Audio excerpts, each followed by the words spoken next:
Today marks the 1080th day since I crossed over into this world. My name is Yunshin. I sat in the second-to-last row by the window in Class 3 of Dongyun High School, staring blankly out the window. Up at the front, our homeroom teacher, Jin Sheng, was pumping his fist, trying to fire us up for the college entrance exam tomorrow. Tomorrow is the big exam. It's finally time to prove what Dongyun High is made of. One by one, the students in the front rows started shouting back. I became a summoner, and I've already contracted 3 summons. I'm carrying my whole team. I hit level 10 and my talent let me become a mage. For my second class change, I'm going elemental mage to crank up my damage. You're thinking way too far ahead. Second class change doesn't come until level 30. The only reason we even hit level 10 and got the chance to pick a class is because the government supported us. After this, leveling up is all on you. He wasn't wrong.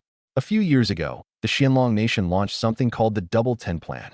10 years of compulsory education, free schooling for every child, and by the age of 18, everyone reaches level 10 and gets the chance to choose a class. If your talent wasn't enough for a combat class, you could still pick a production or gathering life class. Everyone equal. Everyone a dragon. Our year was the first batch to graduate from this program. The whole country and the whole world was watching. And Jiangnan province was famous for education. Everyone from the top scorer down to the top 100 earned generous scholarships. Even if it's not for the scholarship, we've got to make Jiangnan province and the Xianlong Nation proud. Jin Sheng's fist was clenched so tight his knuckles went white. Listening to all this, I already understood everything clearly. The world changed over 70 years ago. Games fully descended into reality, and monsters spawned, unleashing waves of catastrophe. That legendary game, Divine Realm, had actually been created by the will of the earth itself, so that humanity could get a head start hunting monsters, leveling up, and learning the enemy's secrets. Later, game and reality merged completely. The surface of the planet expanded 10,000 times over, and dungeons and secret realms appeared everywhere. Everyone grew stronger by leveling up and changing classes. Word was that after your second and third class changes, there could be over 1,000 professions to choose from. And the college entrance exam? Naturally, it was a dungeon clearing evaluation. Yinshun, what class did you pick? You feeling confident about the dungeon tomorrow? Lei Yun, in the front row, turned around to face me. You'll find out tomorrow. I didn't say much. If he knew I hadn't changed class at all, that I was still a classless drifter, he'd absolutely lose it. Everything would speak for itself tomorrow. Half a month ago, if I hadn't awakened my system, I never in a million years would have walked the path of a classless drifter. You really won't join a team? The examiner this time is Old Gu from the Education Bureau. He's notorious for tormenting students. The dungeon might cap out at 3 people. Lei Yun reminded me again, always the responsible class president. I still turned him down. He shook his head, probably thinking about how I ran 10 kilometers home after school every day. Silently, he admired my discipline. A few minutes later, I was on the school track. After my run, the system notification came in. Running, 10 kilometers out of 10 complete. Push-ups, 100 out of 100 complete. Sit-ups, 100 out of 100 complete. Squats, 100 out of 100 complete. Ding. Daily quest complete. Please choose your reward. Option 1, 10 free attribute points. Option 2, 10 skill points. Option 3, 1 random skill book. I chose option 1. 10 free attribute points immediately appeared on my status panel. The exhaustion in my body vanished in an instant, and I was back to peak condition. Not bad. With the system filling in the biggest weakness of a classless drifter, I was confident I'd stay unbeatable even in the late game. Everyone else gets just 6 attribute points per level. I get 10 free points every single day. That gap would only keep widening. Even a second or third class change wouldn't close it. On top of that, the system had another quest running. Achievement quest. Based on the host's exam performance, matching achievement rewards will be granted. Note, this reward is tied to the classless drifter identity. Anything the system produces is top quality. For this exam, I had to shine as brightly as possible. I was going to be number 1. I was going for the top score. The next day, exam day, in the plaza of Dongyun High School, all 13 classes had gathered. Right in the center, a bronze-colored dungeon gate hovered, half suspended before everyone. Once the bronze gate lights up, the dungeon opens and the exam officially begins. Just touch it with your mind to enter, Jin Sheng emphasized. This year's challenge was definitely no joke. Old GE's dungeons got harder every single year, and every class he tormented ended up crying and wailing. Please, let Old Gu go easy on us this time, someone quietly prayed. Until the gate opened, No one knew what the challenge would be. Countdown from 10, 10, 9, 3, 2, 1. It's starting. At exactly 8:30 in the morning, the once dull bronze gate suddenly erupted with brilliant light. The doors slowly swung open to both sides, and a deep, vast presence surged out. Everyone immediately connected their consciousness to the gate. Dungeon Realm, Goblin Underground Dungeon. Level range, 10 to 13. Difficulty, easy, hard, or nightmare. Players, 1 to 5. Notes, an unknown underground dungeon crawling with goblin settlements. These vicious goblins hunger for human flesh and blood. The moment the notification appeared, everyone's expression changed. An underground dungeon. Don't tell me it has multiple floors too. Goblins aren't scary. What's scary is their numbers. That's old Go for you. He never intends to make anything easy. Complaints aside, the plaza soon filled with calls for team invitations. Healers like priests were the most sought after, never short on teammates. Knowing old GE's reputation, everyone had prepared their veteran squads long ago. Warriors up front holding aggro, mages dealing area damage, priests frantically healing the front line, and everyone else filling in whatever was missing. That was the standard setup. But I was different. I was going in alone. The moment I touched my mind to the gate, within seconds, my figure vanished from the spot. The exam had officially begun. Yun Chun, Jin Sheng spotted me entering the dungeon solo, and his heart lurched. The more people who enter a dungeon, the lower the scoring weight, and the fixed rewards have to be split. Clear it solo on a higher difficulty, and your weight skyrockets, with the boss rewards all to yourself. But the risk was terrifyingly high. This wasn't a game. Die in there, and you're really gone. Even a fierce tiger fears a pack of wolves. All he could hope was that I, the student he'd pinned his hopes on, the one with combat talent, would know when to back off. The veteran squads were ready to go. In less than a minute, every exam student in the plaza had entered the dungeon. The proctor waved his hand, and a holographic screen materialized above the gate, displaying the information and status of every student at Dongyun High. Class 1 and Class 2 were the elite classes, drawing the most attention. Besides the homeroom teachers, the principal and the first and second-year students were seated around, watching. As expected of the elite classes.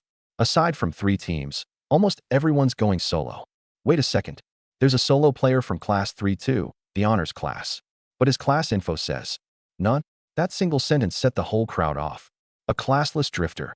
Is he insane? He actually didn't change class. What's his angle? Does he really think a drifter knowing every low-level skill from all classes makes him special? Drifters can't even learn class skills. Every gaze snapped onto that Yun Chun from Class 3. That blank class field was one of a kind, glaringly conspicuous. Principal Fong's face darkened, as if waiting for an explanation. Jin Sheng froze, at a loss for where to even begin. I'd always been steady and dependable, so he'd never worried about me. He'd deliberately avoided talking to me before the exam, afraid of adding pressure. And then I hit him with this bombshell. What is this kid trying to do? Still, my talent really did suit a drifter. But this wasn't a game. Playing around here could get you killed. A drifter had no future. You have entered the Goblin Underground Dungeon. Difficulty selected, Nightmare. You have obtained a return scroll. Warning, the return scroll is disabled while you are under attack. Once the dizziness passed, I found myself standing inside the dungeon.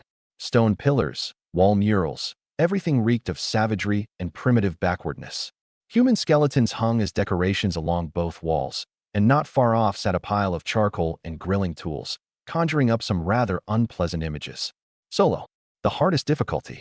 One slip, and there'd be nothing left of me. If the chant for my return scroll got interrupted at the wrong moment, I was dead. And even if I somehow escaped, failing to clear the dungeon meant failing the exam anyway. Big rewards, big risks. I understood this deal perfectly, and I was confident. Let's begin. I cracked my knuckles and strolled leisurely toward the passageway. Right now, I was decked out head to toe in gear. In my left hand, a staff over 2 meters long. On my back, a spear and a shield, the spear tucked inside, the shield outside, its shaft wrapped in gray oil paper, the spearhead gleaming coldly. My belt was bulging, with a gleaming firearm holstered on each side. Staff, battle spear, shield, guns. This whole ensemble was a total mismatch. Was I a mage, a warrior, or a gunslinger? And the pair of power gauntlets on my hands made people wonder if I was a brawler. The nature of a classless drifter was on full display in that moment. I could make any weapon dance. But if it were really that good, why would anyone else bother changing class? Half a month ago, before I awakened the strongest class assist system, I never would have chosen the drifter path. But now, The drifter path was destined to shine because of me. Here they come. My senses had already caught the footsteps outside the passageway. I didn't slow down. Instead, I broke into a sprint. Loaded down with all this gear, my speed didn't drop in the slightest. My figure even started leaving afterimages. Swift Stride, a prerequisite low-level skill for the Ghost Swordsman, granting a 30% movement boost that built up the more I ran. At the end of the passage, one goblin after another emerged, their bodies deep green, their faces twisted and menacing. The moment our eyes met, these savage creatures charged at me like hyenas that had caught the scent of blood, a shield in one hand, a stone axe in the other. A rough count put them at over 15. The distance closed fast. At under 10 meters, I, the drifter with a battle mage style, struck first. Fireball. A blazing crimson orb formed instantly, the size of a basketball, the temperature around it spiking violently. Less than a second to charge, and boom. The fireball slammed into the Goblin Guard squad with devastating force. The landing point was flawless. Dead center, right in the heart of their formation. Their tight charging ranks had rushed straight into my kill zone. Bang! The flames erupted. The blaze and shockwave hurled a whole cluster of goblins into the air, shattering their formation on the spot. Several level 10 Goblin Guards were wiped out instantly. The survivors were all bleeding and battered, every one of them critically wounded. Fireball. The prerequisite skill every mage learns before class change. But my near-instant cast was more brutal than the explosive fireball that mages can only learn after changing class. But the real show was just beginning. My right hand had already slipped inside the staff. Click. A gentle twist, and with a metallic ring, a slender, elegant rapier slid out of the staff. The staff blade. Staff blade, bronze grade, 2 stars. It can serve as a staff or a sword. As a staff, +5 intelligence. As a sword, +5 strength. Gripping the blade, wind gathered beneath my feet, and in a single step I closed the distance to a critically wounded goblin. Wind Tread Slash. A prerequisite low-level skill for the demon swordsman and the swordsman. The goblin shrieked and raised an arm to block. Slice. The blade was faster, sweeping across its throat. The head shot skyward, and blood painted a beautiful arc across the wall. Not done yet. The wind swirled beneath my feet again, my speed climbing another notch as I lunged at the next one. The same single stroke, just as clean. Every execution regathered the dissipating wind beneath my feet, carrying me to the next target. I was like a bolt of lightning, tracing several trails through the passage. In under 5 seconds, 10 weakened goblins had been harvested in close combat, all fallen beneath my blade. What I didn't know was that outside, someone had already broadcast every bit of this live. The audience seats outside the exam weren't just sitting idle. That holographic screen hovering overhead was dedicated to live streaming the dungeon performances of the top students. By all rights, that honor should have gone to the students of the elite Class 1 and Class 2. But right now, no one's eyes were on them at all. Yun-chun from the Honors Class 3, that eccentric classless drifter, had stolen the attention of every teacher and student. Humph. Principal Fong's face was unpleasant. Let's just see what tricks this drifter can pull off. He figured I wasn't taking the exam seriously, that I had no respect for the Xianlong Nation's educational mission. His displeasure spilled over onto Class 3's homeroom teacher, Jin Sheng, whose skin crawled under the glare. Jin Sheng cursed under his breath. His performance bonus was probably toast. He wanted to step forward and explain, but the principal was fuming, so he didn't dare. The proctor had been brought in from the provincial level and had no connection to anyone, but he had no reason to embarrass a principal either. Besides, he was curious himself. What could a classless drifter possibly accomplish? The surface of the screen rippled like a drop of ink had fallen into it. In the blink of an eye, a real-time projection of the dungeon formed. That figure decked out in a mismatched jumble of gear from every class was immediately caught by everyone's eyes. The gaze of every teacher and student fell on me, the one currently in all that equipment. In that moment, even the strictest homeroom teacher of the elite class grew curious. He'd heard Jin Sheng mention the name Yunshun. This was no student who'd given up on himself. Damn, someone spoke up first. A staff in hand, a battle spear and shield on his back, light armor, 2 guns on his waist, and those gauntlets are brawler-exclusive gear. Talk about a hodgepodge. Can't be helped. Everyone starts as a rookie. Before changing class, even if you learn low-level skills from other professions, you still have to equip the matching weapon to use them. From the looks of it, this guy learned a ton of skills from all over. Low-level skills from every profession. In the Xianlong Nation alone, there were over 300 documented classes, not even counting universal low-level skills. Any way you sliced it, he had far more skills than someone locked into a single class. But his weakness was exposed in that same moment. Broad but shallow. The further along you get, the less of a chance he stands. Anyone could see the problem. The advanced skills learned after a class change were far stronger than low-level ones, and after the second and third class changes, the gap would keep widening. Not to mention that with every level up and class change, others gained more attribute points and skill points than a classless drifter. He couldn't learn advanced skills, and his base stats lagged behind. So what if he'd mastered a few hundred low-level skills from every class? Weak. Far too weak. Still, someone shifted their tone. This guy's seriously good-looking. Handsome enough to be a celebrity. A few first- and second-year girls had their attention glued entirely to my face. A sharp, defined jaw, resolute brows, a tall and lean build. Even the harshest critic, even the guys watching, felt a twinge of envy. "You've got this, Yinshun." Right then, some of the younger girls actually started cheering. And it wasn't just one. What a world, where looks are everything. Hearing people root for me, Principal Fong's face darkened further. He was about to turn and start berating them, when the very next second, the entire audience burst out in astonished cries. So fast. He's carrying all that gear and he can still run that fast? Good grief. Now that you mention it, that's an absurd load, and he's still that quick. A newly class-changed warrior using swift stride wouldn't even be this fast. Principal Fong locked his eyes onto the screen. That tall figure was moving like the wind, charging forward under a full load of heavy equipment, leaving a trail of afterimages under swift stride. Did he dump all his pre-level 10 attribute points into Constitution? One teacher tried to explain. The words weren't even out before he was proven wrong. Because the charging figure had already raised its staff, and in less than a second of charging, a fierce fireball wrapped in mana blasted toward the oncoming Goblin Guard squad. Casting that fast, and the power isn't shabby either. He must have put his points into intelligence. No, wait. The power of that fireball is beyond imagination. Watching the fireball land dead center and scatter the entire guard squad, everyone's heart skipped a beat. That landing point is absurdly precise. Not off by an inch. The blast radius covered the whole squad perfectly. Whatever didn't die is critically wounded. In an instant, the crowd of teachers and students who'd come to watch him fail all turned serious. That didn't look like a coincidence. Charging on the move and still landing a stable, pinpoint cast? This guy is a combat prodigy. And that fireball must have its skill points maxed out. At least level 6 power. Is he specializing in spells? That was everyone's instinctive conclusion. The fireball was too fierce. He seemed to specialize in intelligence, and he had a staff in hand. But they were quickly proven wrong again. The sword came out. There was a long sword hidden inside the staff. A staff blade. With a metallic ring, I rode the wind beneath my feet, tearing forward like lightning, cutting through them one after another. In mere seconds, the endlessly refreshing wind traced trails like bolts of lightning. Behind me lay a trail of fallen goblin corpses. Death is like the wind, always by my side. In that moment, that very phrase inexplicably surfaced in many people's minds. Awesome. That's just too cool. That way he finishes off the weakened ones is beautiful beyond words.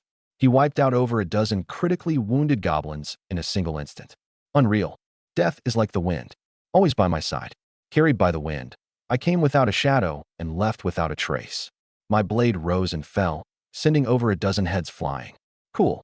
Cool beyond measure. This one sequence alone was enough for editors and content creators to spread it across every video site. 1 million views, easy. Got it. Perfect recording.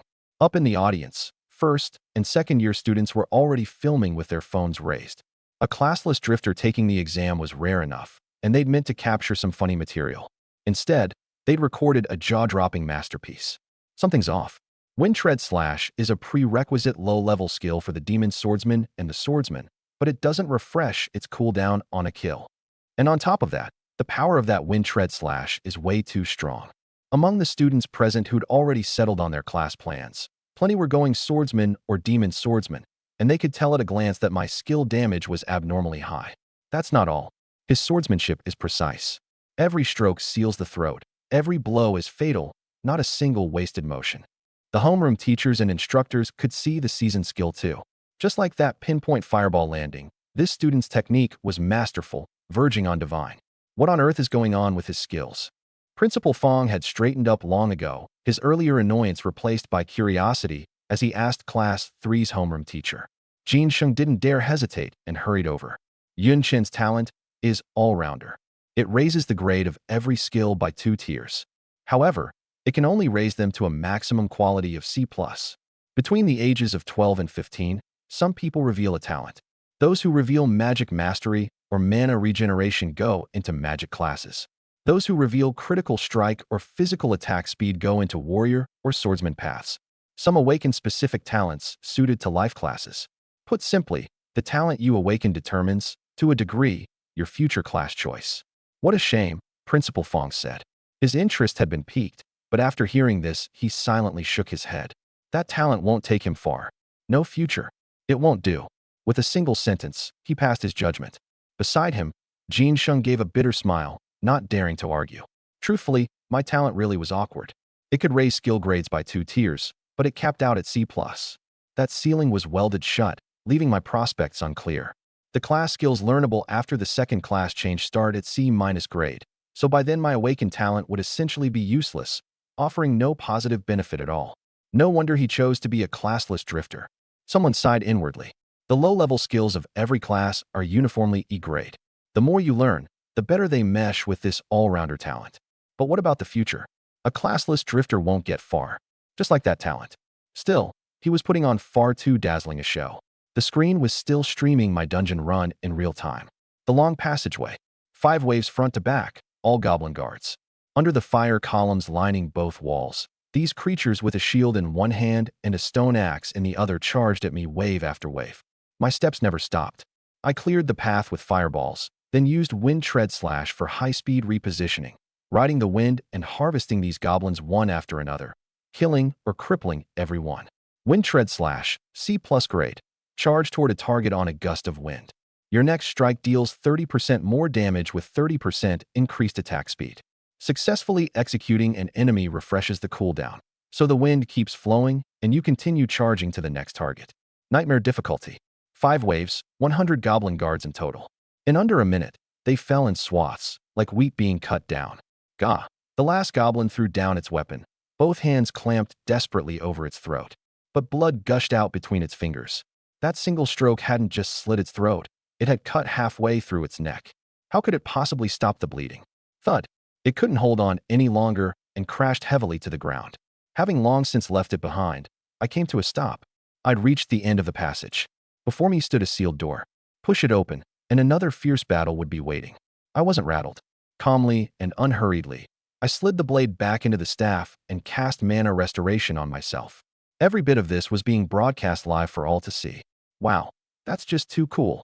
Someone in the audience finally broke the silence. As I rode the wind, cutting down 4 waves of monsters with ethereal grace, the whole crowd held their breath, clenched their fists, and got swept up in the excitement right along with me. Just like the first wave. 1 stroke, and death was certain. Never a second stroke on the same monster. If the first wave was a coincidence, then the waves that followed laid this guy's talent bare for all to see. A swordsmanship genius, and his magic is razor precise too. This guy was born for combat. Jin Sheng, were you hiding his talent from us? The 2 homeroom teachers of the elite Class 1 and Class 2 flared up, blaming Jin Sheng outright for hoarding a prodigy. The elite students of the honors classes were supposed to be funneled into the rocket classes. And today it turned out they'd overlooked a genius like this. I handed over the full list and information on all my promising students from Class 3. Yinshin was on it. You looked at his awakened talent and didn't pick a single one of them, and now you're blaming me. Even the good-natured Jin Sheng lost his temper and shot right back, his words dripping with sarcasm aimed at Principal Fong. Anyone can read stats on paper, but this terrifying performance in actual combat was something they couldn't feel from a data sheet. In that moment, Jin Sheng suddenly understood Yinshin a little. That's right. For an all-around combat genius who masters everything the instant he picks it up, choosing a single class would be a pure waste of talent. He could do anything. He could master anything. Why should he be boxed in by a class choice? On the surface, it was his paper talent forcing Yinshin down this path. But underneath, wasn't this combat intuition also pushing him forward? Only the classless drifter path could squeeze his talent to its absolute limit. Throat sealed with every strike, every blow fatal, not a single wasted move. What a shame. This guy didn't become a demon swordsman or swordsman. That's one less sword genius for my roster. I'm the one lamenting he didn't become a mage. Can you even grasp how incredible his spellcasting is? The layman watches the spectacle. The expert watches the technique. Only the students who truly understood magic realized just how absurdly strong Yin-chun was. Elemental magic requires chanting and hand gestures to guide it, communicating with the elements of heaven and earth to weave a spell array. One lapse in focus, and the cast gets interrupted. At best, nothing happens. At worst, it backfires. Fireball is basic enough, learnable right at the start. Its gestures not complicated. But this guy, mid-sprint, never breaking stride for even half a step, casually finished off his casts, landing them dead center in the monster clusters. Once is a coincidence. But 5 waves of guards in a row, all dying the exact same way, was mana control as precise as a surgeon's scalpel.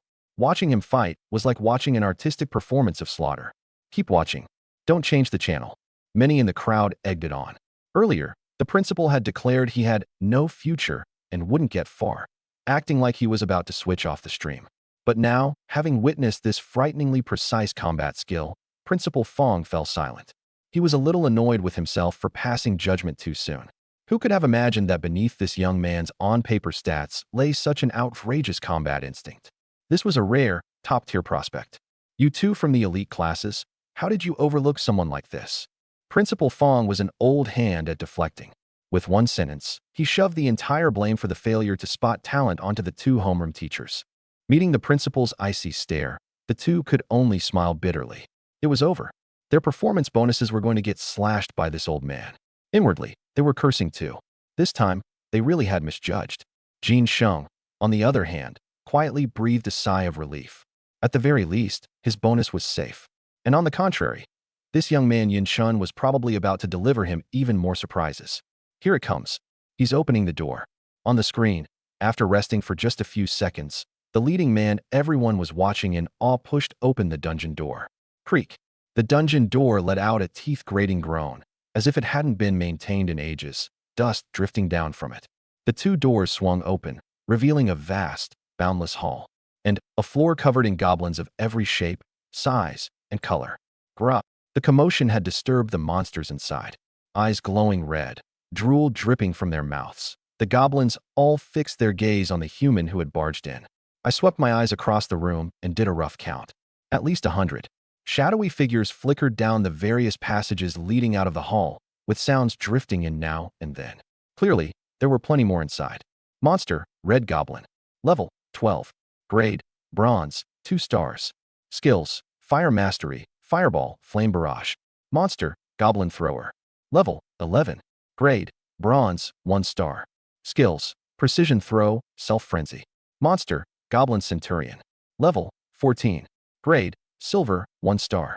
Skills, Berserk, Shockwave, War Stomp. With the universal appraisal skill that everyone has, the information on each monster was laid out at a glance. Beyond those, I also spotted blue-skinned blue goblins skilled in ice magic, goblin riders mounted on ponies, goblin champions clad in bone armor, and muttering goblin shamans chanting in a beast tongue. Countless types, every form imaginable. That long, narrow corridor from before had tested raw power output, and it had given me a breather between each wave. But now, this wide-open terrain demanded I take the bombardment of over 100 goblins head-on. Of course, I could also weave through the terrain, using the stone pillars to kite and control the monsters. It's just that the personal survival pressure would be pushed to the extreme, the threat of death 100 times higher than before.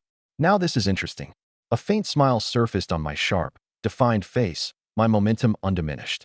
Roar. The howling grew more ferocious. This pack of goblins wasn't about to give the intruder any time to think. With a furious roar from the goblin centurion, every goblin in the hall sprang into motion. Thud, thud, thud. The goblin riders on their tall steeds charged out first, bone spears in hand, driving their mounts forward. In the distance, the goblin shamans danced their ritual dance in place, both hands pounding on war drums.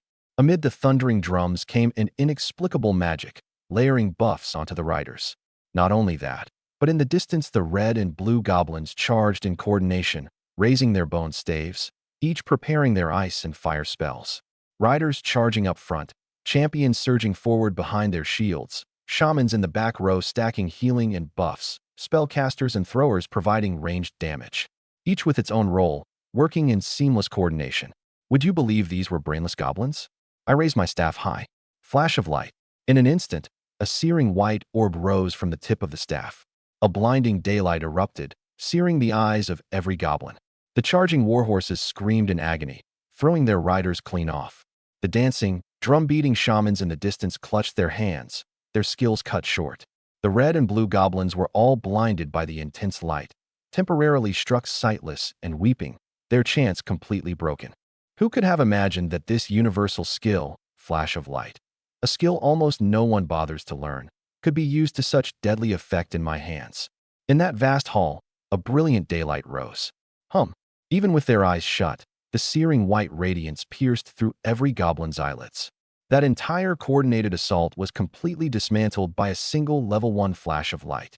As the intense light faded, the goblin rider who'd fallen to the ground opened his tear-filled eyes, desperately searching for that figure. But the person who'd stood before the door was long gone. Roar! Furious howls rose from every direction, the cacophony of beast tongue all screaming the same thing. Drag the human out. One goblin champion turned around and suddenly discovered that hateful figure had already appeared in the very back row. Even more infuriating, the short sword in my hand had already sliced through the throat of an elderly shaman. And at my feet, another shaman who'd been standing shoulder to shoulder with it had already collapsed in a pool of blood. I'd come for the back row.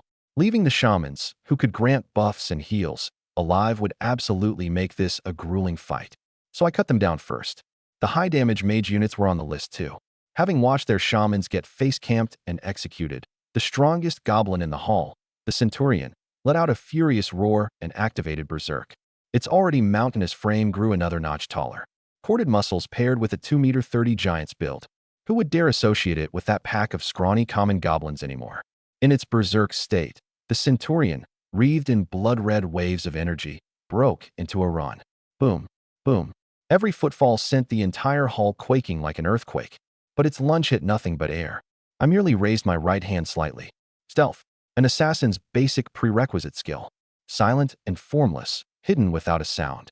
Not even the goblins' keen noses could sniff out my location. An instinctive sense of dread welled up in the red goblin's mind. The heavens had granted the red and blue goblins exceptional magical talent, but it also made their bodies far weaker than the rest of their kind. In under a second, a tremendous force suddenly hoisted its body up. I emerged from stealth and locked my arm around its neck from behind. Crack. Snapped. All signs of life extinguished. The goblin mage beside it went pale, immediately raising a hand to conjure an ice shield around itself, its bone staff already aimed at me. Whoosh. A razor-sharp icicle of frost shot toward me. But that figure a few meters away had once again vanished without a trace.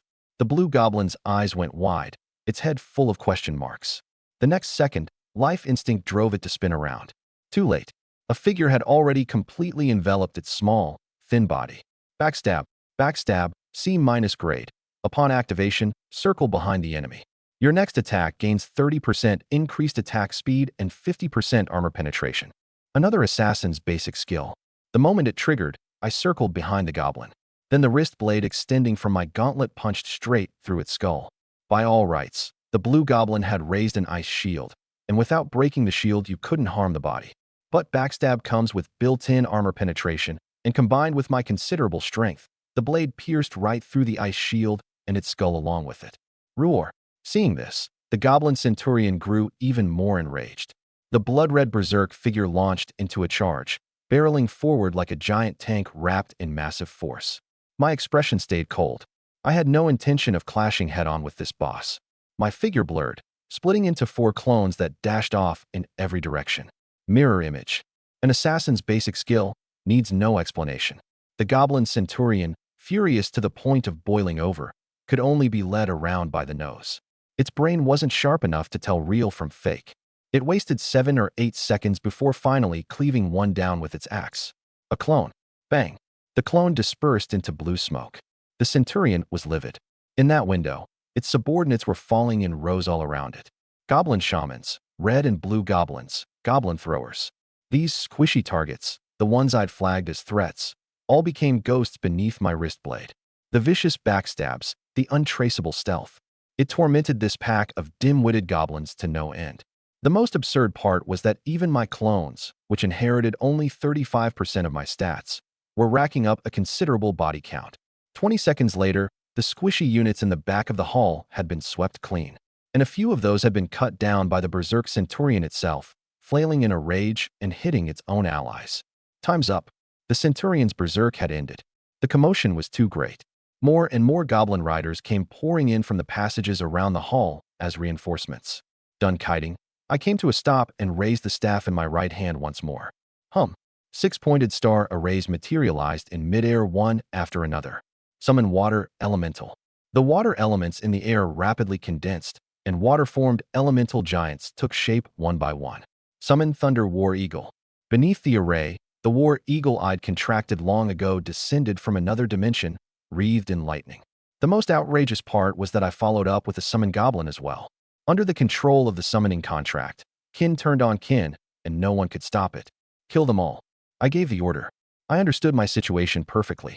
No ranged options, no spells, no allied healer. Just me alone. But it didn't matter. My summoned water elementals were made specifically to counter this pack of physical monsters. That level 13 Thunder War Eagle up in the sky could cut loose. As for this level 14 Centurion, leave it to me. The cheers from outside the arena rose wave after wave. Whoa! I knew what they were watching. Stealth, backstab, mirror image. I unleashed the assassin's prerequisite skills one after another, never giving the Centurion a moment to breathe. This execution is textbook level. Even that most critical assassin instructor was praising it. An all-around combat genius. He's even got a wrist blade hidden in his gauntlet. He can use any weapon. That's right. I can do it all. Swordsmanship, magic, assassination, all mastered. This isn't a game. The same skill produces wildly different results in different hands. My wind tread slash seals the throat, harvesting a kill in a single stroke. In someone else's hands, the blade drifts an inch off, misses the vital point. The monster survives, the cooldown doesn't refresh, and the whole rhythm falls apart. Replicate my execution? Not easy. I walked the Centurion like a dog. It went berserk and never landed a single clean hit. And while walking the dog, I cleaned up all the mages, shamans, and throwers on the side. Someone outside shouted, "This is like watching a blockbuster." My blood is pumping. I had no time for them. With a wave of my hand, several summoning arrays unfolded at once. 3 water elemental spirits, countering physical attacks, negating the bulk of the damage. The goblin riders and champions were basically neutralized. The Thunder War Eagle stayed airborne, out of the thrower's reach, picking them off one by one. And 7 summon goblins were set loose to turn on their own kind. Summoners get called a rich man's class, accused of having no technical skill. But few summoners understand that the real key is creating a favorable environment for your summons in advance. That's something money can't buy. The Centurion's berserk ended. It couldn't stop itself, roaring as it charged at me. The moment that mountainous frame surged into motion, its momentum was staggering. Bring it on. I'd already drawn something from my pack and hurled it out. Snare trap, C- grade. Set a trap that can bind an enemy hero for 2 seconds. A mechanic's prerequisite skill. The Centurion's charging foot came down right on top of it. Snap. The trap clamped onto its right foot, mechanical force surging, locking it down tight. Its charging attack, dismantled. And this was just the beginning. Whoosh. I raised my staff and slammed a fireball straight into its head. Gah. It instinctively raised both hands to shield its face, blocking the fireball, and blocking its own line of sight along with it. Its armor shattered, blood pouring from both arms. The mechanical force faded, and the snare trap wore off. Furious, it took a step forward. That one step. Boom. The ground beneath its feet erupted, an enormous blast launching its entire body into the air. Your danger device successfully triggered a knockback effect. That's right. The moment I cast Fireball, I'd already buried a danger device in the ground. Danger device. Place an explosive device that detonates after 3 seconds, launching enemies in the central area. Covering its face to block the fireball, it couldn't see the ground, and, blind with rage, it never imagined there was a second trap beneath its feet. I directed this entire show. Some people think summoners are brainless. But in the eyes of Dongyan High students, the mechanic is one of the hardest classes to pick up and one of the most execution-heavy. Snare traps and danger devices are all about timing. Openly toss a few mechanical devices in front of a goblin, and it'll instinctively walk around them. So here's the problem. How do you get an enemy to step on your trap? That's the real challenge. Which is why many mechanics just give up on traps entirely and specialize in the armed mech path instead. I'm different. My trap type skills are basically maxed out. Before the launch Centurion even hit the ground, I raised my staff and fired off another fireball. Whoosh. The fireball struck its airborne body, chaining into a combo, and blasted the big oaf straight into a cluster of goblin champions. Whump! It crushed 3 of its own kin, leaving a smear of bloody pulp. The combo still wasn't over. Entangling tendrils. A druid's prerequisite skill. Ryup. The earth churned, thick roots bursting through the soil to entwine its burnt limbs, refusing to let go. It crashed to the ground, unable even to unleash its war stomp. Berserk went on cooldown, and its blood could never return to that raging state. Now it could only rely on brute strength. Except, a frostbolt had already flown to its body. A mage's prerequisite skill, a kiter's favorite. Frost damage, reducing attack speed and movement speed. Under the frost, its limbs grew slower and slower. The trouble still wasn't over. Up in the sky, the Thunder War Eagle had slaughtered over a dozen goblins and now fixed its cold gaze on the Centurion. ZZZT, ZZZT, ZZZT. At my command, the War Eagle unleashed Thunderfall, a bolt of blue lightning striking down on its head. At the very same moment, a water elemental spirit spat out a jet of water, adding a follow-up hit. The instant water met electricity, the thunder damage surged through its entire body at full force. It shrieked in pain, its body seizing up, convulsing all over. And finally, whoosh, one more fireball. Exhausted, critically wounded, and locked stiff, it was utterly defenseless. With a thunderous boom, its head was blown wide open. The level 14 gatekeeper boss, the Goblin Centurion, surrounded by a throng of its subordinates, never managed to strike back even once. Shing! I drew my blade. The staff blade struck again. Riding the wind, I swept into the crowd of goblin rabble and continued the harvest. Outside the arena, the crowd erupted. That Centurion is so pathetic, manhandled from start to finish. That control chain is terrifying. From the moment it blocked the fireball and lost its vision and stepped on the trap, it never got back up. One crowd control effect after another, never a way out. Forget Summoner. Even the mechanic's trap placement, the hardest part, he's mastered to perfection. A classless drifter has way too many skills. The little worldview these students had was shattered to pieces by me. They'd watched plenty of videos showcasing the destructive power of second and third class change professions, but even the might of those high-level skills hadn't been as shocking as this display before their eyes. And these were all basic skills. Fundamental, simple, skill books anyone could get from school. Yet these unremarkable little skills produced worlds-apart results in my hands. Summoning timing nailed perfectly, environment laid out in advance, trap placement sharper than a veteran mechanic's, even using a summons water and lightning combo to trigger a stun. Did none of you notice a detail? The proctor suddenly spoke up. The boss's most vicious area skill, War Stomp, requires both feet planted on the ground to cast. He never gave it the chance. That single sentence woke the whole crowd up. Even the instructors wore looks of dawning realization. This kid, he's meticulous. With anyone else you could still call it coincidence, a blind cat stumbling onto a dead mouse. But after witnessing this classless drifter who could do anything, who would believe it was coincidence? Incredible. Congratulations to Dongyun for producing a prodigy. The proctor was supposed to stay neutral, but my performance was too outstanding, and the praise slipped out. He'd been an examiner for years and knew it in his heart. There was a 90+% chance I'd be the top scorer of Dongyun High. Dongyun High wasn't top tier in Jiangnan province, but it wasn't weak either. If I advanced further in the later stages, top 10 in the whole province was a given, and I'd even have a shot at the #1 spot. Forging a good relationship with Dongyun wouldn't hurt. The wheel of fortune turns. It's about time Dongyun produced someone remarkable. Principal Fong beamed, his earlier displeasure swept away. Since its founding, Dongyun's best ever result had been only 8th in the province. But this year coincided with the first batch of results from the Xianlong Nation's 10-year compulsory education support plan. The exam scale had multiplied who knows how many times over, with more applicants than the previous 3 years combined. Everyone a dragon. Everyone with a chance to rise. The competition this year was epic tier, hell tier. The value of a top 10 placement, of the #1 title, was far higher than in the past. I'd say this Yunshun is a lock for top 5 in the province.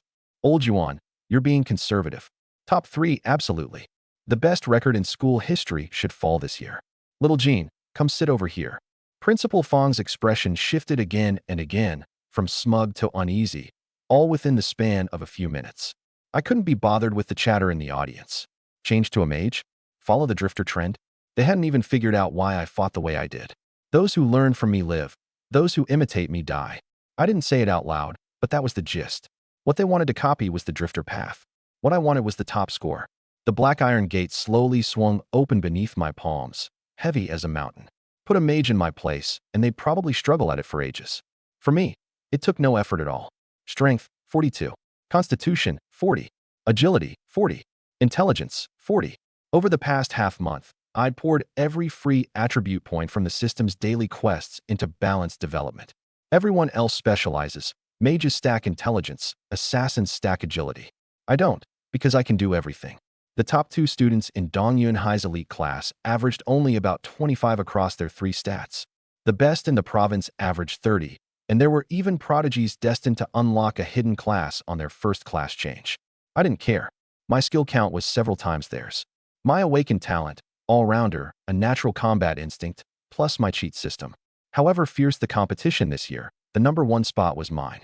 Pushing through the door without resting wasn't impatience on my part. Summons have a limited duration. The Thunder War Eagle, the 2 water elemental spirits, the 3 goblin warriors. Every second of theirs couldn't be wasted.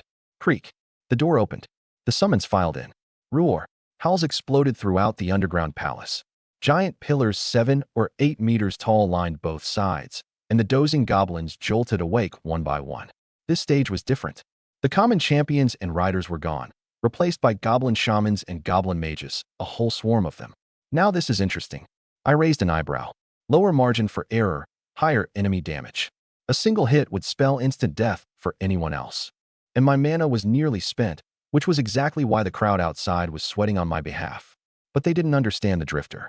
The Drifter has low mana costs, and there's one class with even lower mana costs. The Gunslinger. I lowered my staff and drew 2 guns from my waist. One long, one short. One white, one silver. Twin guns in hand. No surging mana required.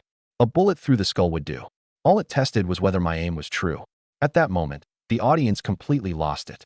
He's got guns. Dual wielding. No way. Don't tell me he's this smooth with the Gunslinger too. I don't believe it. I refuse to believe he's a master of every single weapon. Principal Fong clenched his fists, his full attention fixed on the twin guns I'd raised. Bang. I squeezed the triggers. Gunpowder flashed at the muzzles, and 2 spiraling bullets tore into the goblins, charging head-on. In under half a second, splat. 2 muffled cracks of bullets punching through skulls overlapped. The 2 goblin bodies were sent flying backward by the impact of the rounds, their skulls blown clean off. Shot hit. Passive Fervent Pursuit stacks the first layer of killing intent. Attack speed and movement speed increased by 2%. Shot hit. Passive Fervent Pursuit stacks the second layer of killing intent. Attack speed and movement speed increased to 4%. Fervent Pursuit stacks up to 25 layers, providing up to 50% bonus movement and attack speed. At full stacks, it also grants 45% armor penetration. Stay out of combat for 8 seconds, and the killing intent fades. No wonder the Gunslinger had always been a popular choice for soloing dungeons. Bang, bang, bang. The gunshots blurred into one continuous roar. I stood rooted in place, doing nothing but pulling the triggers. The goblins came in waves, one after another, closing the distance to within 5 or 6 meters. I couldn't even be bothered to aim anymore. The goblins' heads burst open one after another, red and white matter spraying everywhere, like a row of overripe watermelons rupturing from the inside. The only reason I could stand there dishing out damage so freely was because my summons up front were holding the line. In just a few seconds, the 2 water spirits were blasted apart by spells from the back row, and the 3 goblin summons were cut down by their own kin. Only the Thunder War Eagle was still fighting for all it was worth. It dove down, snatched up a shaman in its talons, hurled it high into the air, and released its grip, letting it crash into a smear of pulp. 20 layers. 21 layers. 22 layers. 25 layers of killing intent. The moment the entire front line was wiped out, my Fervent Pursuit maxed out. A faint red glow rippled across my body. Movement speed, attack speed, armor penetration, all cranked to the max. I moved. My left foot pushed off and my body shot forward, trailing an afterimage. The spells flying in from the distance were all left behind me to the side. Fast. Far too fast. In a few strides I crossed over 10 meters and had already plunged into the goblin horde. The silver gun in my left hand was practically shoved into one of their mouths. Bang. The bullet punched through the skull. Almost the same instant, a guard on the other side was blasted away by the gun in my right hand. Roar. Another guard swung its blade at me. I stomped my foot and drifted backward several meters, weightless, instantly opening the distance. Bang, bang. Two heads, dead center between the brows. Dead. Clink, clink. Two empty magazines hit the ground. My belt was packed full of magazines. Both hands reloaded simultaneously, so fast there wasn't a trace of clumsiness. Reload done, and I accelerated again. The instant swift stride activated. After images trailed the whole way. Every blade swung at me. Every spell bolt hurled my way. Every furious roar, all left behind in my wake. Passive skills cost no mana. Up to this point, I'd only used swift stride once. Everything else relied on this body and my reflexes. Tap. A sliding rapid fire. Like a second class change roamer gunner, I wove and dodged while shooting on the move, drilling bullets one by one into my enemies' foreheads. Except this wasn't a skill. This was something my own body was doing. Whoosh whoosh. With killing intent fully stacked, the bullet's armor penetration was terrifying, punching straight through the mage's shields and barriers, reaping the lives of the goblin mages one after another. They fell in rows. Shell casings clattered to the ground, empty magazines flying free. I'd always trained with the Mozambique drill from my past life. 2 shots to the body first, then a follow-up to the head. The body is easy to hit, and 2 shots instantly incapacitate the enemy, giving you the window for a single shot to destroy the brain. The protagonist of John Wick killed his way across the whole world with this technique. I loved that violent aesthetic, so I learned it. Except my control over my body was so precise, and my strength far surpassed anyone in my past life, that combined with my natural combat instinct, my original 2-body, 1 head turned into 1 body, 1 head, after just a few days of practice. And now, with a gun in each hand, every shot within 5 or 6 meters was a headshot. 25 layers of killing intent, plus swift stride, plus my own 40 points of agility. My figure was as fast as a ghost. The instant a torrent of spells surged in, I stomped my foot and flew back several meters, dodging a barrage of enraged counterattacks. A tracking magic bolt grazed my shoulder, missing by a hair. 2 more empty magazines flew out, reload complete, and I charged back into the horde. A gun in each hand, mowing them down unopposed, muzzles spitting fire, not a single wasted round, a whole swath of goblins going down. The enemy's speed was visibly dropping. The shamans swung their bone staves, berserking the entire group, and they came at me like madmen. Maybe it was the level suppression, but these shamans and mages had gone bloodshot with fury, their hurled spells even catching their own guards in the blast. Survival pressure instantly maxed out again.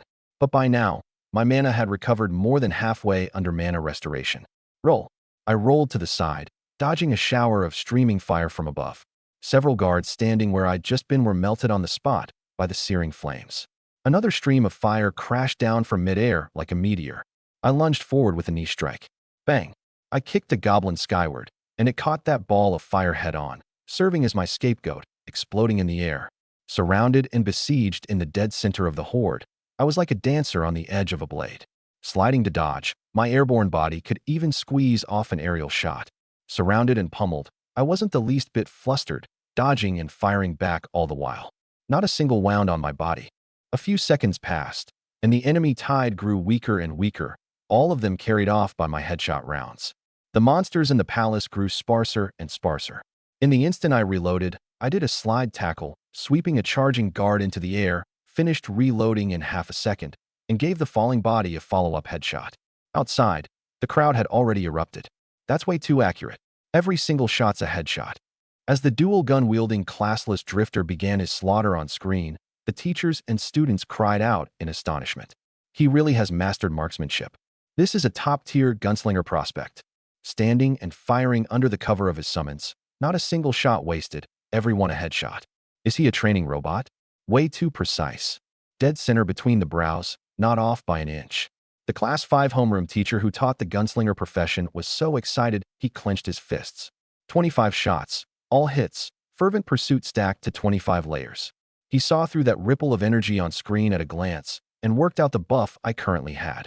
The summons are gone, no more cover. He's about to move. So fast. 50% movement speed plus agility exceeded most people's imagination. Even more absurd was that he could shoot on the move and still be this accurate. Charging into the horde single-handed, coming and going as he pleased, dodging and firing back. Shell casings jingling to the ground, both hands reloading and chambering rounds. Not one wasted motion. The whole crowd held its breath, and only those rhythmic gunshots set everyone's blood boiling. It was like watching a Hollywood blockbuster building to one climax after another. If the occasion had been right, they'd have wanted to applaud. Those teachers and students who'd called me reckless earlier were now a little dumbfounded. Who'd have thought? He used this gunslinger approach to stall through the dead zone while his mana recovered. Incredible. Was this part of his plan too? No wonder he was so reckless. No, it's not reckless. It's courage paired with strategy. Right in the center, Principal Fong looked calm and unruffled, all trace of his earlier lecturing gone, and he broke into praise on the spot. Anyone thin-skinned would have wanted to crawl into a hole by now, but not him. He treated his own earlier words as so much hot air and flipped right around to a stream of compliments. Sitting beside him, Jin Shin couldn't help but marvel. This Principal Fong really was thick-skinned. His mana's probably recovered quite a bit, and his little skills cost so little mana.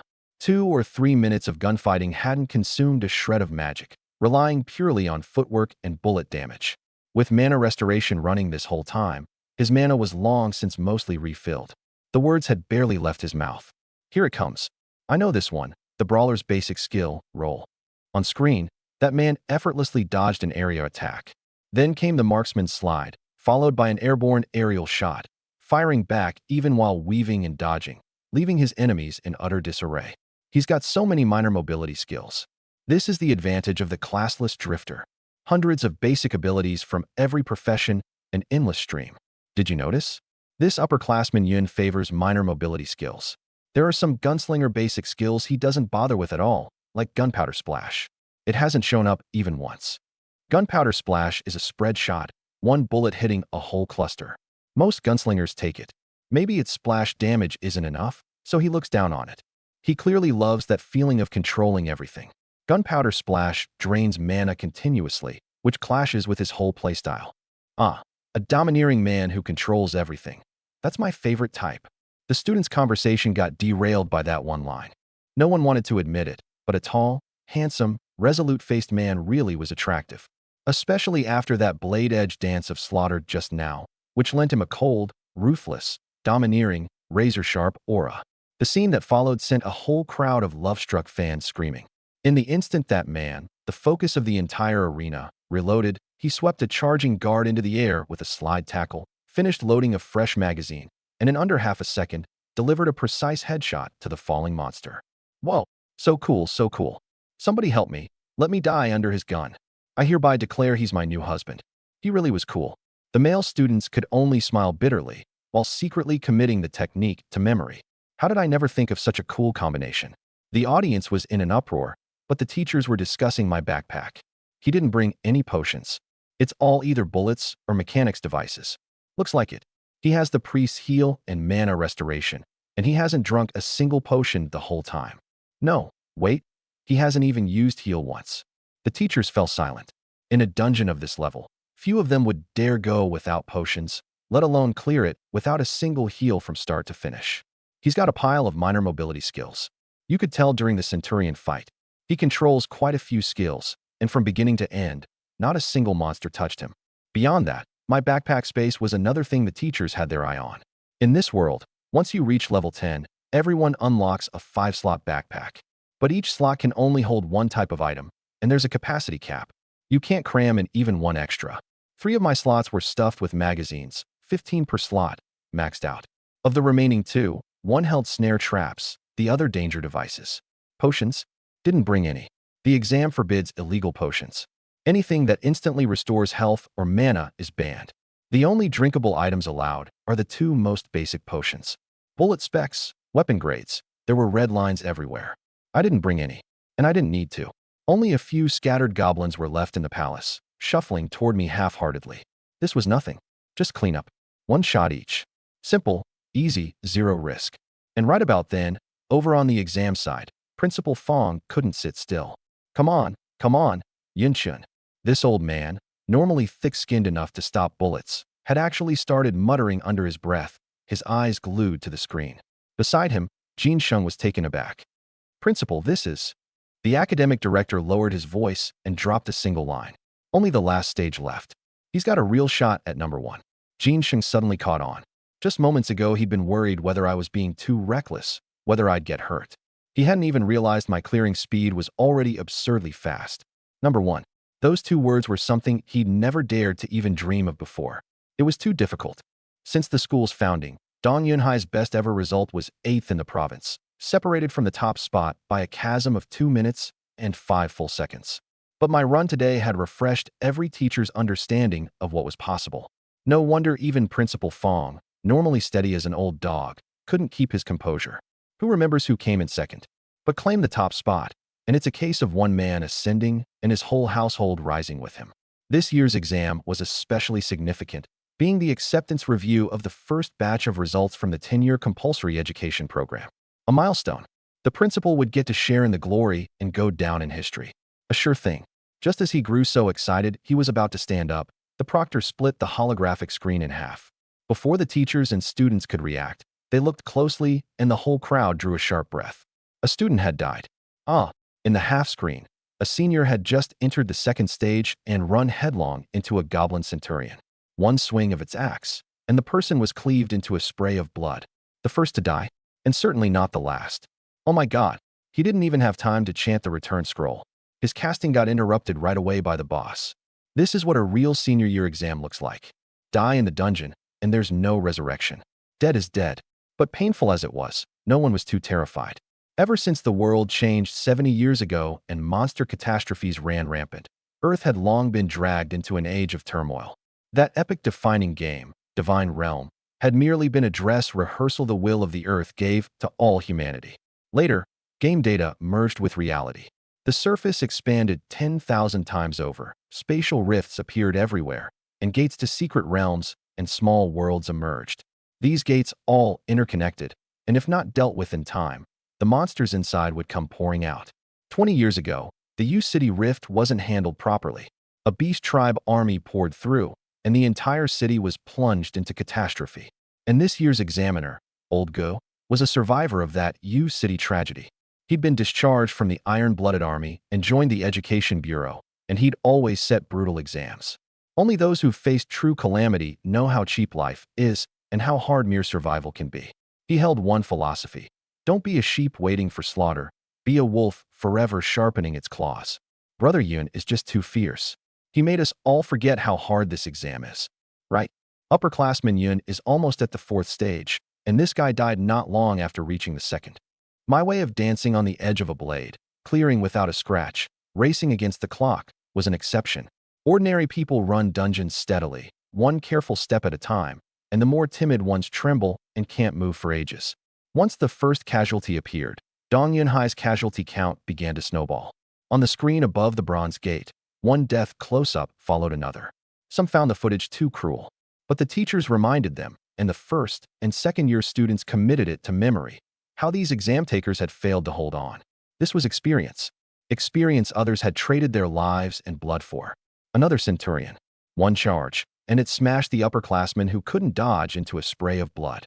This boss is so damn hard. Only then did everyone recall how I'd dealt with the centurion. The instant it launched its charge, I'd used the mechanic's basic skill, snare trap, to interrupt its skill. But interrupting it is too hard. The moment it launches its charge, it gains super armor. Basic skills can't trip it up at all. To interrupt it, you had to strike in the gap after the charge started, but before super armor took effect. Less than half a second, maybe even shorter. Miss the timing, and you become a stationary post getting rammed. Brother Yun's solution just doesn't work for us. That was a genius. Something only someone with a one-of-a-kind combat instinct would dare attempt. Get moving. If your agility isn't enough, use mobility skills. The moment it charges, dodge its edge, don't slug it out head-on. The teacher gave a timely lecture, offering them the only viable solution. If he actually taught them my approach, who knows how many of this class would survive? Someone's coming out. In the center of the exam grounds, a figure teleported out before the bronze gate. Someone had escaped the dungeon using a return scroll. I'm sorry. I failed. The person dropped to their knees, buried their face, and sobbed. Failed to clear the dungeon. And you either try again next year or apply to a cultural academy based on your liberal arts scores. With luck, you'd catch an academy that hadn't filled its quota and get admitted by special exception. Plenty of students in previous years had gotten that lucky. Sigh. The Class 1 elite homeroom teacher sighed. This student was near the bottom of that class, but in an honors class, they'd have been a solid top 3. Soon, the death count broke into double digits. More and more wounded got stuck at the 2nd stage, unable to handle the boss, turning around and leaving. In under 5 minutes, over 100 people had withdrawn. A medical station had long been set up on the other side of the exam grounds. Several priest course teachers stepped forward to heal the wounded. Even the head of treatment from Dongyun Hospital showed up in person. With a wave of his hand, healing magic surged, and a student whose arm had been severed had the limb regrow on the spot. The exam takers watched in amazement. Guess it really is hard. We all fell at the second stage. Don't console me. I did my best. Same. Honestly, I'm pretty satisfied. If it weren't for the Xianlong Nation's 10 years of free compulsory education, I might only be doing odd jobs out in the countryside. Now I can at least do office work, and a sub-profession is a great path too, right? The students who withdrew weren't as heartbroken as you might expect. If the nation's free education hadn't leveled everyone to 10 and given them the chance to change class, they wouldn't have even made it this far. My talent is limited. I've let the nation's education down. You could consider a sub-profession. Don't lose heart. Plenty of top universities have sub-profession colleges, and you can still make it big. Main professions gain experience. So do sub-professions. It's just that the latter don't level up solely through killing monsters. Crafting, reading, studying, and comprehension all work too. Pharmacist, alchemist, blacksmith, enchanter, disassembler, beast tamer, jeweler, tailor, chef. There were plenty of types, mostly production and gathering classes, which is why sub-professions were also called life professions or societal professions. Don't underestimate sub-professions. For many families, having a child with such a talent was an enormous blessing. Those majoring in a sub-profession basically don't have to go to the front lines and risk their lives against monsters. And over the past decade or so, the status of pharmacists, alchemists, and enchanters had risen higher and higher. A homegrown Dongyun pharmaceutical company had a market cap of over 100 billion, and its chairman was a moderately famous master pharmacist. If a child had a pharmacy or enchanting talent of B- or above, their combat scores didn't even matter. Passed the cultural exam, and a university acceptance letter would be delivered straight to their door. By that logic, if the combat profession path didn't work out, a sub-profession was a broad avenue too. There's an old saying, all roads lead to Rome. Whoever becomes a boss someday, don't forget your old classmates. They said this out loud, but in their hearts, the withdrawn students still envied the classmates still fighting in the dungeon. They could still battle for their dreams. The world's spotlight ultimately shone on the combat professions. The world depended on them to hold it up. They were the prodigies of the future. How are the Wen brothers doing? The star figures of the Class 1 elite class were the Wen twins. Both had been seen as marquee prospects for Dongyun High to break its school record, and the school had poured a great deal of effort into the two of them. Except, from the time these withdrawn students sat down until now, no one in the surrounding audience had mentioned the two brothers at all. Instead, words drifted over from the younger students in the back rows. Classless drifter, headshot every shot, all-around combat genius, swordsmanship prodigy. What's this? A drifter? Someone actually plays a drifter? Have they lost their mind? No one took it seriously, treating it as a joke. The swordsmanship prodigy is Big One, the older brother, a swordsman. Great with a two-handed sword. Headshot every shot is probably Little One, a seasoned gunslinger, going straight for Romer Gunner on his second class change. Judging by this run, maybe Little One takes the school's top spot. Big One and Little One were evenly matched. A gunslinger solos dungeons better than a swordsman, but relies more on footwork and detail, with a lower margin for error than a swordsman. High reward, high risk. Who'd come out on top was genuinely hard to say. The treated and recovered withdrawn students gradually gathered around, whispering among themselves, everyone asking about that pair of twins. But the screen overhead didn't show a single relevant frame. Everything it cut to was first-person views of failed clears and casualties. It seemed to be sharing lessons from failure. Even less expected was that the first and second-year students didn't care one bit about the school's future stars. Instead, every face was filled with anxiety. These younger students don't even know who they should be learning from. All impatient, minds unsettled. This is supposed to be the place to absorb lessons from failure, and look what it's turned into. Everyone shook their heads. Each class was worse than the last. So frustrating. Damn, I'm frustrated too.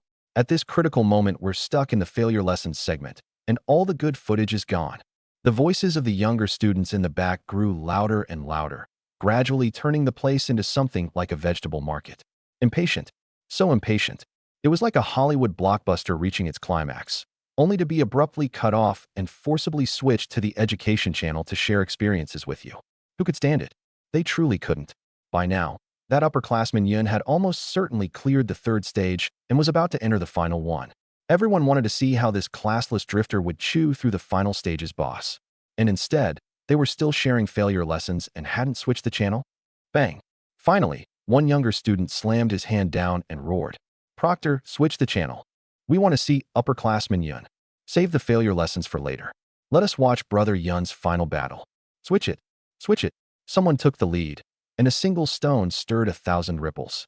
The younger students in the back all erupted, hollering at the top of their lungs for the proctor to change the screen immediately.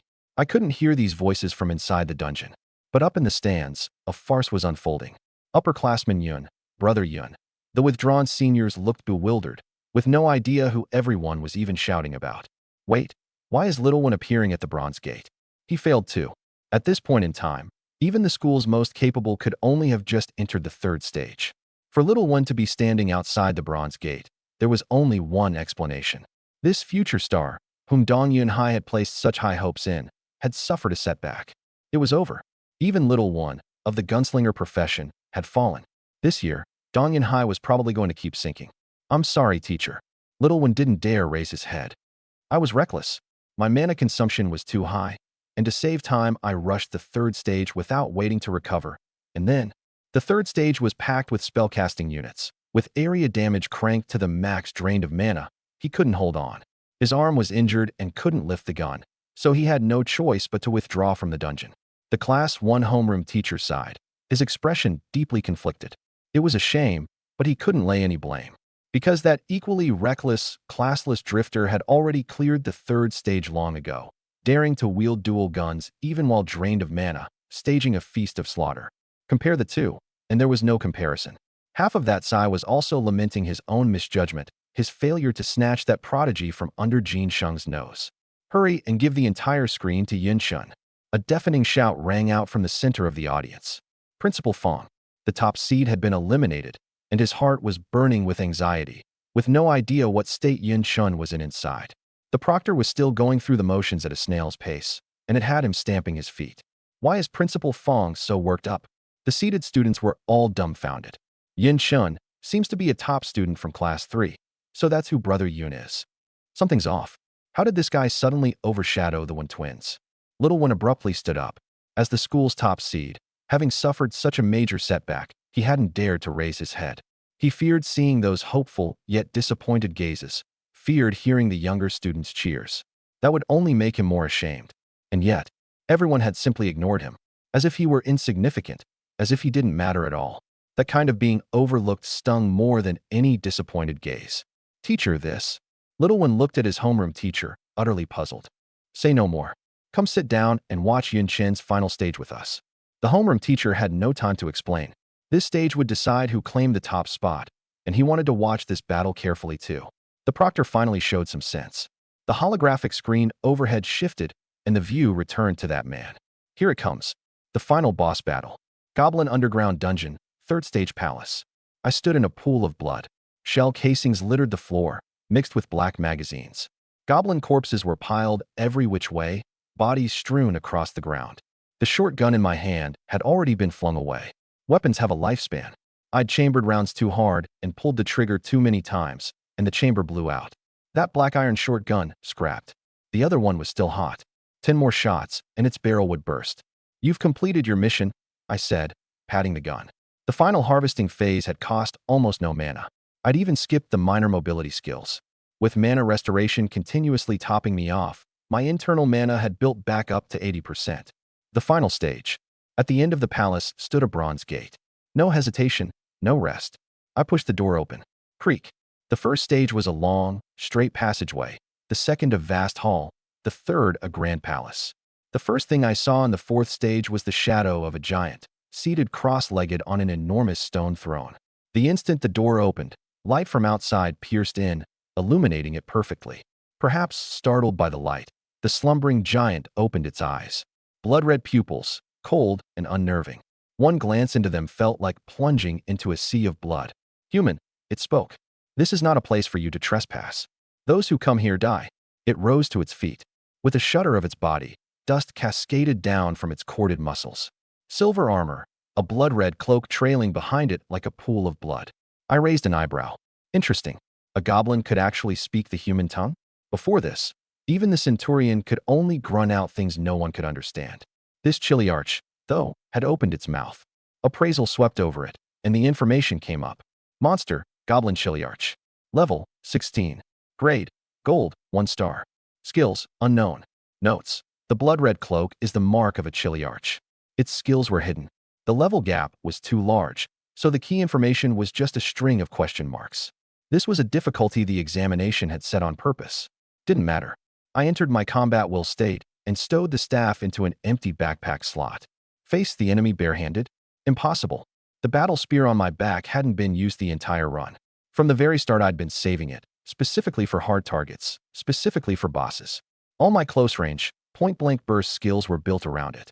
Now, let me see how long you can last. The next second, the gray oil paper-wrapped battle spear dropped into my right hand. You will live 20 seconds at most. And only 20 seconds. As the words fell, blood erupted. Amongst basic skill, a layer of blood-red radiance wrapped around my body. Blood burst, C+ grade. For 20 seconds, all stats surged by 80%, and attack speed, movement speed, and armor penetration all rose by 75%. After 20 seconds, the buffs zeroed out, my body would hang in a weakened state. All stats slashed to 25%, lasting a full 3 minutes. All or nothing. Failed to finish the boss in 20 seconds, and I'd be the unlucky one. But I'm no gambler. I was clear-headed and confident. Up in the stands, when the screen returned to me, the audience erupted. They might be about to witness history. What a huge boss. A full body width broader than the centurion. Even braced for it. Watching that sky-supporting frame was still suffocating. Brother Yin stowed his staff. He finally drew the battle spear. Is this the last weapon he's going to show off? No one had expected the all-rounder, master of swordsmanship, assassination, magic, and marksmanship, to whip out a battle spear at the final moment. But the next scene changed all their expressions. Hold on. Brother Yun opened with Berserk? That's the monk's blood burst. There were plenty of Berserk-type skills. The mechanic's adrenaline injection, the ghost swordsman's fury, even the rare mana boil of the mage carried a Berserk effect. But Berserk effects can't stack. What he'd used was blood burst. Something's wrong. Who opens with a Berserk skill right off the bat? Not just the students, even the instructors were stunned. However many times the textbooks had been revised, there was no example of going Berserk the instant you face a boss. This was an absolute mistake, an expressly forbidden move. Why? Because when Berserk ends, the body inevitably weakens. If the boss isn't dead by then, aren't you just left to be slaughtered? He's done for. This is far too rash. Principal Fong went pale, feeling the blood pressure he'd kept stable for years suddenly spike. He needed his medication now. At this critical juncture, that blood-red figure on screen had already charged at the giant descending from its throne. The giant walked down step by step, each footfall making the space tremble, as if any louder and the dome overhead would collapse. I wasn't afraid. My pupils grew deeper, my spirit more ethereal, my combat awareness maxed out. The instant blood burst activated, I stepped forward and vanished from where I stood, as if teleporting. The chiliarch frowned, sensing this ant was stronger than it had imagined. No, so fast. Just as it moved to raise its axe to block, my figure, trailing after images, suddenly whipped the battle spear. Swish. With a snap of the spear, the gray oil paper wrapping the shaft flung forward precisely, snapping open in midair and landing right over its eyes. It instantly lost sight of me. Unable to think it over, it instinctively swung a horizontal axe strike. The wind pressure exploded, and the sharp wind blade shredded the oil paper to pieces. But that axe strike swept nothing but air. I was gone, just as it reacted. Where did I go? Searing pain shot up from its right leg into its mind. Splat! A gaping wound tore open along the side of its right leg, blood gushing out like a fountain. Its hamstring severed, its right leg buckled, its massive body tilted, its center of gravity lost entirely. Halfway through the oil paper blinding it, I'd activated another swift stride. Riding its horizontal swing, I did a beautiful slide tackle to dodge the axe blade, slipping right into its blind spot, and carved a long gash into that unarmored leg with my spear blade. That strike, beautiful. Riding the momentum, I'd already circled behind the chiliarch. Roar! Toyed with and taking a loss right at the start, the big brute completely lost it. A surge of energy welled up from its body, and even the rubble beneath its feet was forced into the air. Its armor and body were visibly hardening. Trying to activate an advanced guarding skill? I had no intention of giving it that chance. The spear tip pressed straight against the base of its back. Rising Strike, the most ordinary of warrior basic skills. But not many people know how to use this thing, and even fewer play it well. This isn't a game. To actually launch someone airborne, you have to meet one of two conditions. Your strength can't be weak, or the target has lost their center of gravity. I had both. My 4 stats were already top tier, plus the blood burst boost. Not to mention it had just taken a hit from me and was already reeling. Bang! The spear's shaft bent taut like a bow, and that massive body was launched skyward by me. Aerial combo. I pushed off the ground and leaped after it. This skill has a high barrier. Others can't even meet the prerequisite of launching a target airborne, let alone combo in the air. But right now, it was the fiercest damage card in my hand. The spear struck out like a dragon. Splat, splat, splat. Suspended in the air, its skill interrupted. It had no room to even fight back. My arm swung wildly, one spear glare after another punching into its body. 2 hits, 3 hits, 5 hits. The airborne window was only so long. As its body was about to fall, I strained my will to the limit and violently thrust out the 6th spear. 6-hit aerial combo. The final blow, 45% stacked, 80% burst, all slammed into its heart. Boom. The space itself shook. The silver armor was pierced through, the spear glare's residual force undiminished, punching clean through its heart. It flew off like a cannonball, snapping several stone pillars in succession, plowing a furrow into the ground before it stopped. I didn't stop moving. The instant I landed, charge. Wrapped in blood-red radiance, I surged forward like a wave of blood. Roar. It growled, 6 blood holes in its body, its silver armor shattered to bits, nearly half its head missing. Only a single eyeball left glaring fixedly at me. Even so, it still gripped the battle axe in its hand. Swish. A horizontal sweep, an arc of light splashing toward my face. It looked like I was hurling myself onto the blade's edge. But at the very last moment, I halted my charge. Both hands gripping the spear. Block. Clang. Its gravely wounded body had long since lost its strength. I was wreathed in blood radiance, my momentum at its peak. The deadlock lasted less than half a second before I thrust both hands forward. The scales instantly tipped. Its arm went numb, the battle axe flew from its grip, and its entire body was left wide open. Die. Assault. I erupted on the spot, the spear slamming toward its head with full force. Its eye went wide, still trying to force blood into a skill. Too late. Boom. That half of its head burst open like a watermelon. The Chiliarch, dead beyond doubt. I drew the spear back and gave it a flick, blood spattering the ground. Ding. Congratulations, Examinee Yun-chun, on successfully clearing the Goblin Underground Dungeon. Difficulty level, Nightmare. Clear time, 14 minutes, 47 seconds. Your exam score has been successfully recorded. Clearing the dungeon came with rewards. These didn't count toward the exam. For Jiangnan Province's exam this year, the Goblin Underground Dungeon had been chosen as the test. Given the clear difficulty and time, evaluation, S rank. Congratulations, you are the record holder for this dungeon. Beginning distribution of clear rewards. Record holder? I couldn't keep the corners of my mouth down. This meant that without even waiting for others' scores, my spot as this year's Jiangnan Province top scorer was basically locked in. Of course, the system hadn't made the final call yet, but I was still the historical record holder for this dungeon. Gained 15,650 experience. Gained 20 free attribute points and 20 skill points. Obtained Verdant Forest Belt, Gold 1 star. Obtained Verdant Forest Gauntlets, Gold 1 star. Obtained title, Goblin Slayer. As the dungeon's record holder, 1 achievement talent unlocked. Please choose one of 3. Option 1, Rapid Casting, a minus grade. Greatly simplifies magic chanting and hand gesture guidance, with low-level skills becoming even instant cast. Option 2, Might Aura, a minus grade. Attack speed increased by 30%, and every third attack deals an additional 80% damage. Option 3, Unyielding, a minus grade. When gravely wounded, automatically gain a 100% boost to attack power and attack speed. 1 of 3. All 3 were good stuff. But given my playstyle, I chose Rapid Casting. Option 1, Rapid Casting, selected. A wave of insights surged into my mind, and my understanding of magic elements climbed another tier. Low-level magic already had short chance. Now even that little process could be skipped, going straight to instant cast. Don't underestimate that half second. Battle conditions change in an instant, and every bit saved is one more margin for survival. Take that Chiliarch just now. If it could have instant cast its guard, My rising strike might not have interrupted it after all. Hum. A golden pillar of light descended from the dome, striking the stone throne.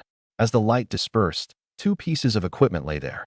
Verdant Forest Belt, Gold 1 star, Constitution +10, Strength +5, Level 10 and above, Human Race only. Verdant Forest Gauntlets, Gold 1 star, Strength +10, Constitution +5, Level 10 and above, Human Race only. Verdant Forest Set, 2-piece bonus, 5 seconds after leaving combat. Continuously restore health, mana, and stamina based on Constitution. 4-piece bonus, Overflow health converts to a life shield. Overflow mana converts to a magic shield. Good stuff. With my means, gold-grade equipment had been out of the question. My whole outfit was black iron and bronze. The staff blade was the rare exception, and even that was only bronze 2-star. But this was a set.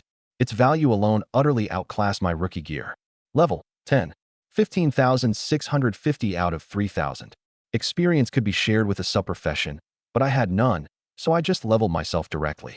Leveling up to 11. Leveling up to 12. Leveling up to 13. Level 13. 2,650 out of 8,000. The Triple S experience was so rich I jumped several levels in one go. Counting the points from leveling, that was 29 free attribute points. I split them as evenly as I could.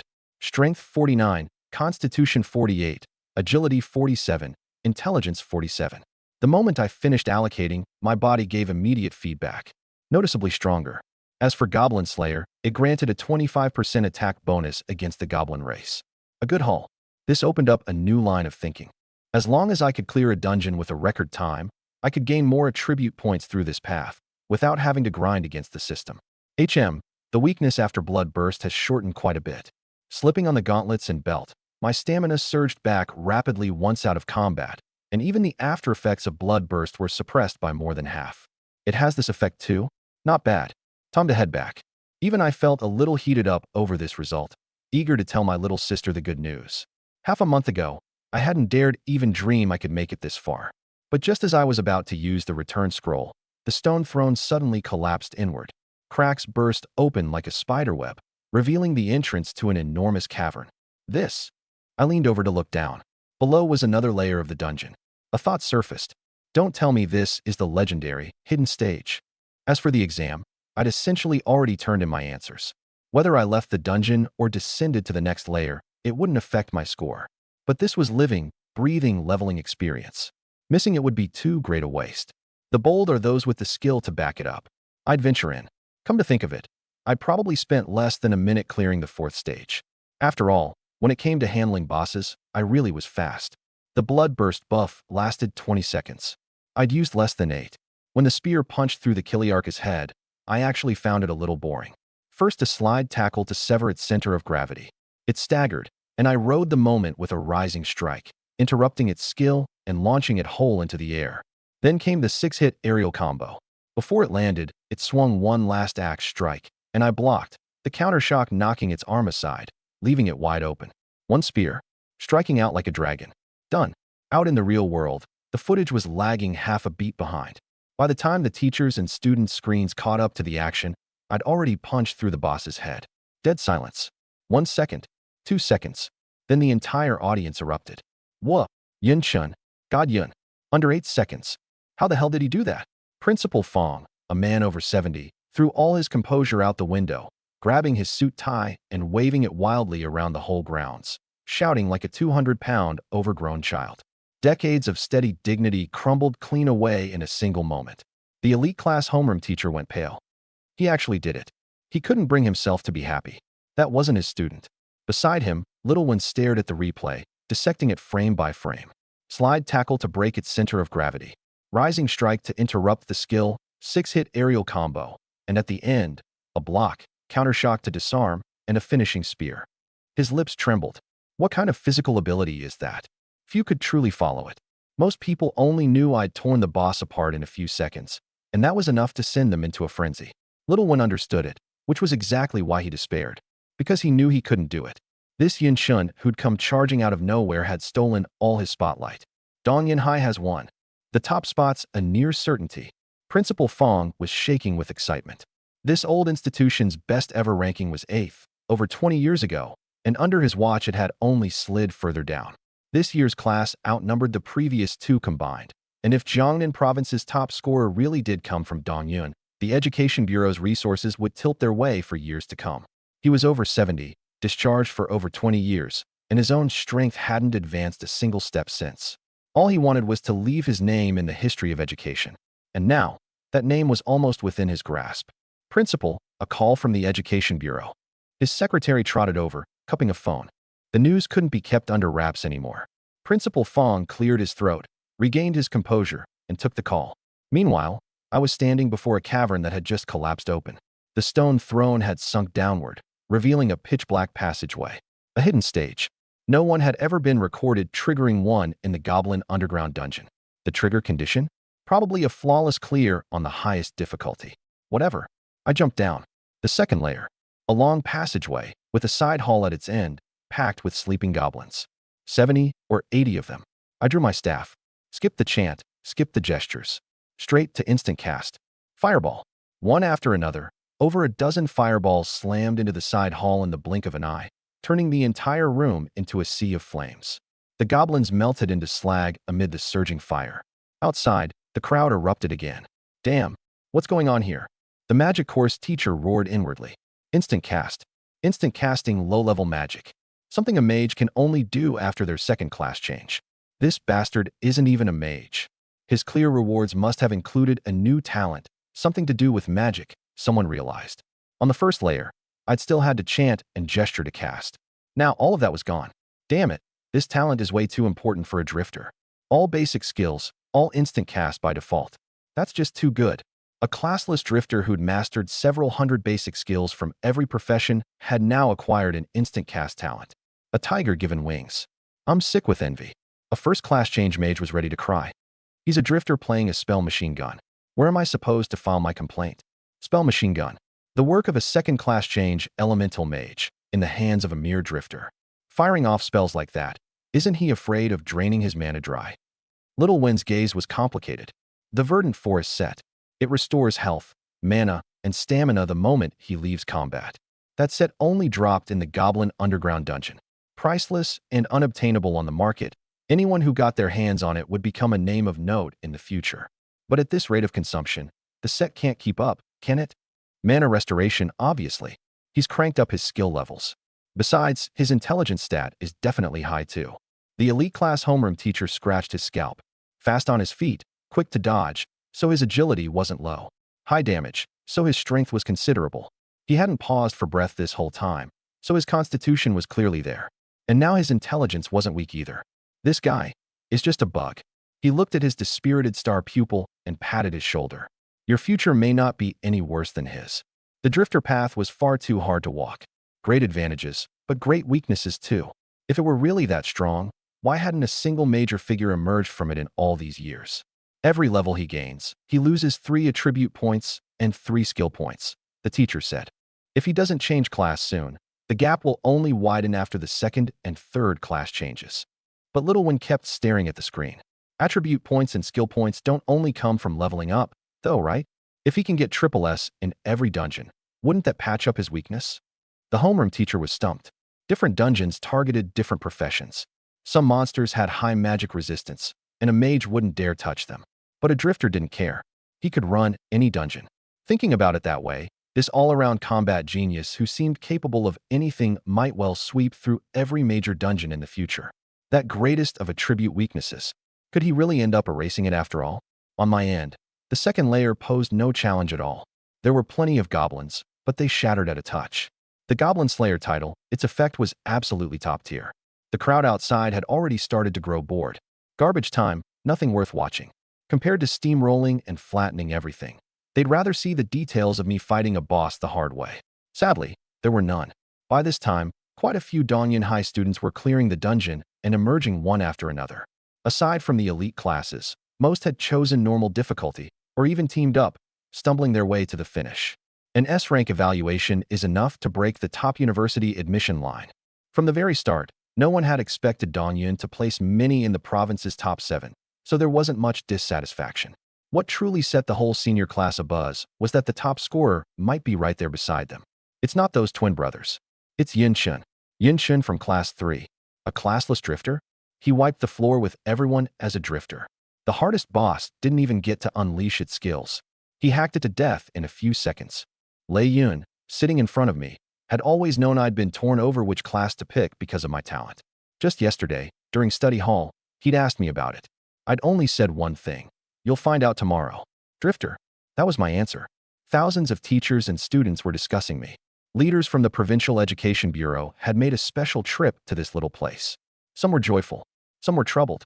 A senior year exam hall is no place for warmth. The bones of over 30 people would remain buried in that dungeon forever. It's a near certainty. The moment I triggered the hidden stage, only one thought was on my mind. First place was in the bag. The hidden stage wasn't as hard as I'd imagined. A goblin centurion charged at me, and I hurled a single fireball at it. It didn't even have time to scream before it was reduced to charcoal. The audience erupted. He's gotten stronger again. The equipment upgrade is so crucial. The dungeon deliberately locked equipment grades, all to bring everyone to the same starting line. But even so, the great families and wealthy houses could still afford top-tier bronze gear. Having claimed my clear rewards, I could feel that surge of power climbing when I compared my before and after across the two layers. Everything that remained was pure garbage time. But strangely, the proctor hadn't switched the screen, and not a single person in the audience had left.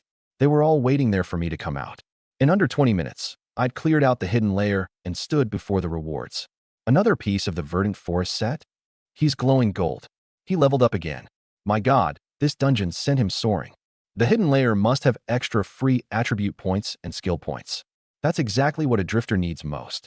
The audience buzzed with chatter, every gaze filled with envy. Then, one by one, everyone slowly rose from their seats and turned in unison to face the bronze gate in the center. It was my turn to make my entrance. I stepped out of the teleport light, and the applause crashed over me like a wave. God Yun, you're amazing. So freaking cool. The chaotic cheers blurred into one mass. Not a single word distinguishable. Standing at the gate, honestly, I was a little dazed. The most absurd of all was Principal Fong. This man, who normally never let joy or anger show on his face, actually came trotting over, seized my hand, and grew so excited his face flushed red. Come, look at the camera together. He'd long since prepared a cameraman, who hoisted the big rig and snapped shot after shot. Jin Sheng, what are you standing around for? Get over here. Principal Fong was grinning ear to ear. Yin Shun, results will come out in 3 days at the earliest, 7 at the latest. Go home and rest easy, and wait to bring the good news back with you. After a few pleasantries, he knew he was being long-winded and waved his hand. Rest well these next few days. Don't put pressure on yourself. Come, clear a path. Driver, take him home personally. My college entrance exam ended right there. But for those withdrawn students of Dongyan High, it wasn't over. Fail the combat profession, and you either repeat the year, switch to a sub-profession, or pivot to the liberal arts track. Those had separate exams in the coming days. I was a homegrown child of Dongyan City. Our home wasn't large, 70 square meters, 1 living room and 2 bedrooms. When I got home, I was alone. My parents had passed early. My father fell over a decade ago on the front lines against the Orc royal court's invasion. My mother raised me and my little sister Yuntang all on her own, and passed a few years ago from a heart ailment. My sister was still in school, in her 2nd year of middle school. These past few years, the two of us had depended on each other, living frugally. Poor children grow up early. In earlier years, she'd stood on a little stool at the kitchen counter washing dishes, and by my senior year, she'd simply taken over the cooking. To save money, we never ordered takeout. No matter how I tried to persuade her, she refused to hand the housework over to me. The more stubborn she was, the more I took it to heart. Only by giving my all could I do right by her. From today on, everything would be different. I lay on the sofa, curtains drawn, the room dim. If not for the compulsory education support, I couldn't have even learned the basic skills of so many professions. The equipment I'd brought into the dungeon were all old relics my father left behind. The ammunition and firearms I'd scraped together from our savings, gritting my teeth to buy. I was very satisfied with my talent. It was an innate combat instinct, quick to pick things up, quick to master them, with a grasp of timing honed to perfection. My only regret was that my awakened talent was a bit awkward. It could raise every skill by 2 grades, but capped out at C-. It was because of this that I couldn't get into the elite class. In their eyes, this talent was useless. Unable to lift late-game profession skills, it wouldn't take you far, and no amount of practice would matter. I really was dealt a blow back then, and it was in that very moment that the idea struck me. Forget changing class. I'd become a classless drifter. Raise every basic skill by 2 grades, then pair it with my innate combat instinct. Wasn't that a match made in heaven? But no matter how good my natural conditions were, I still lacked confidence. Not changing class meant the more I leveled, the more I lost, with free attribute points and skill points always falling behind. The same old fatal knot. What truly made me commit was my cheat. After crossing over all these years, I'd long forgotten about it, no longer hoping some system from a novel would drop into my lap. The system's premise was absurdly simple. Assist the profession you choose and become the strongest in the world. Please select your career plan. I remember I swallowed hard back then. The first word that surfaced in my mind wasn't demon swordsman, mage, or warrior. It was classless drifter. But did a drifter even count as a profession? It was nothing more than the term online games used for players who didn't change class. Would the system accept it? Willing to give it a shot, I entered classless drifter. To my surprise, the system accepted it. From then on, my daily quests all offered rich rewards, a choice of one from among free attribute points, skill points, or a skill book. The drifter's greatest weakness was patched up in an instant, and my 4 core stats became my fiercest advantage instead. Others gained under 10 attribute points per level after changing class. And me? As long as I was willing, I could claim points every single day. The system also assigned quests, arranging my career plan.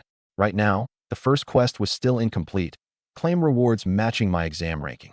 Anything the system produces is top quality. I'd take only the #1 prize. So Jiangnan Province's top spot was something I had to have. Wait. I exhaled. I still have to wait for the rankings. I rose from the sofa, drew back the curtains, turned on the lights, and headed for the kitchen. Before coming home, I'd had the principal's driver make a detour to the market. The exam was over now. I couldn't very well let my sister keep doing the cooking. 5 days passed. I remained disciplined. Every day upon waking, 100 push-ups, 100 sit-ups, 100 squats, then a 10-kilometer run along the river. The daily quest never failed.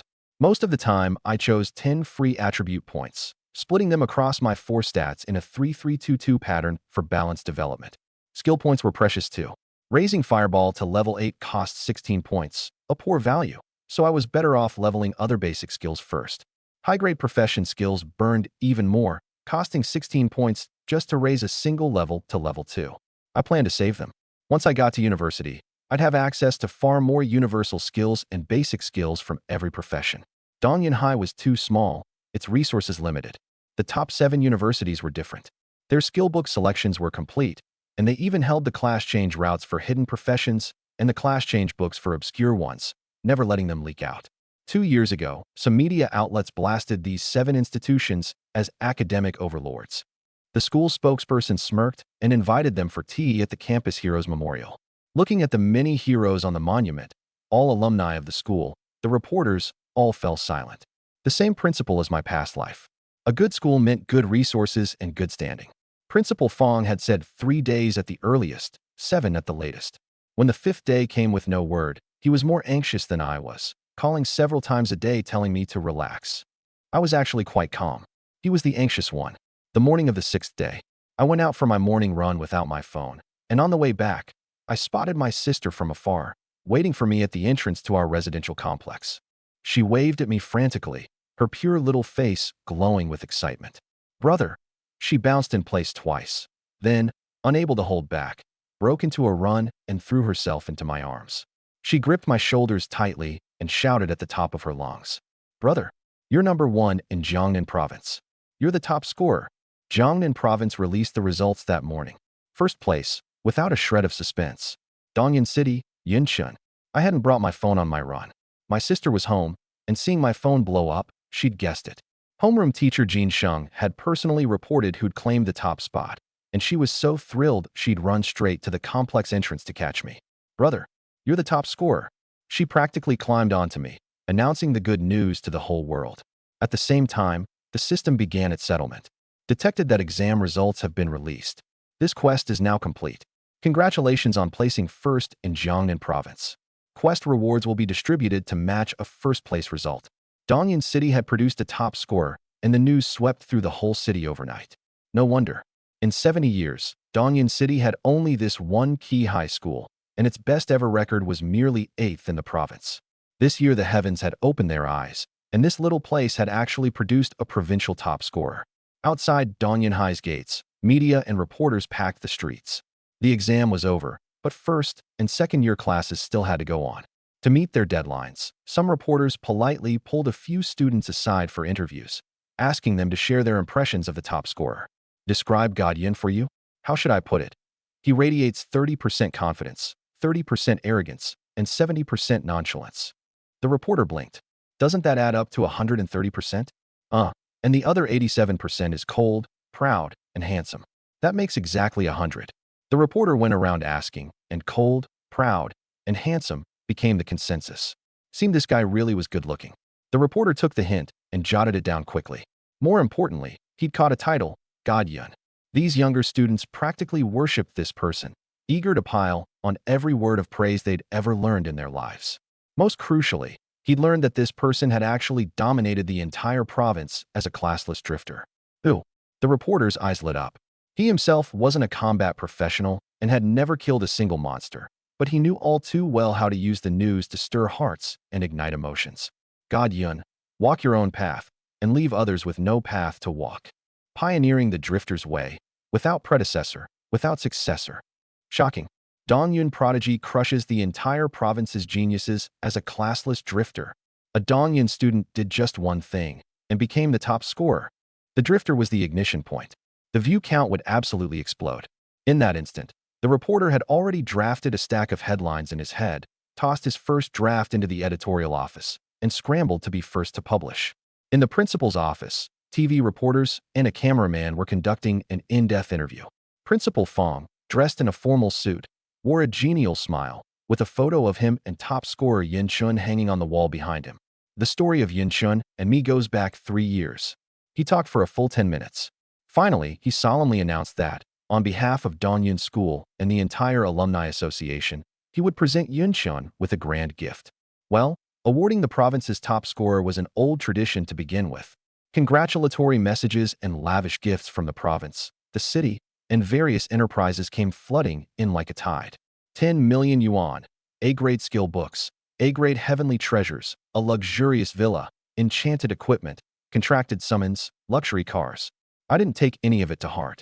What truly made me stare wide-eyed was what the system gave me after I got home. Ding. In light of your classless drifter identity, matching quest rewards are now being distributed. Congratulations, your awakened talent, all-rounder, grade B, has been promoted to all-rounder, grade A+. All-rounder, a plus. All skills and talents can gain up to a 3-grade leap in quality, up to a maximum of B+.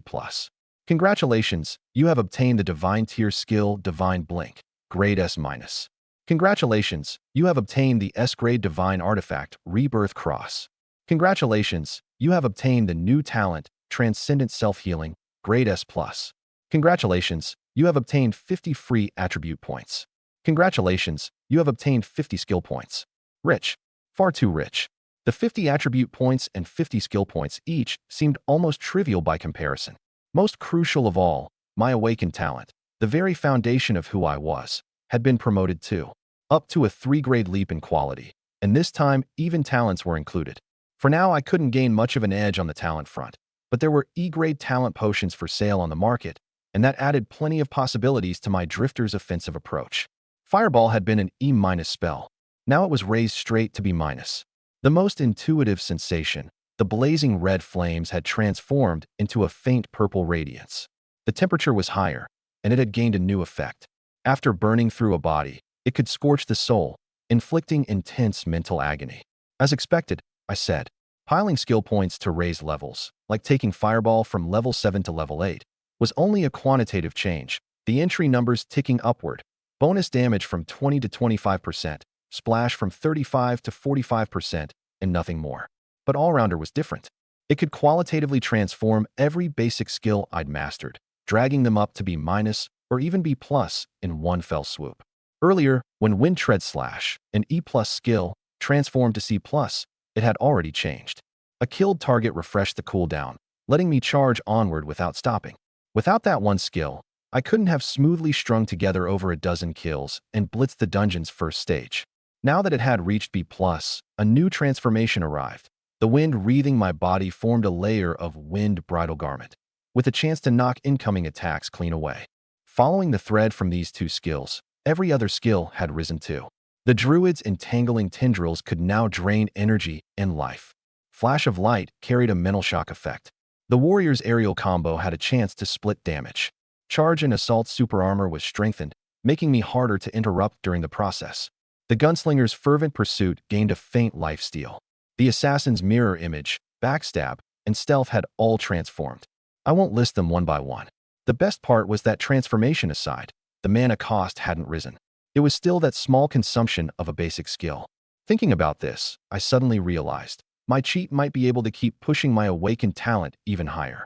And when that happened, it would be another wave of rapid transformation. I turned my attention to the other rewards. Good stuff. The S-grade divine artifact, Rebirth Cross, was as good as giving me a second life. The moment a person died, it activated automatically, choosing a safe spot to let me be reborn. This world was a game descended into reality, but everyone had only one life. Dead was dead, unlike in a game where it didn't matter.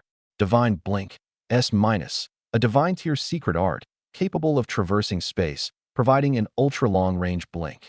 The description was simple. An ultra-long-range blink that could even traverse space? And it was a secret art, with no profession restriction. I'd never heard of this secret art designation. Were secret arts a separate system from skills? Or was it a term the system had coined itself? Whatever. With my current perspective, I couldn't so much as touch the shadow of an S-grade skill. Even A-grade skills were treasures the institutions kept locked away on the top shelf. Getting an S-grade divine secret art was enough to thrill me. Another means of survival. One of these days I'll find a training ground and try out Divine Blink. It instantly became the strongest skill in my arsenal. Being able to traverse space was tremendously useful. This Earth's spatial structure was inherently unstable, riddled with rifts, connecting to other dimensions from time to time. The U-City tragedy 20 years ago happened precisely because the rift tearing open above the city wasn't dealt with in time, letting the Beast Tribe army break into the human homeland. The more space-related secret arts I stockpiled, the more protection I'd have. The last was the S+ talent. Transcendent Self-Healing, S+. Your cells are imbued with boundless vitality, enough to negate most fatal injuries. Good grief, another survival talent. This system was truly terrified something might happen to me during my weak chicken stage, stuffing survival skills and talents into my mouth one after another. Whether it could regrow bone and revive the dead was still uncertain and would need testing. But regrowing severed limbs should be a sure thing. I'd heard that a priest could basically cure limb loss after their second class change, and S+ was a full tier above S-, so regrowing a limb was the bare minimum. Whether it could revive me from a single drop of blood, I wouldn't test on my own body. In any case, with the Rebirth Cross as a backstop, I was protected inside and out to the utmost. Not bad. I was very satisfied. The rewards for the #1 top scorer were plenipotent. Anything the system produces really is top quality. Just then, the phone on the table kept buzzing. Homeroom teacher Jean Sheng, classmates, the principal, and a whole pile of unknown numbers, all frantically calling me. I replied to my teachers and classmates' congratulations with brief messages. The unknown calls, from who knows where they'd gotten my number, I didn't answer a single one. Besides congratulating me, Jean Sheng specifically asked me to come to the school that afternoon. People from various universities' admissions offices were arriving. Unable to get through to Principal Fong by phone, I got a text saying a driver had been dispatched for me. I raised an eyebrow. The admissions offices had come this fast. Understandable, too. Everyone wanted to snatch up the top scorer, and who wouldn't want to strike first? That works. Time to decide which school to apply to. Applications were filled out after results came, so there'd been no rush before. Going by the university rankings, if I were to choose, I'd only pick from the top 7. Those 7 had the strongest faculties. Having sorted through my rewards, I walked out of the bedroom. Brother. My sister Yuntang raised her phone, her face full of displeasure. There's a pile of reporters and gawkers outside the complex. Good thing the security guards are on top of it and didn't let them in, or our doorstep would have been trampled to bits. And who knows what distant relatives have crawled out of the woodwork, all calling. So true to life. Poor in the bustling city and no one asks after you. Rich in the deep mountains and distant relatives appear. After mom and dad passed, only one relative had actually helped us out. The rest had long since cut off contact. Ignore them, I said. She took the hint. These estranged, opportunistic distant relatives were truly impossible to like. Of course, there were plenty of happy things too. Brother, we're rich now. Yin Tang counted on her fingers. 10 million from the province, 2 million from the city. 12 million is enough for us to eat and drink for a lifetime in Dongyan. plus the province's A-grade skill book and A-grade heavenly treasure, the city's B-grade heavenly treasure, and a luxurious villa. And on top of that, all the big enterprises in Dongyun have pledged to send us tons of stuff. Having lived a poor life for so long, she couldn't stop smiling, her delicate little face all sweetness. Part of that was joy at how outstanding her big brother was. But she quickly reined in her smile and turned serious. Brother, those things the enterprises are sending, let's not take them, okay? The top scorer awards from the state could be taken with a clear conscience, since they were given every year. But Yun Tang was well-read and understood the principle that there's no such thing as a favor without a reason. Take from others and you owe them, and the next time they come knocking for help, you can't easily refuse. Of course, I said, smiling and nodding. What are you smiling at? Smiling because for someone so young, you understand quite a lot. She was youthful and adorable, yet carried a steadiness her peers lacked, and that put my mind greatly at ease. After chatting a while, Yun Tang lounged back on the sofa scrolling her phone, all of it news about me. Brother, this is way too exaggerated. Pioneering a new path, without predecessor, without successor. And this one, Dongyun prodigy crushes the entire province's geniuses as a classless drifter. A Dongyun student became the top scorer by doing just one thing. I clicked in, total clickbait. After lunch and a bit of rest, the notice came. Principal Fong's driver was already waiting for me in the complex parking lot. Dongyun High. The teachers from various universities' admissions offices arrived at the conference room one after another, mostly the crews from the top 7. In all these years, these elite universities' admissions offices had never visited such a small place, and Principal Fong received them with particular care. But he hadn't expected that among the top 7, Qingyun University would be absent. What's going on? Not sure. They had no intention of coming to Dongyun at all, staying put in the provincial capital, and it wasn't our place to ask. Which top scorer of years past hadn't been frantically fought over? The top institutions each went all out, piling on gifts to win them over. In recent years, some had even played the family card, arranging assigned positions for the top scorer's relatives. Who could have imagined this year's provincial top scorer would be snubbed by a top 7 institution?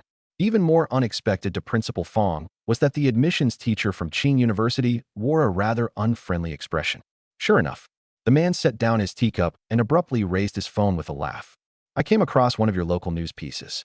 Pioneering the new path of the drifter, without predecessor, without successor. You've really got the nerve to boast. I'm not afraid of offending anyone, and don't accuse me of bullying you small-towners. Have your school's Yinshin pick a profession immediately. Classless drifter, what a load of nonsensical garbage. If he doesn't change class, we're leaving right now. The moment the words left his mouth, the Qing University student union members running errands for him immediately chimed in. Teacher, in case you don't know, there's a term called small-town test grinders. It refers specifically to those small-town kids who are good at exams and bury themselves in rote study. I used to think the term was discriminatory, but right now, I think Yun Chun is playing far too many tricks. Dungeon exams inherently target certain professions, and this guy deliberately picked a drifter to counter it, disregarding his future and dumping all his skill points into every profession's basic skills. A petty cleverness that sacrifices the future just to get through the college entrance exam. Sure, it worked, but at the end of the day, it's still petty cleverness. Drifters run out of steam in the late game. For all we know, this Yun Chun, who claimed the top spot against his conscience, has already changed class by now. I'm saying all this not because I look down on your Dongyun High. I just believe Yun Chun exploited a loophole in the exam. This person isn't worth recruiting. His character alone makes him unworthy. The moment I slid open the conference room door, I smelled gunpowder. Not the gunpowder of a fight, the kind from people quarreling. The instant I walked in, I saw my homeroom teacher Jin Sheng standing there, his face flushed crimson. The look of an honest man pushed to his limit. I recognized it. Yin Chen, you're here. He hurried over to greet me, reining in his emotions. Let me introduce you. These are the teachers from the various universities' admissions offices. I cut him off. What just happened? I'm cold-faced by nature, and my speech carries little inflection. But when those words came out, that crowd in the room fell quiet for a moment. Jin Sheng opened his mouth, but couldn't get it out. Instead, a fellow thin as a bamboo pole spoke up first. Just had a few words with your teacher, he said leisurely. We were arguing over whether you exploited a loophole in the exam, whether you cheated. I looked at him. I said you might be the most watered-down top scorer in history, and your teacher lost his temper. A smile hung at the corner of his mouth. Who are you? Second year next semester, from Qing University. Qing University. A prestigious school, one of the academic overlord type. I got it. This guy had that arrogance of looking down on small places written all over him, from head to toe. Classless drifter, small-town test grinder. Without him finishing, I could roughly guess how much filth he'd flung at me earlier. A soon-to-be second-year Qing University student, I nodded. Fine then. I planted the staff in my hand against the floor. Now, let me, the most watered-down top scorer in history, issue you a challenge. If I don't defeat you within 5 moves, I lose. The room went silent for half a second. Then Tian Yuanzhou, I only learned his name later, burst into laughter. Wait, what did you say? He laughed so hard, he could barely straighten up. You want to challenge me? And beat me within 5 moves? The absurdity of it all. Once he'd laughed his fill, he deliberately turned to shout at his Qing University teacher. Teacher, you heard that, right? Everyone heard it, right?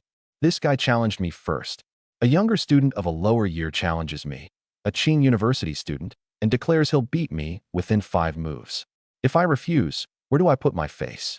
Word gets out, and all of Qing University becomes a laughingstock. The logic was sound. I hadn't even had my first class change. He was first change, level 19. The level gap was right there. His free attribute points alone could crush me by 5 or 6 levels. Their seated Qing University teacher spoke up in an unhurried tone. Accepting was the right call. Yunshin, you're not allowed to back out. A teacher from Jiangnan University beside them frowned, speaking up for us Dongyun folks, but I waved my hand. No need. This was trouble I'd brought on myself. Yunshin this. Jin Sheng's eyes had gone a little red. He knew I was standing up for him. I didn't turn around. Seeing the high school teacher's troubled expressions, Tian Yuanzhou's sneer deepened. No need to head down to the arena. Too much hassle. Right here in this conference room. The space is a bit small, but combat's all about controlling your environment, isn't it? Why aren't you clearing out a space? Go help out, Principal Fong said with a sigh. Soon, half the tables and chairs were pushed into the corner. The two of us stood in the cleared space. I was tall and slender. He was thin and gaunt. Both of us gripping staves. Interesting. He was a bona fide mage, and I was the one everyone had cursed to death as a classless drifter. The other half of the room was packed with admissions teachers from every school, along with Dongyun's principal and teachers. Everyone on Dongyun's side was on edge, while their Qing University teacher sat with his legs crossed, watching the show. Only Jin Sheng, somehow, had suddenly calmed down. He'd probably seen something in me. Not blind arrogance, but a steadiness from the inside out. Having lived 2 lifetimes, I'd seen scenes far grander than this. Someone stepped up to serve as referee. Counting down from 3, I raised my staff, mana beginning to churn at its head. The rule was that you couldn't raise a shield in advance before the match began. So most mages made a shield their first move at the start to protect themselves. I had no intention of protecting myself. And from Tian Yuanzhou's posture, neither did he. 3, 2, 1. Begin. We raised our staves at almost the same instant. Tian Yuanzhou's face was full of a savage grin. Right off the bat, he chose his most practiced tracking spell, auto-locking onto its target, which he could compress to a 0.6-second chant on a superb performance. He was in good form today. I could tell. But his spell hadn't taken shape yet. I struck first. The ground exploded beneath his feet. Plant roots shot up like mad, and a tremendous force flipped his center of gravity outright. Bang! In under half a second, his body lost its balance completely, his spell forcibly interrupted. That tracking spell, on the verge of a superb cast, was wasted just like that. The roots wrapped around his whole body, coiling him up into the air. A layer of spell barrier automatically enveloped him. Magic equipment, the kind that auto-triggers when struck. Damn it, his face went pale. Impossible. My speed striking out was faster than his. And what left him even more despairing was the searing heat rushing at his face. Purple fireballs, instant cast, slamming toward him one after another. No, his hands locked down by the roots. Unable to move at all, he could only stare wide-eyed as the flames exploded around him. Boom. The first purple fire came down, shattering his protective barrier outright. The embers scorched his skin, splitting it open in gash after gash. The second followed right behind, still instant cast. He had nowhere to dodge. Boom. That set of light armor was blasted to powder on the spot. Bang. His utterly defenseless body took the hit head-on. A bloody hole exploded on his chest, and the vines coiling him had long since been devoured clean by the flames.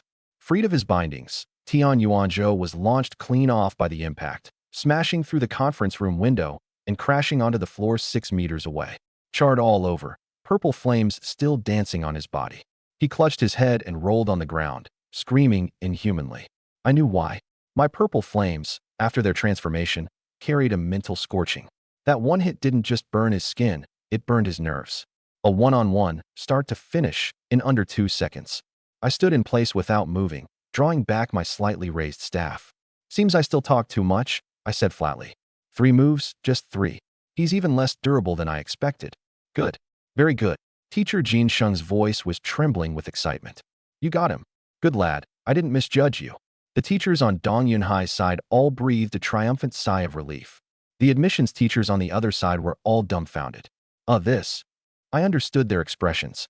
By their standards, a low-tier one-on-one wasn't even worth a glance. Before the match, no one had been optimistic about me. At most they'd hoped I wouldn't disgrace the classless drifter. And instead I'd crushed a Qing University bred, level 19 mage outright. Instant cast magic, faster than a proper mage. His fireball has turned purple, and the power's off. It's long since left the realm of a basic skill. Be great at least. Even the strength of his entangling roots is beyond spec. No, it's all off. Doesn't his profile say his awakened talent raises skills to C grade at most? They each had a copy of my profile. Combat skills, awakened talent all-rounder, all written out clearly. It was that all-rounder line that had rubbed them the wrong way the whole time. A skill ceiling of only C grade, basically useless after the second class change. But the reality before their eyes didn't match the paper at all. The entangling root strength was beyond spec. And fireball was even more obvious, the flames burning from red to purple. 5 days ago in the exam hall, it was still blazing red. Could it be talent evolution? Yin Shun, your awakened talent has evolved. Jin Sheng nearly leaped up, his face filled with excitement, like watching a silkworm break its cocoon and become a butterfly. There are precedents, but far too few. But if his talent can mutate and evolve, then the classless drifter truly has a future. No one denied how well all-rounder suited a drifter. Their only reservation had been its ceiling being too low. Now that the ceiling problem was wiped away by evolution, what reason was there not to snatch him up?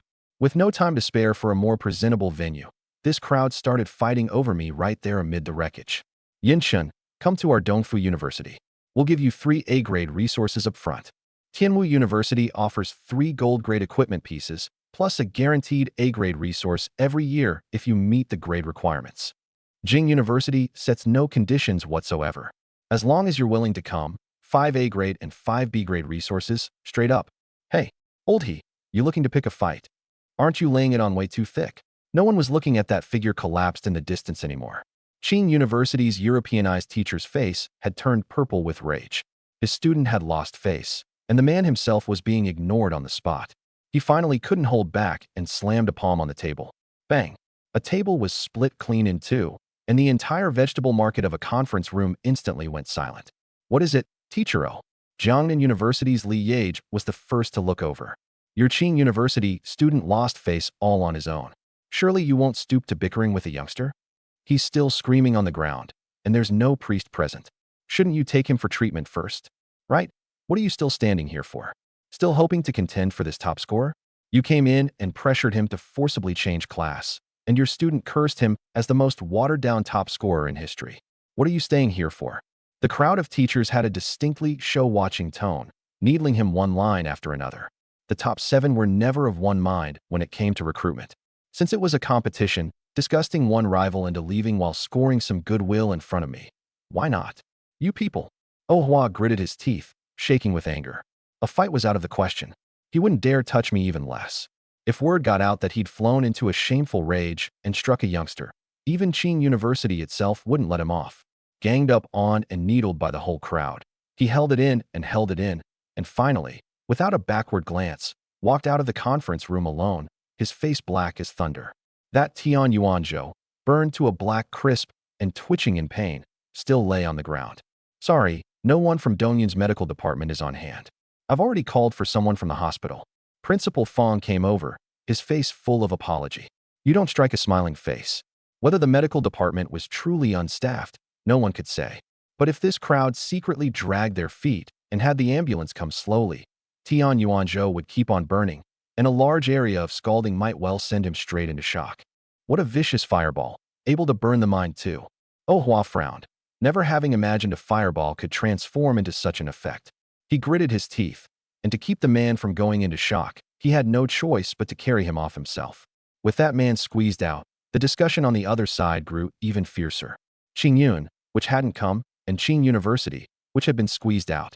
The remaining 5 schools were still fighting madly. Jing University, if you dare drive up the bidding, then Tianwu will see it through to the end. Whatever you offer, I'll add one more A grade on top. Is this fun? Playing house like children. Dongfu, your faculty's been weak these past few years, dead last at last year's national exchange tournament, and you dare come poach people too? Then why don't you mention that 4 years ago Dongfu took first place? Every year fighting over the provincial top scorer went like this, a vegetable market of haggling, raising the stakes while exposing each other's old scandals. At this point, Mage, who'd stayed silent all along, stepped forward. Over the past 10 years, my Jiangnan University won't dare claim #1 in overall faculty, but we've held steadily in the top 3. Especially these last 3 years, we've taken first every year at the freshman exchange tournament. You can trust our Jiangnan University.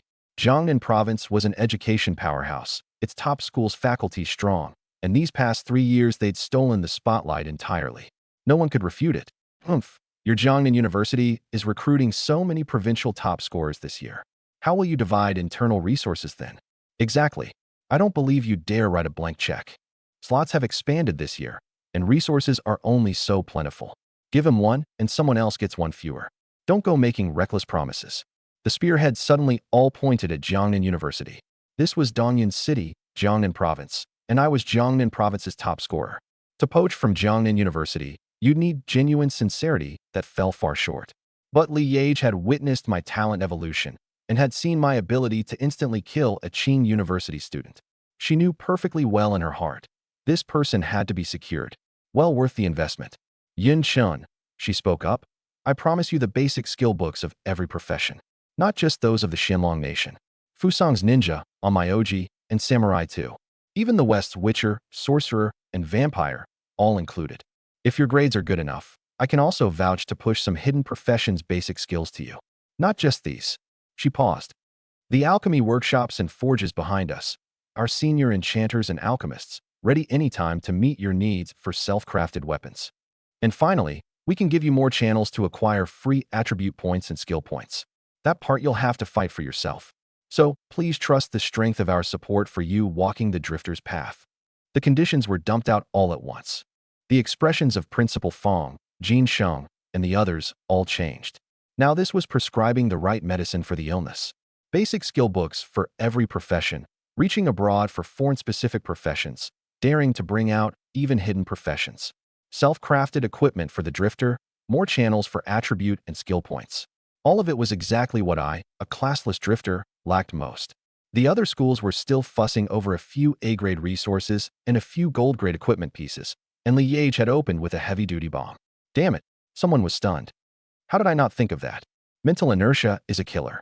They'd all led with A-grade resources as their chips, but I didn't lack those at all. To be precise, the weight of those resources fell far short compared to full profession skill books and self-crafted equipment. The difference in caliber was now clear as day. On sincerity alone, they'd been pierced right through. A few seconds later, I spoke. My choice, Jiangnan University. It didn't really matter. Any of the top 7 would have done. In my heart, my true backing had never been the school, it was the system.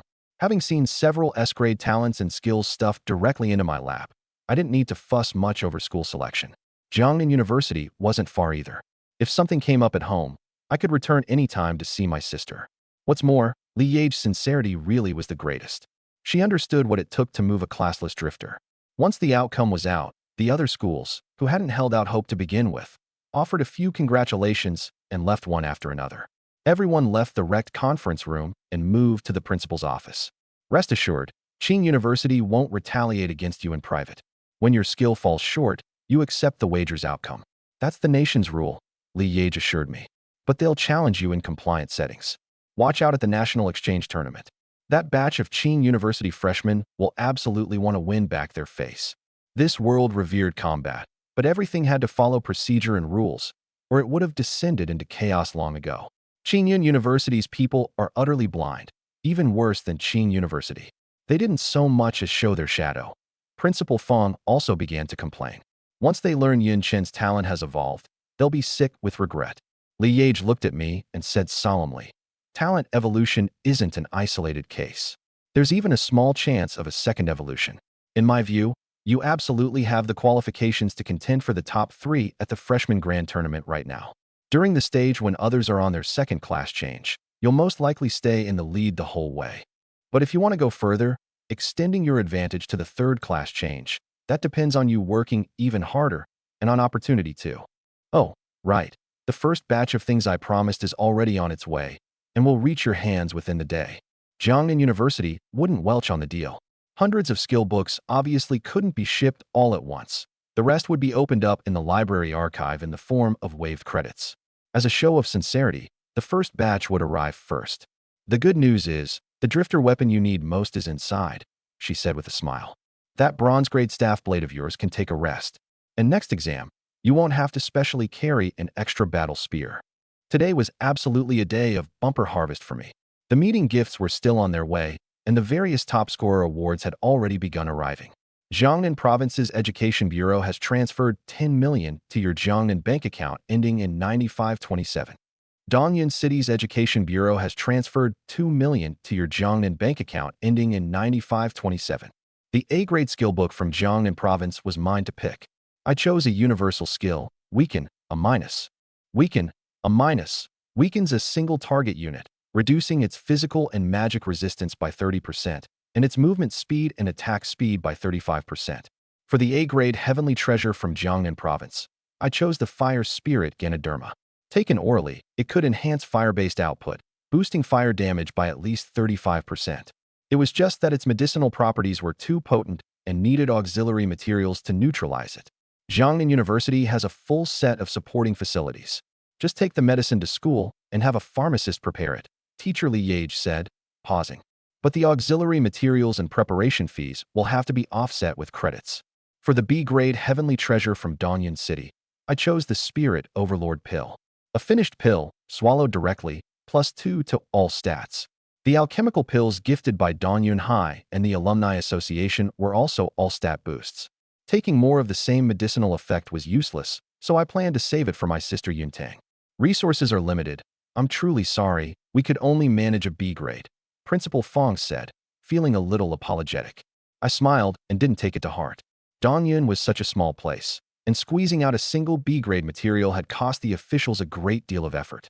Dongyan City also gifted a villa with a small courtyard to give my sister a new place to live first. In about 20-some days, I'd have to set off to enroll at Jiangnan University. As for the commendations pushed my way by those enterprises, I declined them all. But there was an episode within this. Tianshan Biopharmaceutical, a Dongyan local company with a market cap of 100 billion, actually gave no indication whatsoever. The media, like rats catching a whiff, dug up the dirt within a few days. The Tianshan boss's son was also an examinee this year, in the province's top 10, only he'd studied in the provincial capital. Some spread the word that Tianshan looked down on me, asserting I wouldn't go far. These people fan the flames day after day. I couldn't be bothered with them. It wasn't yet mealtime that afternoon when the weapon shipped by Jiangnan University arrived at Dongyan High. A gold-grade treasure capable of switching among 3 forms. Battle spear, magic staff, longsword, switchable at will. Dual-form weapons aren't rare, but 3-form ones. Few people wield those, Mage said. Weapon, enchantress, formation breaker. Grade, gold, 3 stars. Attributes, strength +10, intelligence +10. Effect, 3-form switching. In battle spear form, enchanted with daylight, physical attack and armor penetration +35%. In longsword form, enchanted with crimson fiend. Each strike carries 25% bleed. In staff form, enchanted with purple gloom, magic damage and spell penetration +35%. Profession restriction, warrior, swordsman, demon swordsman, mage. Level requirement, 12. The moment the info window popped up, I inwardly grinned. Profession restriction? I'm a classless drifter. This thing couldn't hold me back at all. I poured mana into it, and the prismatic mana crystal at the staff had instantly burst out a spread of purple light. That purple gloom, radiance was soul-stirring. I stood in the training ground and casually instant cast a few spells. Boom! Several automated targets were instantly blasted to bits. It was more than a full tier above my bronze staff. I gripped the staff's tail, and the prismatic crystal at the head retracted into the shaft. A flick of my wrist, and a long, slender blade was drawn out. The blade instantly ignited with a blood-red radiance. Crimson Fiend, taking shape. A bloody stench actually drifted through the air. I stepped forward and charged, casually giving 2 swings. Swish, swish. 2 blade glares crossed, and 2 straight gashes split open on the target, parts clattering to the ground. I flourished a sword flower on the follow-through. Not bad. Returning blade to staff. At a shift of thought, the staff head's mana crystal contracted inward and formed a spear tip, a faint white radiance rising on its surface. Daylight. The nearly 2-meter battle spear, I swung with one hand with fearsome force. A sudden forward thrust, and the spear tip's white light condensed to a point, bursting out like an orb of light trailing an arc. Whoosh. Boom. The white light punched through an armored target, tearing the thing apart from the inside out. This weapon is truly capable. Battle spear, longsword, magic staff, each with its own character, and all bearing enchantments. Whatever enemy called for whichever form, mine to pick. This was what you'd call formation breaker. And the demonic edge of these enchantments lived up to the word enchantress, too. Watching from a distance, Mage clapped.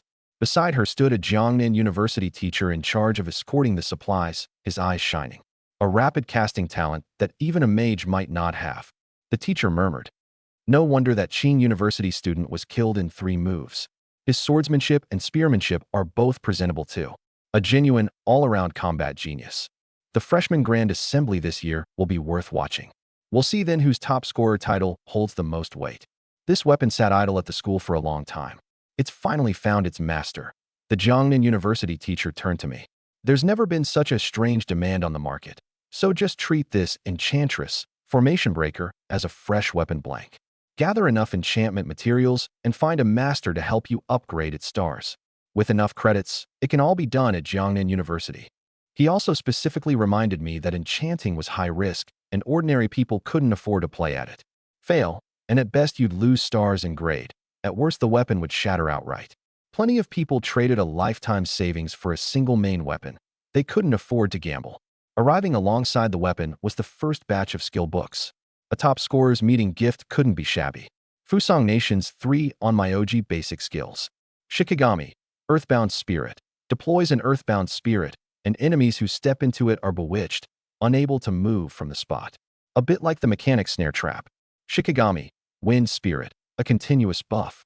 With the Wind Spirit present, movement speed and attack speed all rise. Curse Art, Soul Confusion, a single target curse that throws the enemy's mind into disarray, causing their attacks to go astray, even leaving them unable to make out my position and number. On my OG are frail-bodied and lack a mage's area attacks, but they're extremely hard to deal with, and their Shikigami can be played with all the tricks of a summoner. Beyond these, there were the ninjas' Smoke Bomb and Illusion Technique, the samurai's Charge Slash and II Slash, and the Western Witcher's Exorcism, Hunter's Moment, and Silver Bullet. The Witcher is also a dual-weapon profession, sword plus gun. Someone chomping a cigar, wearing a cowboy hat, a sword in one hand and a gun at the waist. That's most likely a Witcher. But the Jiangnan University teacher shifted his tone. Skill books for systems like Vampire, Werewolf, and Demonkin, I can't give you. You have to transform into the specific bloodline first before you can learn them. Dongyun was too small, and my exposure was limited. If not for the internet, I wouldn't even have known there were so many other races in the world. The Earthlings who logged into the Divine Realm game 70 years ago numbered several 100 million, and many hadn't chosen the human race at the start, picking elf, fairy, orc, dwarf, or halfling instead. When the game dropped into reality, these bloodlines came along with it. Not just professions and dungeons, the old world map, NPCs, the major factions, and leveling spots all took shape on Earth. This was why Earth's surface area had exploded 10,000-fold. With the descent of foreign races, over 70 years, there'd been plenty of intermarriage and alliances, and plenty of social problems too. Dongyun here was xenophobic, especially against the Beast tribe. All knots left behind by the U-City tragedy 20 years ago. Dongyun is small, the world is vast, the Jiangnan University teacher sighed. Once you reach Jiangnan University, the things you'll see, the internet can't give you. A trace of nostalgia flashed in his eyes, probably recalling his own days first arriving at Jiangnan University 20 years ago. That exhilaration of blood-pumping leveling, that shock and bewilderment of crashing into the truth of the world step by step. As it happens, Teacher Mage and I have some business to attend to nearby, he said.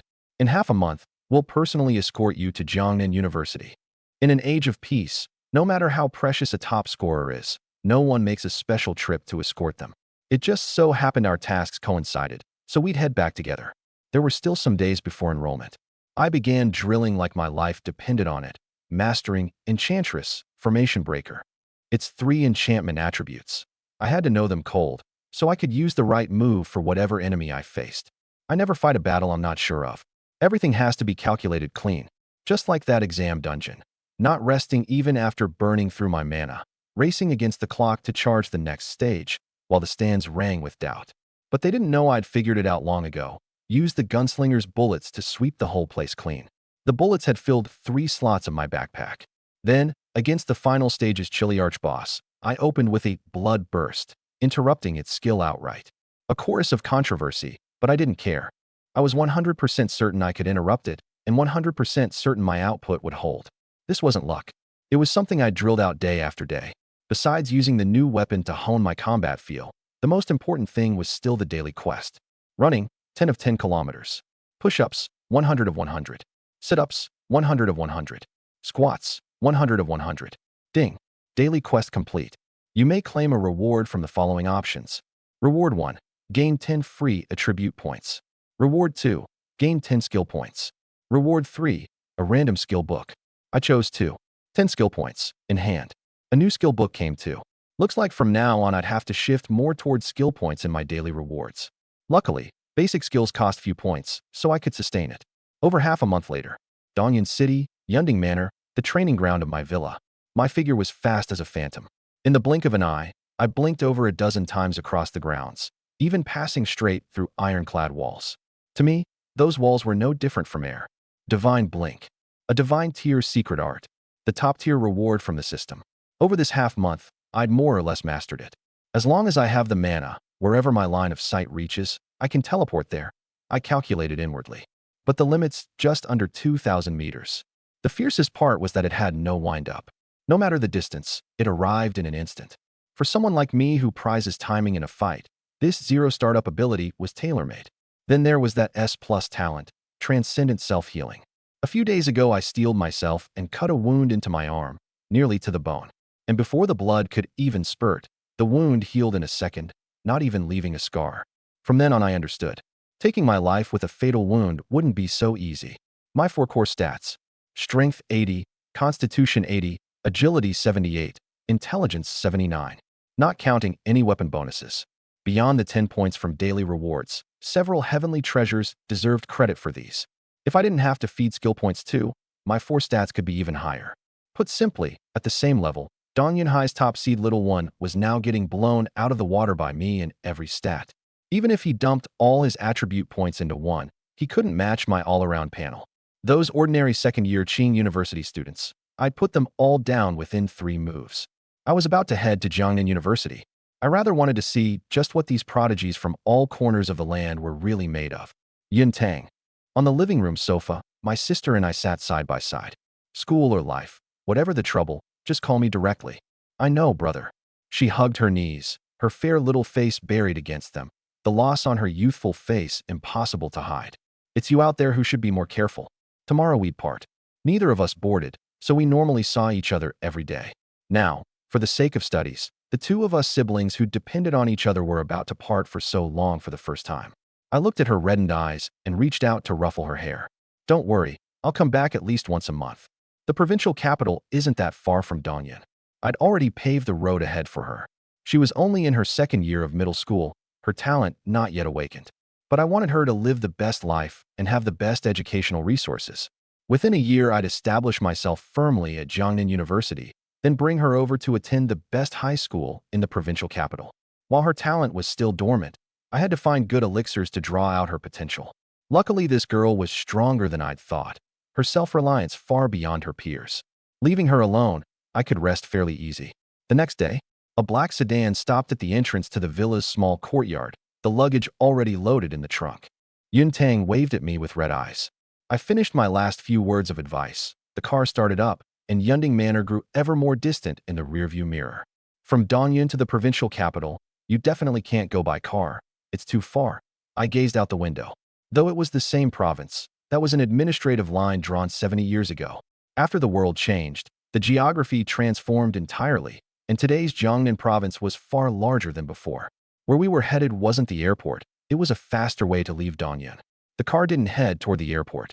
As we neared the destination, teacher Mage spoke up. "It's not that planes can't fly," she said, "but they'd have to take a long detour. A lot of places are no-fly zones." I roughly understood this. 70 years ago, the entire Earth's surface area exploded 10,000-fold. The reason was that all those leveling spots from the old game map descended into reality. The crust tore open gash after gash, revealing swath after swath of game map. Mountain ranges were forcibly ripped in two, separated by tens of thousands of meters, with a boundless dusk prairie growing in between. Cities were the same, scattered to pieces by new terrain rising up from underground. That year, the Xianlong nation's territory grew several hundredfold along with it. Yet the whole nation was in agony, because these new terrains were all leveling spots from the game, with fierce monsters inside. 70 years on, the situation had stabilized a great deal. City slaughtering events like beast tides hadn't occurred in the Xianlong nation for over a decade. But no-fly zones were mostly set above the new terrain, and there were plenty of birds in the sky too. Too dangerous. Where we were going was Dongyun City's garrison base. Every garrison base has a teleportation array carved into it, the teacher explained. The moment a crisis hits, armies from all regions can be dispatched over in an instant. The Corps commander is doing Jiangnan University a favor this time, which is how we can borrow this array to return to the provincial capital. Earlier, Jiangnan University's teacher Shou Ichuan had stayed in Dongyun for a while, busy with quite a few matters. After the Corps commander nodded, we entered a facility. The floor inside was all paved with mana crystal porcelain tiles, their surfaces carved with crisscrossing patterns. Mana surged from the patterns beneath our feet, and the entire teleportation array lit up in an instant. "It'll be a little dizzying, just get used to it." Before the teacher's words even landed, the three of us, luggage and all, vanished on the spot. Jiangnan Province, the provincial capital, Tianan City. The world-renowned Jiangnan University sat at the city's edge. To the north it backed onto the Zhangfeng Mountains, and to the southeast it met an entire stretch of bustling metropolis. The campus lay nestled among riverbanks, with dense waterways, an ancient charm of the Jiangnan water country. Of course, plenty of palaces of a fantastical flavor stood within too, each college with a different style, its architecture wildly varied. In under 3 seconds, we crossed countless distances and emerged from the teleportation palace, already at Jiangnan University. "First go register at the freshman enrollment desk." Shou Ichuan handed me a freshman guide handbook. "At tomorrow's freshman assembly, the college leaders will announce the college assignments. You can pick for yourself then." Perhaps because he really was optimistic about me, he rarely said so much. "Here, cash is of little use. It's all about credits. Credits are you students' circulating currency. The resources you want, the things you upgrade with, all bought with them. This year's freshman class, I hear, is the most luxurious in history. You'd best be careful, don't get arrogant, and don't needlessly offend people. The school hasn't said so outright, but it tacitly permits students to settle grudges in the arena." He patted my shoulder and turned to leave.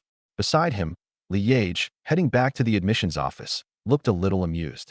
"Seems you're quite optimistic about Yinshin. Just how good is he really?"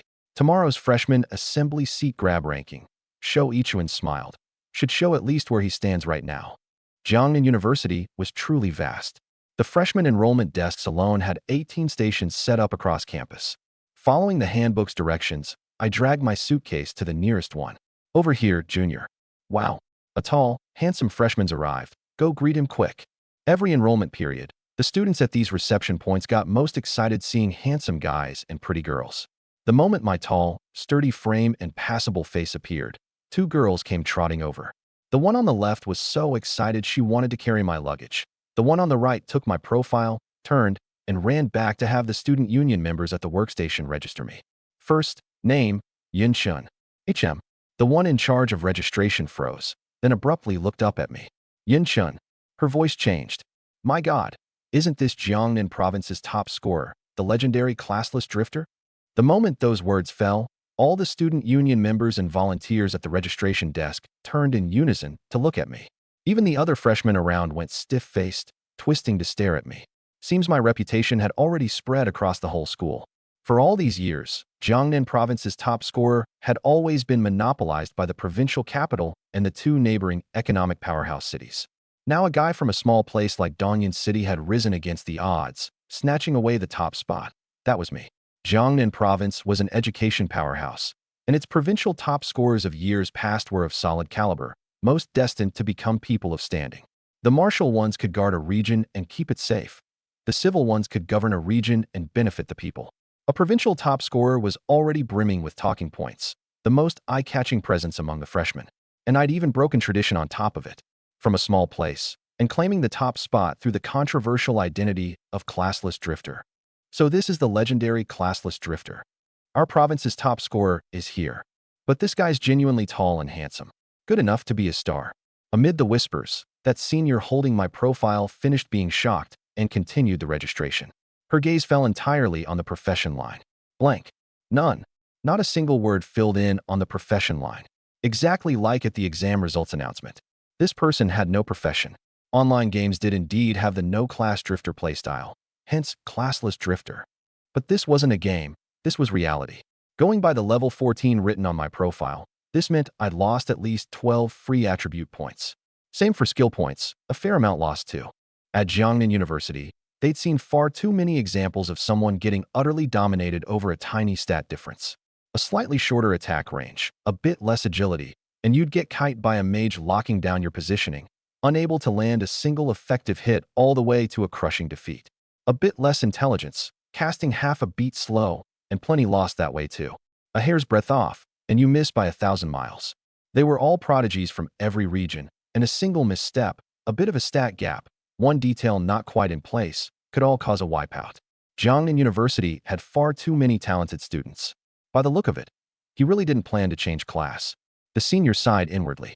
Recently, there'd been plenty of gossip about me at the school, that picking classless drifter was exploiting an exam loophole, that sacrificing one's future just for the exam made him a deformed product of exam-oriented education. Some had even spread the word that this guy would definitely change class and level up after the exam to lose fewer stats. By the looks of it now, that assertion was wrong. Her thoughts were complicated, and her data entry lagged several beats. Done. Registration successful. My status as top scorer even waived quite a few fees. The freshmen registering nearby were all glancing at me, as if sizing up an imagined enemy, memorizing my face. Come, I'll take you to the freshman housing area. The enthusiastic senior volunteered. I insisted on dragging my suitcase myself, but two people still followed me out of the station. The faces of the surrounding freshmen weren't too pleasant. They didn't get this treatment, and someone was even personally showing him the way. This guy was just banking on his good looks. I could feel the hatred in those gazes creeping steadily higher.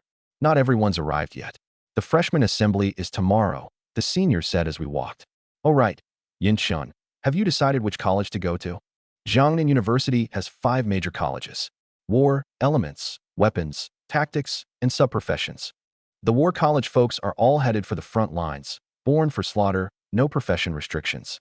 The elements college focuses on mana cultivation. Mages basically all go there. The weapons college is exactly what it sounds like, training how you master weapons in your body, so you don't over-rely on skills. The tactics college leans theoretical for those wanting an office work track. As for the subprofessions college, she paused. It's basically all combat-unrelated stuff: enchanting, forging, pharmacy, and the like. You can just ignore it. I didn't respond. I could enter any of the 4 main profession colleges. A classless drifter is a master of everything. Thresholds weren't thresholds for me. It was just the tactics college. I had no interest in warming a bench. At your level, the war college is definitely no problem. The strong ones basically pick it first. Following the signs to the end, before me stood a mansion. Door plate 001. A 3-story standalone, with a training ground, gym, hot spring, and home theater, and within the walls an exclusive running track and a warehouse. It occupied more land than my villa in Dongyan City, and considering the provincial capital's property prices, its value was downright absurd. This is our first time coming to the #1 dorm. The 2 seniors were dumbstruck too. They explained that the top 50 lived in standalone mansions, and after that came single rooms, double rooms, and quad rooms. As Jiangnan Province's top scorer, I'd gotten the best. Even within the top 10, the dorms differed. #2 didn't have a private warehouse or track. Right now you're the default #1 ranking. Lin Yun looked at me. Housing and resources, all the best. Li Jie added from the side. Don't know whether to call it lucky or unlucky. In the coming freshman grand tournament, you'll probably become the target of everyone.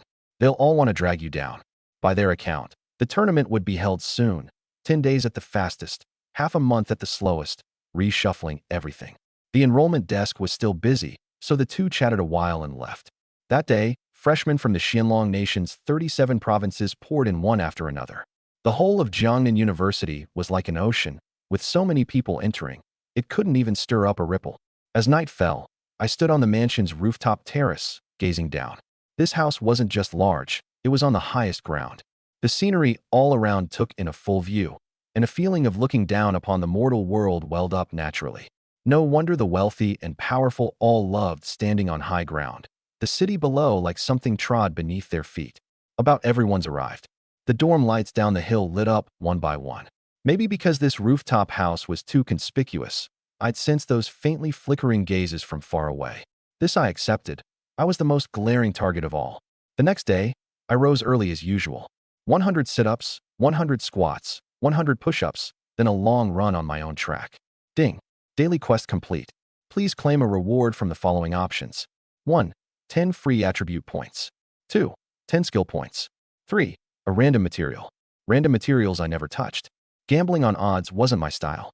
Ignored it outright. Just then, ding. Detected that the freshman grand tournament is approaching. A new achievement quest has been issued. Achievement quest. Maintain the #1 ranking throughout the freshman grand tournament. Failure penalty. None. Reward. 1 brand new S-grade skill, a luck potion. The quest had come. A trace of cold crept into my eyes. Even without a system quest, I wouldn't give up this house. I've never been one to yield. In the eyes of those first and second-year juniors at Dongyan High, I was a cold monster-killing machine while clearing stages. Every strike went straight for the vitals, icy and clean. I knew this school was full of prodigies flexing their muscles, waiting to challenge me, and there were plenty who doubted what right this classless drifter had to blaze a new path. I wouldn't be an ostrich burying its head in the sand. These doubts, I'd shatter with my own hands, then stuff them right back into their mouths, untouched. We're all first-year freshmen. What gives the #1 dorm the right to be a hilltop mansion while we're crammed at the bottom of the slope? Just thinking about that guy standing on his balcony looking down on us makes me furious. From last night into this morning, the housing area was rife with complaints. You've got to be kidding. Everyone who tested into Jiangnan University was a mover and shaker from their region. And the moment they walked in, they were slapped with a default ranking and sorted into castes. Some lived in mansions, some crammed into quad rooms. Absurd. The worst part is, ranking directly corresponds to credits, someone said, suppressing their anger. The supermarket, cafeteria, labs, skill exchanges, premium training grounds, weapon vendors, all of it requires credits to buy. That's just too harsh. Complaints aside, no one regretted coming here. Jiangnan University's cafeteria served fine cuisine, even premium cuisine, all made by chefs. Just eating it long-term could nourish the whole body and improve one's constitution. Out in the world, who could get a whole team of chefs producing food on an assembly line around the clock? The school store also sold treasures the outside world couldn't touch at all. Heavenly treasures, profession skill books, rare universal skills, monster hides and sinews, mana crystals, high-efficiency potions, everything you could want. Things priceless and unobtainable outside. Here you could buy with credits. This was a university where strength reigned supreme, where credits could buy everything you dreamed of. But the root of all evil is these credits. Aside from being granted by ranking, credits had to be earned through course performance, quests, and leveling rewards. But classes hadn't started, so they had no avenue at all. When all's said and done, it's that the initial ranking is unfair, right? It doesn't convince anyone at all. I hear top scorers from several provinces came, and the exam content was all different. What gives that Yunshin the right to rank first? Well said. At most, he's exploiting his household registration. The freshmen, pushed to the brink by credits, pointed their spears at me with unusual unanimity. All because I was the #1 beneficiary. Hearing that Jiangnan province's top scorer was a classless drifter, the doubts exploded even louder. This guy is a deformed product of the exam system. Anyone bold enough to challenge him in the arena? If he doesn't dare accept, that's a slap to his face, and proof this lousy ranking has no basis. Yes, the moment the #1 loses, this ranking becomes a joke. In the teaching building, War College Dean Yanfu was meeting with several deans. A teacher had already reported the freshmen's dissatisfaction. They very much doubt the initial rankings. Doubt is fine. One dean spread his hands. But how much can the 800th and 900th ranks differ in strength? The ranking may be unfair, but the credits don't differ by much. Beside him, Shoichuan smiled. The student union says what this crowd most refuses to accept is the number one. They're all provincial top scorers. What gives Yunshin the right to be first while others must willingly sit below? Is it that a local household registration gained him an edge? These words struck a chord with quite a few. Regional bias, after all. Yanfu shook his head. They've underestimated my assessment of combat power. He paused, his tone sinking. Besides, Jiangnan University's motto is the sea accepts 100 rivers. Greatness lies in capacity. They're belittling our character. Compared to the doubting gazes, this doubt of character disappointed him more. More than half the teachers in this room, himself included, weren't even from Jiangnan province, and even the president was from another province. Very well, let them hit a wall. Yanfu made the final call. The lower ranks may have errors, but the number one is absolutely not wrong. Shoichuan had long since told him of Yunshin's awakened talent and its transformation evolution.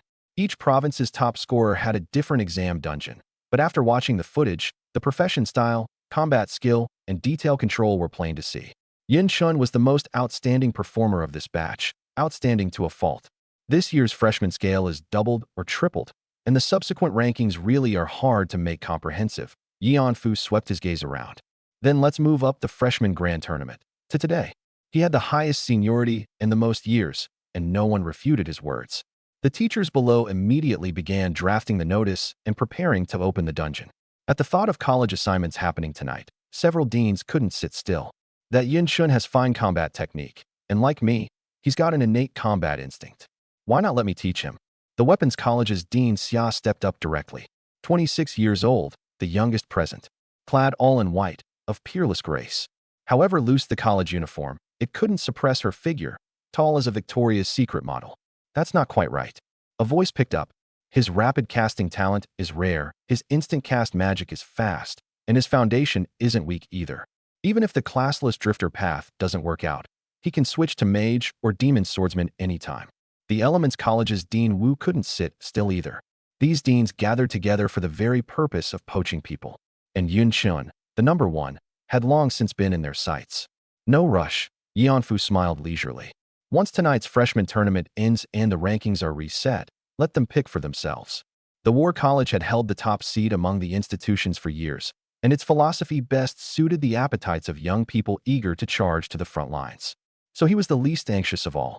But on the other side, those freshmen unconvinced by the initial ranking had long since aimed their spears at Yunshin.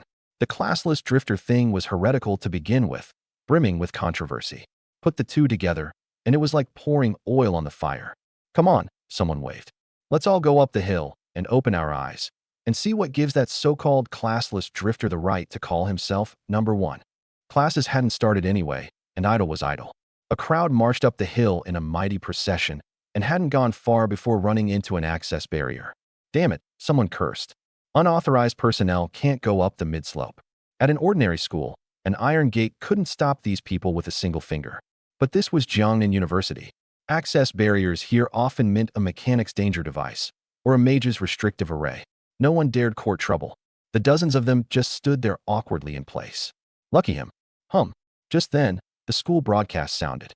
A notice popped up in sync on every person's bound phone.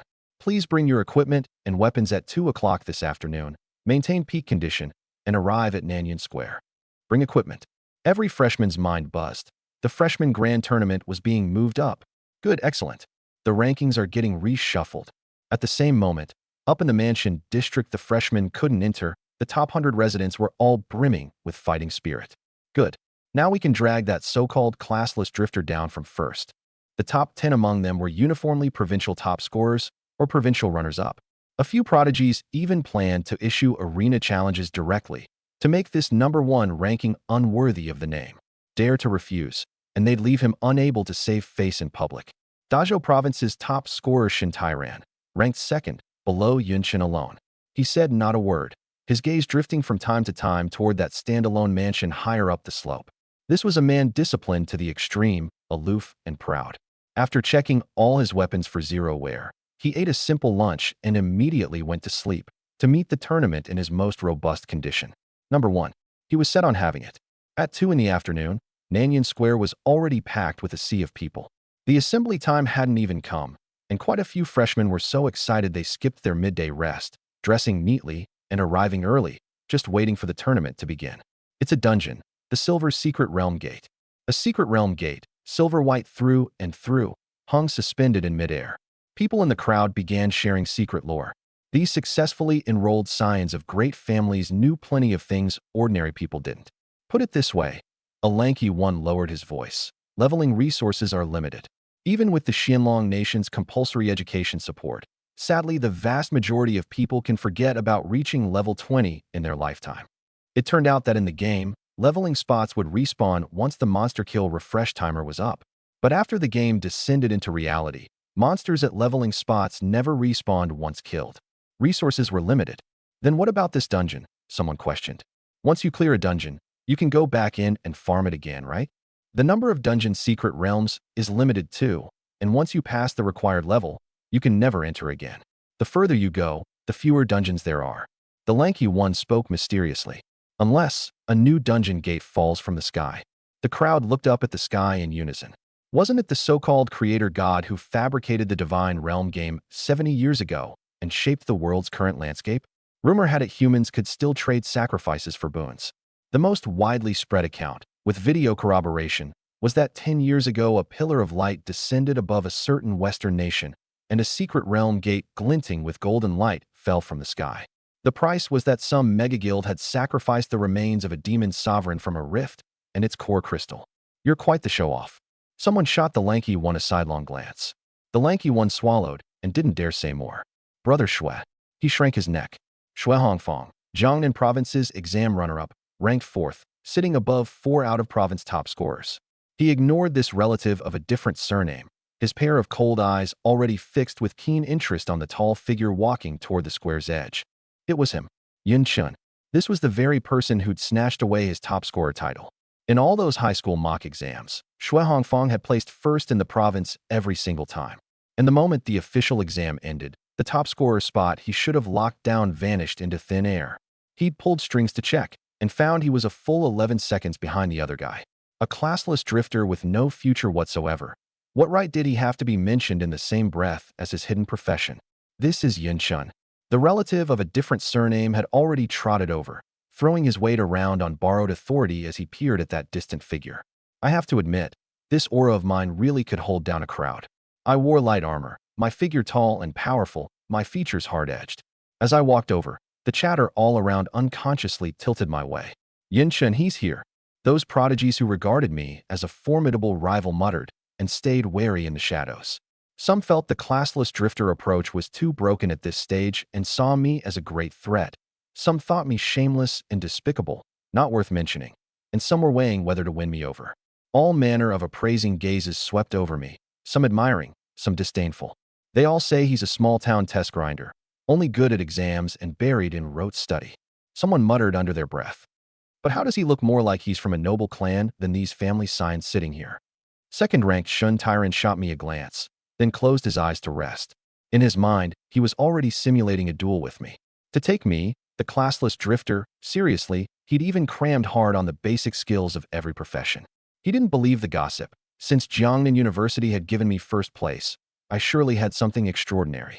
But it didn't matter. This wasn't the exam, hemmed in with restrictions. The rules had changed.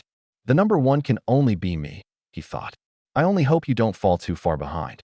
Just then, the figures of several deans appeared below Nanyan Square, a host of teaching instructors following behind. The clamor fell silent at once. Introductions first. I'm Yian Fu, Dean of the War College. On the ceremonial platform, he spoke. I'll be hosting this freshman assembly. The various deans led their teachers through brief introductions. Notably, several teachers bore obviously non-human features. Beast ears, unusual pupils, silver hair cascading over their shoulders. The archer profession teacher had elegant pointed ears, clearly of elf blood at a glance. The most extreme was the warrior profession one, of giant blood, a full 3+ meters tall, looking like a small mountain even without battle armor. You think his dad's a giant, or his mom's a giant? How did a human and a giant even get together? A student joked below. I swear, if a teacher heard that, he'd twist your head off.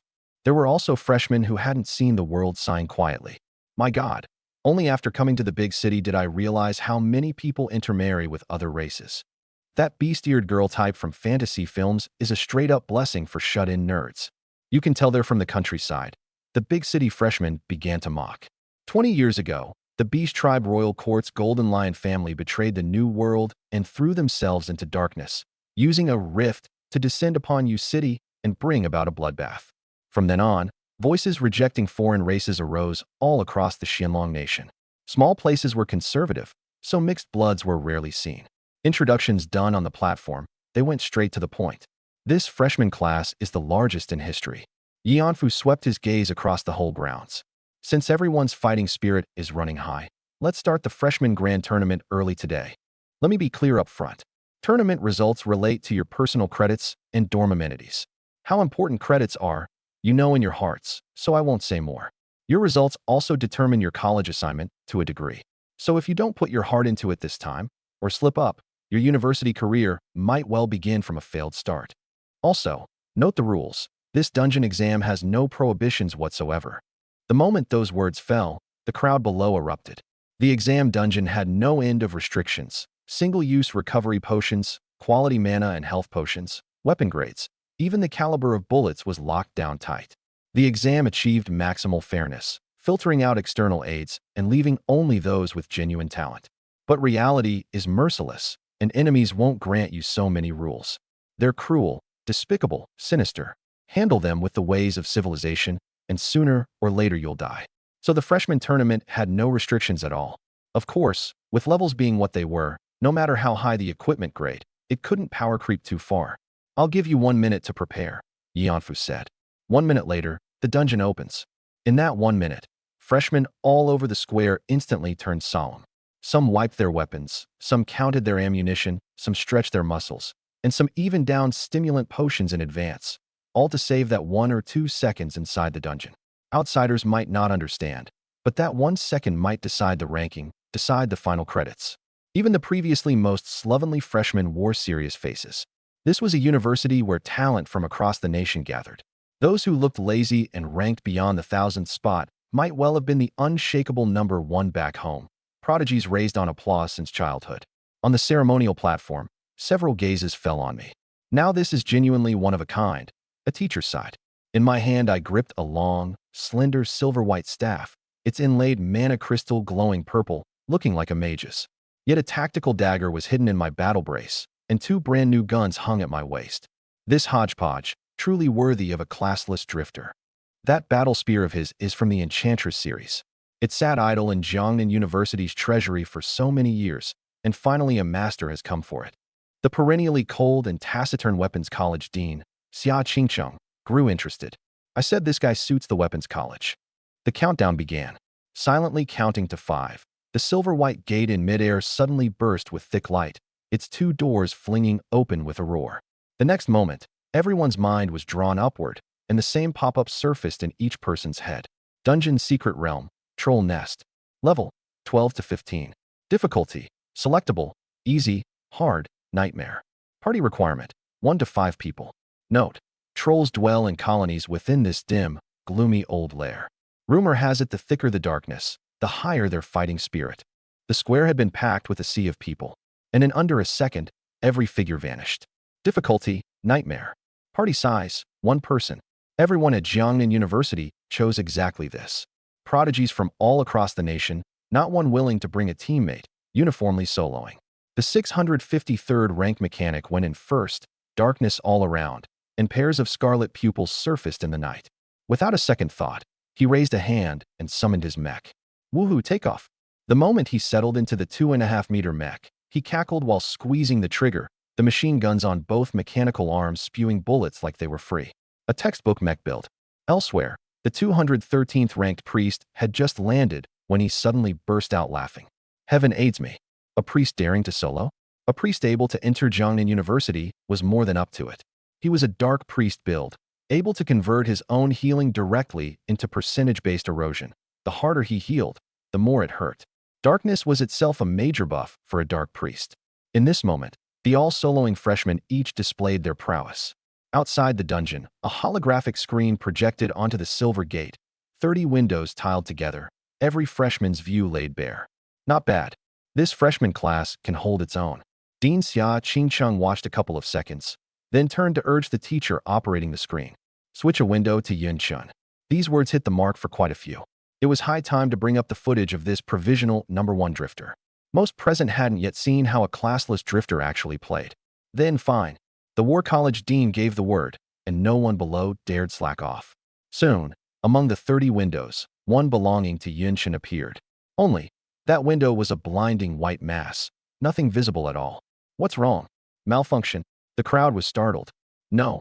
The words had just fallen when that white no longer looked like a malfunction. It was clearly a swath of white light, so blazing it stung the eyes. The whole frame was still shaking violently, as if being shaken with all one's might. Then, a sharp explosive report drowned out the sounds of all the surrounding windows, faintly mixed with wave after wave of bombardment. This. The whole room of teachers was dumbfounded. A full 2 or 3 seconds. Only then did the white light slowly recede. And then, what surfaced before everyone's eyes was a scorched forest. Troll monsters lay toppled across the ground, corpses everywhere, all roasted by raging flames. Even the topsoil had been flung skyward, the whole ground looking as if it had been plowed over several times by ordnance. The only thing alive in the scene was that tall, lean figure, treading a sea of purple fire, strolling leisurely toward the next stage. In this moment, the teachers' minds held nothing but question marks. What just happened? What was that white light just now? It didn't look like a malfunction, but I can't figure out how it came about.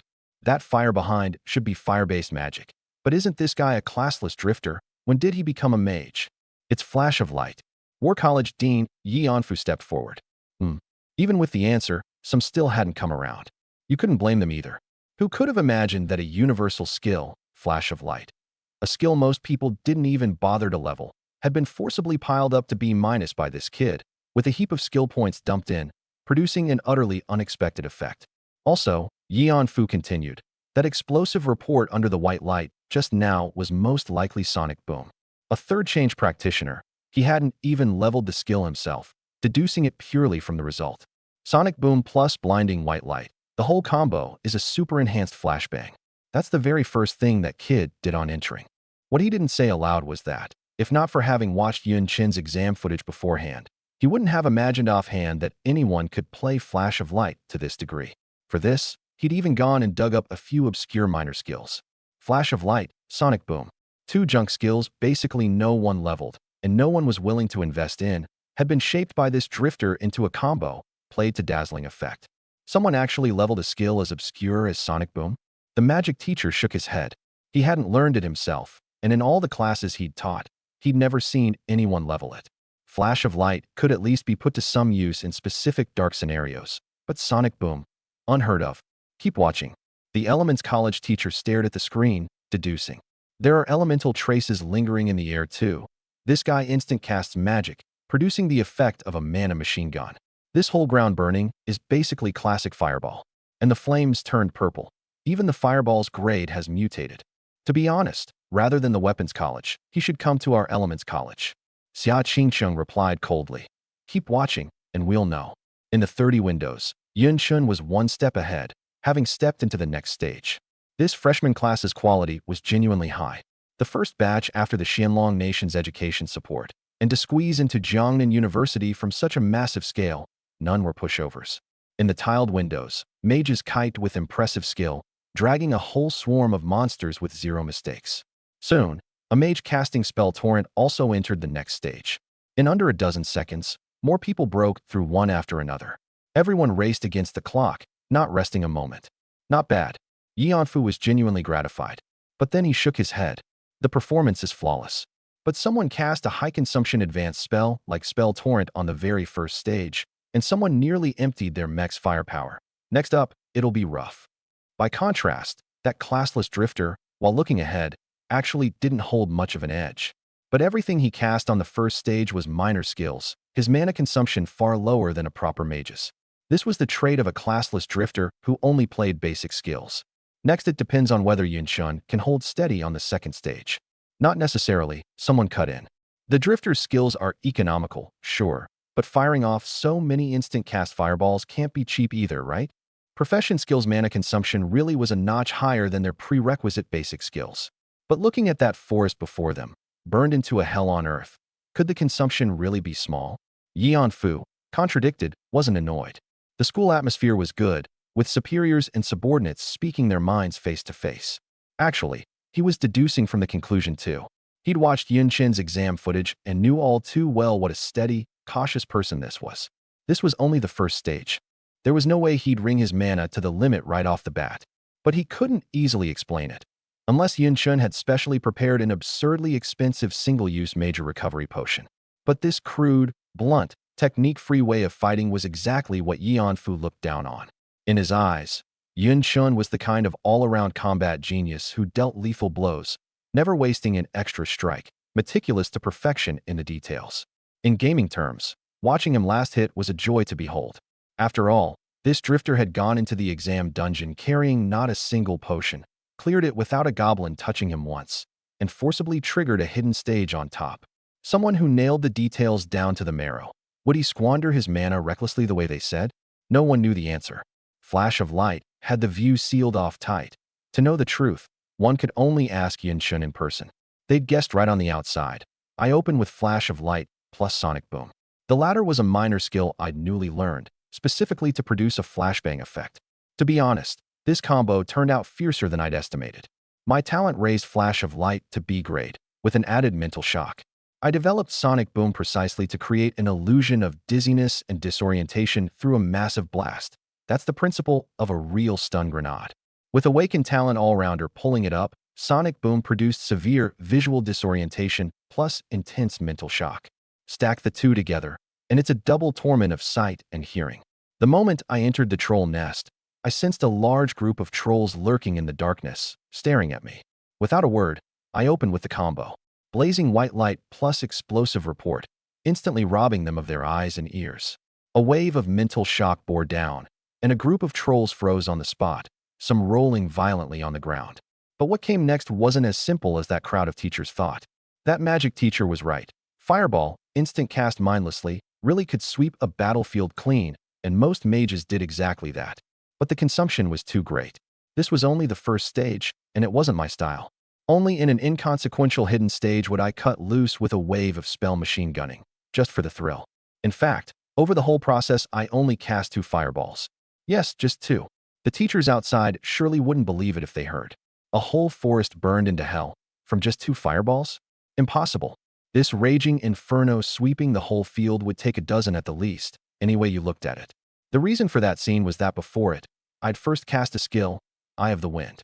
Eye of the Wind, B+, a prerequisite basic skill of the Western profession sorcerer, a commendation gift from Jiangnan University for winning over the exam's top scorer. The effect was to release a vortex from the wand, pulling all things around into it. The name refers to the eye of a typhoon, rather grandiose. In essence, it created a whirl to gather monsters into a cluster, letting the sorcerer harvest them with a single area attack. Such an E-grade skill, once raised by All-Rounder, leaped to a whole new level. After casting Flash of Light and Sonic Boom, I immediately followed with Eye of the Wind, a raging storm sweeping into that group of trolls on the spot. Why blind them, deafen them, and add mental shock first? Just to strip away their perception, freeze them in place, unable to move, so they couldn't resist the storm's suction at all. The storm pushed forward, and those trolls, unseeing, unhearing, still writhing in agony, had no power to resist, each swept into the vortex. I didn't even exert myself, waving my staff to slowly slide the storm along. Moving it slowly didn't matter. The enemies were a flock of sheep waiting for slaughter, obediently waiting in place. It was just that the wind force alone didn't do enough damage. So, I added 2 fireballs. Boom. The flames swept into the vortex, and the raging wind instantly died blood red. Fire borrowing the wind's momentum, wind aiding the fire's might. Storm and inferno merged, destructive power multiplying upward. What the swept-in trolls suffered can be imagined. Even the surrounding forest was burned clean by this firestorm sweeping like a gale scattering leaves, the topsoil plowed skyward. This was the truth of how the whole scene became a hell on earth. The whole process was worlds apart from what those teachers imagined. You couldn't blame them either. The magic teacher never imagined I'd pull out the sorcerer's Eye of the Wind. He was locked into his own profession's thinking, with one script in his head: fire off the spell machine gun in a wild barrage, chug a major recovery potion, and enter the next stage. They thought me too simple. The whole first stage, I used just 5 basic skills. My mana consumption was far less than those mages, yet my efficiency left them several streets behind. This gap was heaven and earth. The classless drifter playstyle, without predecessor, without successor. That the deans and teachers couldn't see through it was perfectly natural. Before the game descended into reality, online games did indeed have such willful, money drifters, playing purely for fun. But now, who'd be willing to forego so many attribute and skill points, unable to even touch a powerful skill in the late game, just for a bit of fun? Even with my awakened talent all-rounder and a combat instinct sharp to a monstrous degree, with just these 2 heaven-defying innate conditions, if not for my cheat making its grand finale, I'd have hesitated over whether to walk this path.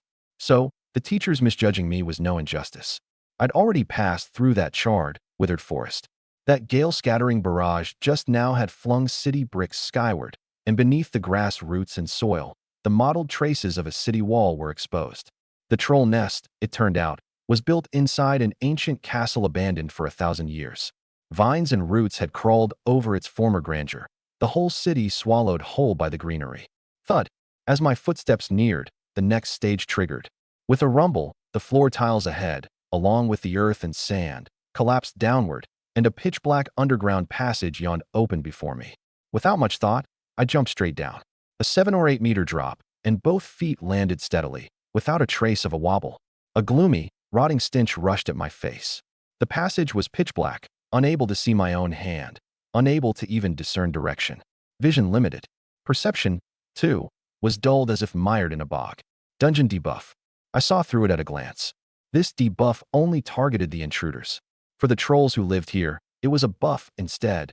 Permanent frenzy, bloodlust. Discern direction first. Failed to find the next stage's entrance, and everything before was wasted.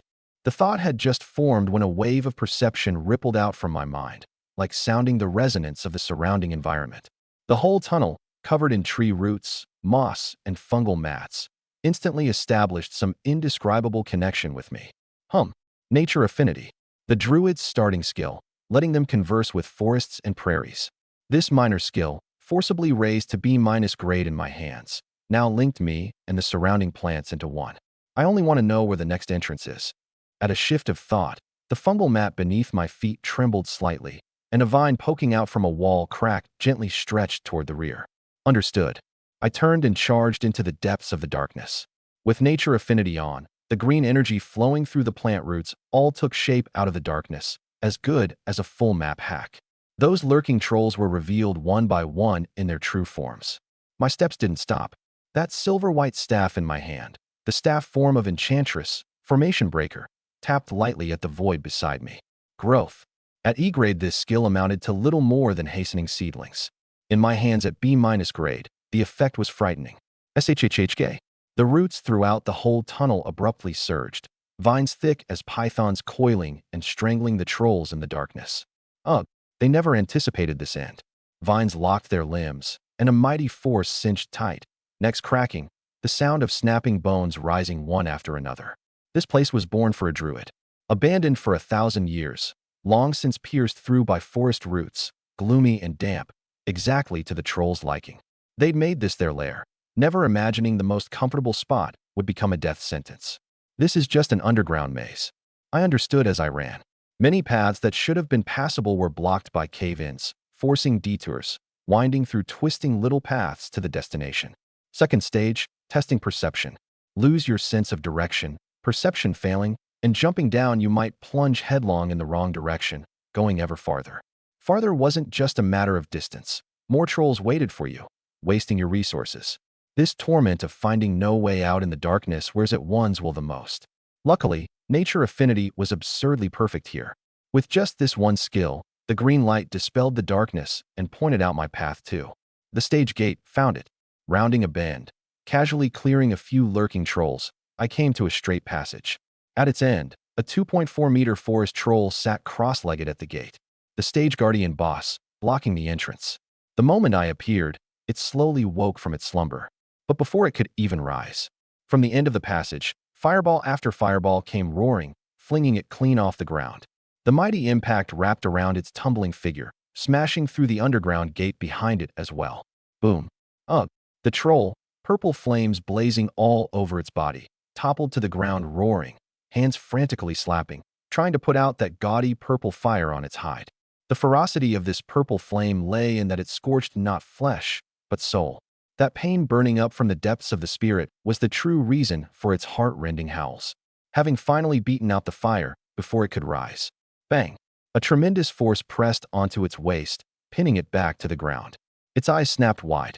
It was that damnable human, one foot planted on it, pressing it down so it couldn't rise. Worse still, a long, slender silver-white staff was already pressed to its forehead. The prismatic purple crystal at the staff head spread a swath of purple light, dreamlike as gossamer, shrouding the whole shaft in a mysterious purple ripple. Enchantress, formation breakers, purple gloom, enchantment, magic damage and spell penetration, plus 35%. Whoosh. A purple flame fireball condensed at the staff head, and in its horrified gaze. Bang! At such close range, its head was blasted straight into a heap of bloody froth and mush. Head gone, its violently struggling body went limp at once. I calmly stepped over the corpse, walking toward the third stage. Before me was a magnificent underground hall, so vast its end was out of sight. Heavy stone pillars connected earth and sky, stretching all the way to the limit of vision, supporting the entire underground space. The former splendor was long gone. The air was full of a rotting, acrid tang, the marble pillars and ornate flooring all blanketed in revolting fungal mats and dark green moss. Only such a godforsaken place would those trolls, cohabiting with gloom and damp, be willing to take root. SSS. In the dimness, densely packed heaps of trolls, eyes scarlet, turned in unison to look at the entrance. The commotion just now had been too loud, waking them all. Among them, an even more towering figure rose, as if to prop up the whole space. Monster, Troll Chieftain. Level, 15. Skills, Bloodlust, Charge, War Cry, Regeneration. Note: the Troll tribe has 4 branches, and this one comes from the Forest Trolls Rotmoss family, honored as Chieftain. Monster, Troll Shaman. Level, 13. Skills, Poison Fog, Silence, Mental Frenzy. Note: the Rotmoss family shaman. Even for a troll, the heavens did not erase their perception of the elements. Monster, Troll Hunter. Level, 13. Skills, Grapple, Rend, Precise Throw. Note: the Rotmoss family's guards, cruel by birth, with a natural craving for close-quarters slaughter. A sweep of appraisal showed they were all Rotmoss family goods. The vigorous scent of my human flesh and blood had lured them all over. Roar! The chieftain gave a furious roar, and the hunters below surged madly forward like a dark tide sweeping in from the night. The third stage, plainly testing output, testing whether you could withstand the survival pressure. Not a flicker crossed my face. Panic? Non-existent. I merely raised my staff, unhurried. Once more a swath of blazing white lit the whole field, like a sun risen from flat ground, bright enough to sting the eyes. Flash of light. Here it came again. In this moment, the window capturing my figure outside the dungeon once more went white as a sheet. Outside the dungeon, below the silver gate suspended in midair, on the ceremonial platform, the host of deans and teaching instructors stared at the holographic screen. 30 windows tiled together, many already switched to other freshmen, cycling several rounds in a short time. The only one that hadn't changed was my window. The teacher at the controls knew perfectly well. Too many gazes fell on me alone. Especially Weapons College Dean Xia Qingqing. He had no wish to rile that iceberg beauty. The second stage test perception, a teacher spoke up. Arrive in unfamiliar territory without keen perception, and you're groping in the dark. Battlefield environments are complex, and being unable to find your target deep behind enemy lines is fatal. Exactly, another picked up. Can't find the entrance, plus darkness veiling the eyes and disrupted perception, and one anxious moment turns to panic. Being unable to walk out of this winding maze is the greatest torment to body and mind. I wonder what answer Yun Chun, the first into the second stage, can give. The words had just fallen. On the screen, I moved. So fast, heading straight the opposite way, correct. So it's the druid's nature affinity. This guy pulled off a clever trick. Quick-witted, this one. The dark tunnel was overgrown with roots breaking through the earth too. This stage was extremely friendly to freshmen who'd chosen druid. Commune with nature, follow the plant's guidance, ride the flow of life along the root veins, and you could steadily walk out of the darkness. Unfazed by change. Dean Yanfu's assessment was high. not panicking his first time in a dark maze, the bearing of a general who can hold his own. The second stage was a maze, testing precisely how one finds the sole way out when vision is limited. The druid's nature affinity truly was a good choice, and this move of Yunshen's kept his advantage steady. Other freshmen clearing the stage each had their own methods too. The Dark Priest build, with its buffs maxed out in the night, could feel out the exit through dark perception. The mechanic, meanwhile, released ultrasonic waves all around, using the echoes to gradually map out the entire maze. By that echolocation method, fiercer than a bat's, in under a few seconds a map materialized on several freshmen's screens. Not bad. The teaching instructor nodded. The mechanic burns money and has to master the machine too, not relying on skills alone. Master the technology at hand, and you can produce results all the same. The other windows displayed their own prowess as well. A mage went straight for soul search and mental hypnosis, controlling the trolls into his own lackeys. A summoner released a burrowing mole and a wind sprite, finding the way out in a blink. And there was a little girl in Taoist robes, a Taoist, a profession not passed outside the nation, who chanted on the spot and vanished without a trace. Of course, there was also a hot-tempered fellow who, without a word, drove his mech to smash through walls, forcibly boring out a path. Reckless as all get out. The teacher was a little speechless. But this guy really did bore all the way through, and the far end was the stage exit. Luck is a kind of strength too. Dean Yanfu shook his head with a smile. But another druid freshman was a beat slower than Yunshun, never even thinking to use the underground vines for feedback. Some druids' nature affinity isn't even as strong as this classless drifter's. The druid teaching instructor agreed deeply. Yunshin's use of growth, vines surging up to strangle the trolls, was truly absurd in strength. Even more absurd was that he never slowed his pace as he ran. Enemies ambushing by the walls, he anticipated them, flicked out his dagger, and slit the trolls' throats. Rather interesting. The second stage tested perception. The longer you dragged it out, the more strength you'd lack later. We've switched away this many windows, and he's still first. His edge has widened a bit more. The specifics still depend on what's ahead. Here it comes, the third stage. Everyone's gaze snapped to one window. A single instant cast fireball smashed the stage guardian boss and the underground gate to pieces together. This guy's domineering enough. With this fireball's power, it'd be a shame if he didn't come to the Elements College. Right? Any way you look at it, he excels at magic, and the Elements College suits best. The Elements College teachers nodded again and again. But Weapons College Dean Xia Qingqing, the first to try poaching, only replied coldly. Keep watching and you'll know. Didn't you notice? Yunshun hasn't used mana restoration from start to finish, hasn't drunk a single potion. With mana this ample, was your judgment just now perhaps flawed? The moment these words fell, several Elements College teachers' faces changed abruptly. Right. This guy hadn't replenished mana since the second stage.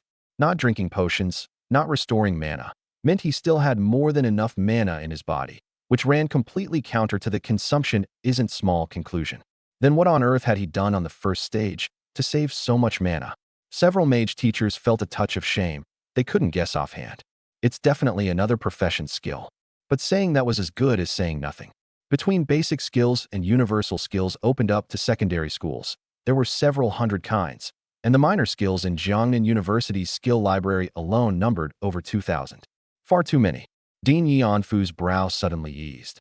He recalled the school had commended this top scorer with a batch of precious basic skill books, seemingly including foreign professions too. It wasn't his affair, and he wasn't clear on exactly what had been given. Had Shou Ichuan been present, he might have been able to say a thing or two, just as the crowd was blanking out. Yunshin's window burst into a swath of white light again. The blinding daylight radiance made even the teachers outside the screen squint. Damn it, here it comes again. Flash of light again. How the hell are we supposed to watch anything? Right after, a piercing sonic wave exploded out of the window, drowning out every surrounding sound. The whole view shook violently. My God, what did he do this time? Every teacher was itching with unbearable curiosity, as if being tickled by a feather. This guy, was he ever going to reveal the answer? Just what did the pangolin say? Come on. Inside the dungeon, my side was running the classic play. The troll wave swept over like a dark tide. I raised a hand and opened with flash of light plus sonic boom. White light plus sonic boom, an effect 100 times stronger than a flashbang plus a stun grenade. The troll's eyes, ears, and nerves were all blown out, plus a layer of mental shock. Ugh! Screams surged in from all sides. The charging figures were all nailed in place, tears streaming from their eyes, their minds ringing from that explosive report. Roar! The troll chieftain was the same. That massive frame raised an arm in agony to shield its eyes, gripping its great war hammer and swinging it about like a madman, trampling a swath of its short kin to death on the spot. As if only a satisfying kill could suppress that impact in its head. Perfect. I'd had my eye on this chieftain all along. Whoosh. My fingers had long since traced the gesture. Curse command. Soul confusion. The Fusang on my OG's basic skill. Soul confusion. Throwing the mind into disarray, turning everything the target sees and hears into hallucination. Hard to curse while lucid, but during mental shock, the effect's chance doubled. The ink-black curse command soaked into the air and swiftly bored into the chieftain's mind. Roar! The white light dispersed, and the chieftain lowered the arm shielding its eyes. It opened them, and suddenly a crowd of humans appeared before it, apparently trying to press in for a sneak attack while its senses were impaired. Humans, despicable as expected. Kill him. Listening to the human clamor, rising all around, the chieftain never realized it had actually understood human speech, swinging its war hammer in a sweep. Bang! In its eyes, human after human was smashed to pulp, stomped to death. Ha ha ha! Killing to its heart's content, it still wasn't satisfied, and activated bloodlust itself. The moment the skill went off, it faintly heard the wails of its kin below, but that sliver of lucidity was instantly swept away by the frenzy. Kill! Under bloodlust, the chieftain grew even madder, the last shred of reason in its head gone, leaving only explosive strength and speed. Bang! Two humans blocking the way were kicked flying, bursting into a bloom of blood in midair. Blood splattered its face, even flowing into its mouth. Stirred by that thick, bloody stench, it roared an activated charge, grinding every human along the way into bloody froth. Satisfying. So satisfying. These humans couldn't even resist, fearing it just like the subjects of its own tribe. The more it killed, the more worked up it got, and in its scarlet eyes, everywhere it passed was bloody muck beneath its warhammer. Behind it, there was even a capable troll shaman, ceaselessly waving its staff and casting fire, clearing away the incoming enemies. 15 seconds later, perhaps soul confusion was fading, perhaps bloodlust had dispersed too. The chieftain, in a daze, recalled, "How could I understand human speech?" And it suddenly realized, those humans it had just swallowed in one bite. Why did they have such a filthy, foul taste? Nothing like humans at all? Bleg. It spat out half of a sickly green, hunched remnant of a body. That was a troll hunter, a subject of its own tribe. At this, the dazed chieftain fully came to. It jerked its head up. Corpses everywhere. Rivers of blood. Wreckage across the ground. All trolls of its own Rotmoss tribe. Everything it had just crushed and trampled to death was its own kin. Ah! A hysterical roar exploded. At this point, how could it not understand? It had been played for a fool by that damnable human. No wonder so many humans had suddenly appeared. Those were its own clansmen. No wonder it could understand human speech. That had been troll tongue all along. During the mental shock it had been cursed, its mind bewitched by this despicable human. That especially formidable troll shaman. In its eyes was that human. As expected, behind it, a tall, lean human figure stood amid the heap of troll corpses. Before it, a pile of troll hunter bodies was being slowly burned by purple flame. The over 300 trolls of the Rotmoss tribe were now scattered sparsely around the hall. Awake! I turned my head, regarding it coldly. Come to think of it, I owe you thanks. You cleared quite a few enemies for me. Soul confusion worked well during mental shock to begin with, and this guy cooperated, following up by activating the reason-robbing bloodlust himself. Back and forth, it was all his own one-man show that brewed these scenes of tragedy. Played for a fool, and turned into my accomplice too. How could it not blow up? Recalling that it had slaughtered its own kin with its own hands, toyed with in someone's palm, the chieftain's scarlet eyes were nearly dripping blood, its brutish face written all over with hysteria. Die? This human had to die. Instinctively, it wanted to activate bloodlust again, but sadly it was all used up on cooldown, and its blood could never boil again. Damn it. It couldn't be bothered with anything else, wanting only to stomp me to death. And I just stood there unmoving, watching it, mocking it. Whoosh. Charge. It stamped a foot, fury wrapped in overwhelming momentum, a shockwave bursting from behind as it barreled toward me. But it had charged less than half a second, less than a meter, when a dragging force beneath its feet suddenly locked it down, even its charge skill forcibly interrupted. Caught again. It looked down.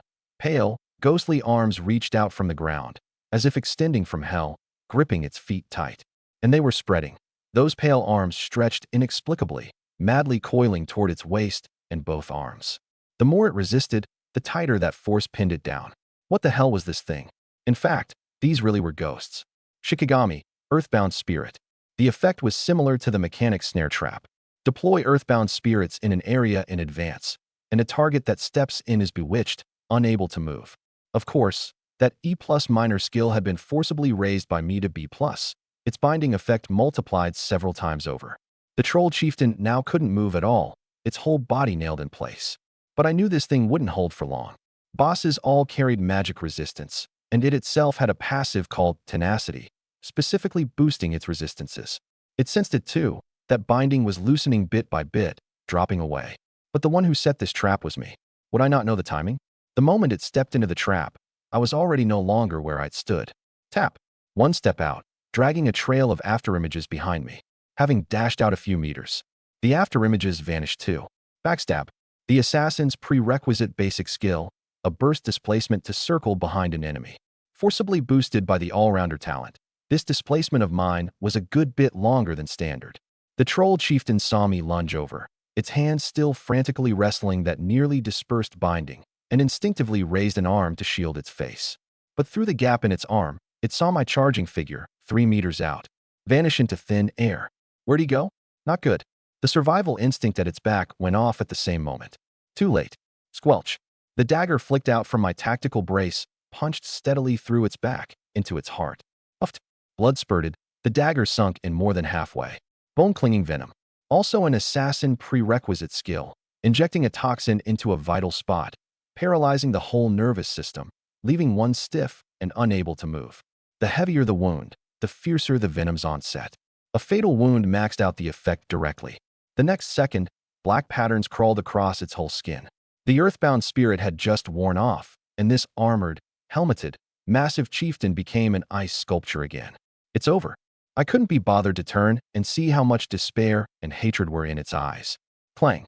The enchantress, formation breaker, in my hand had long since become its longsword form. The blade swept across its neck. Helmet and armor weren't connected, the neck utterly unguarded. Its tenacity couldn't block this stroke. The deadliest part was that it had regeneration, paired with dual resistance. It should have recovered swiftly. But the longsword form of formation breaker carried bleed. Crimson Fiend. The longsword dyed a swath of red light. SHHHK.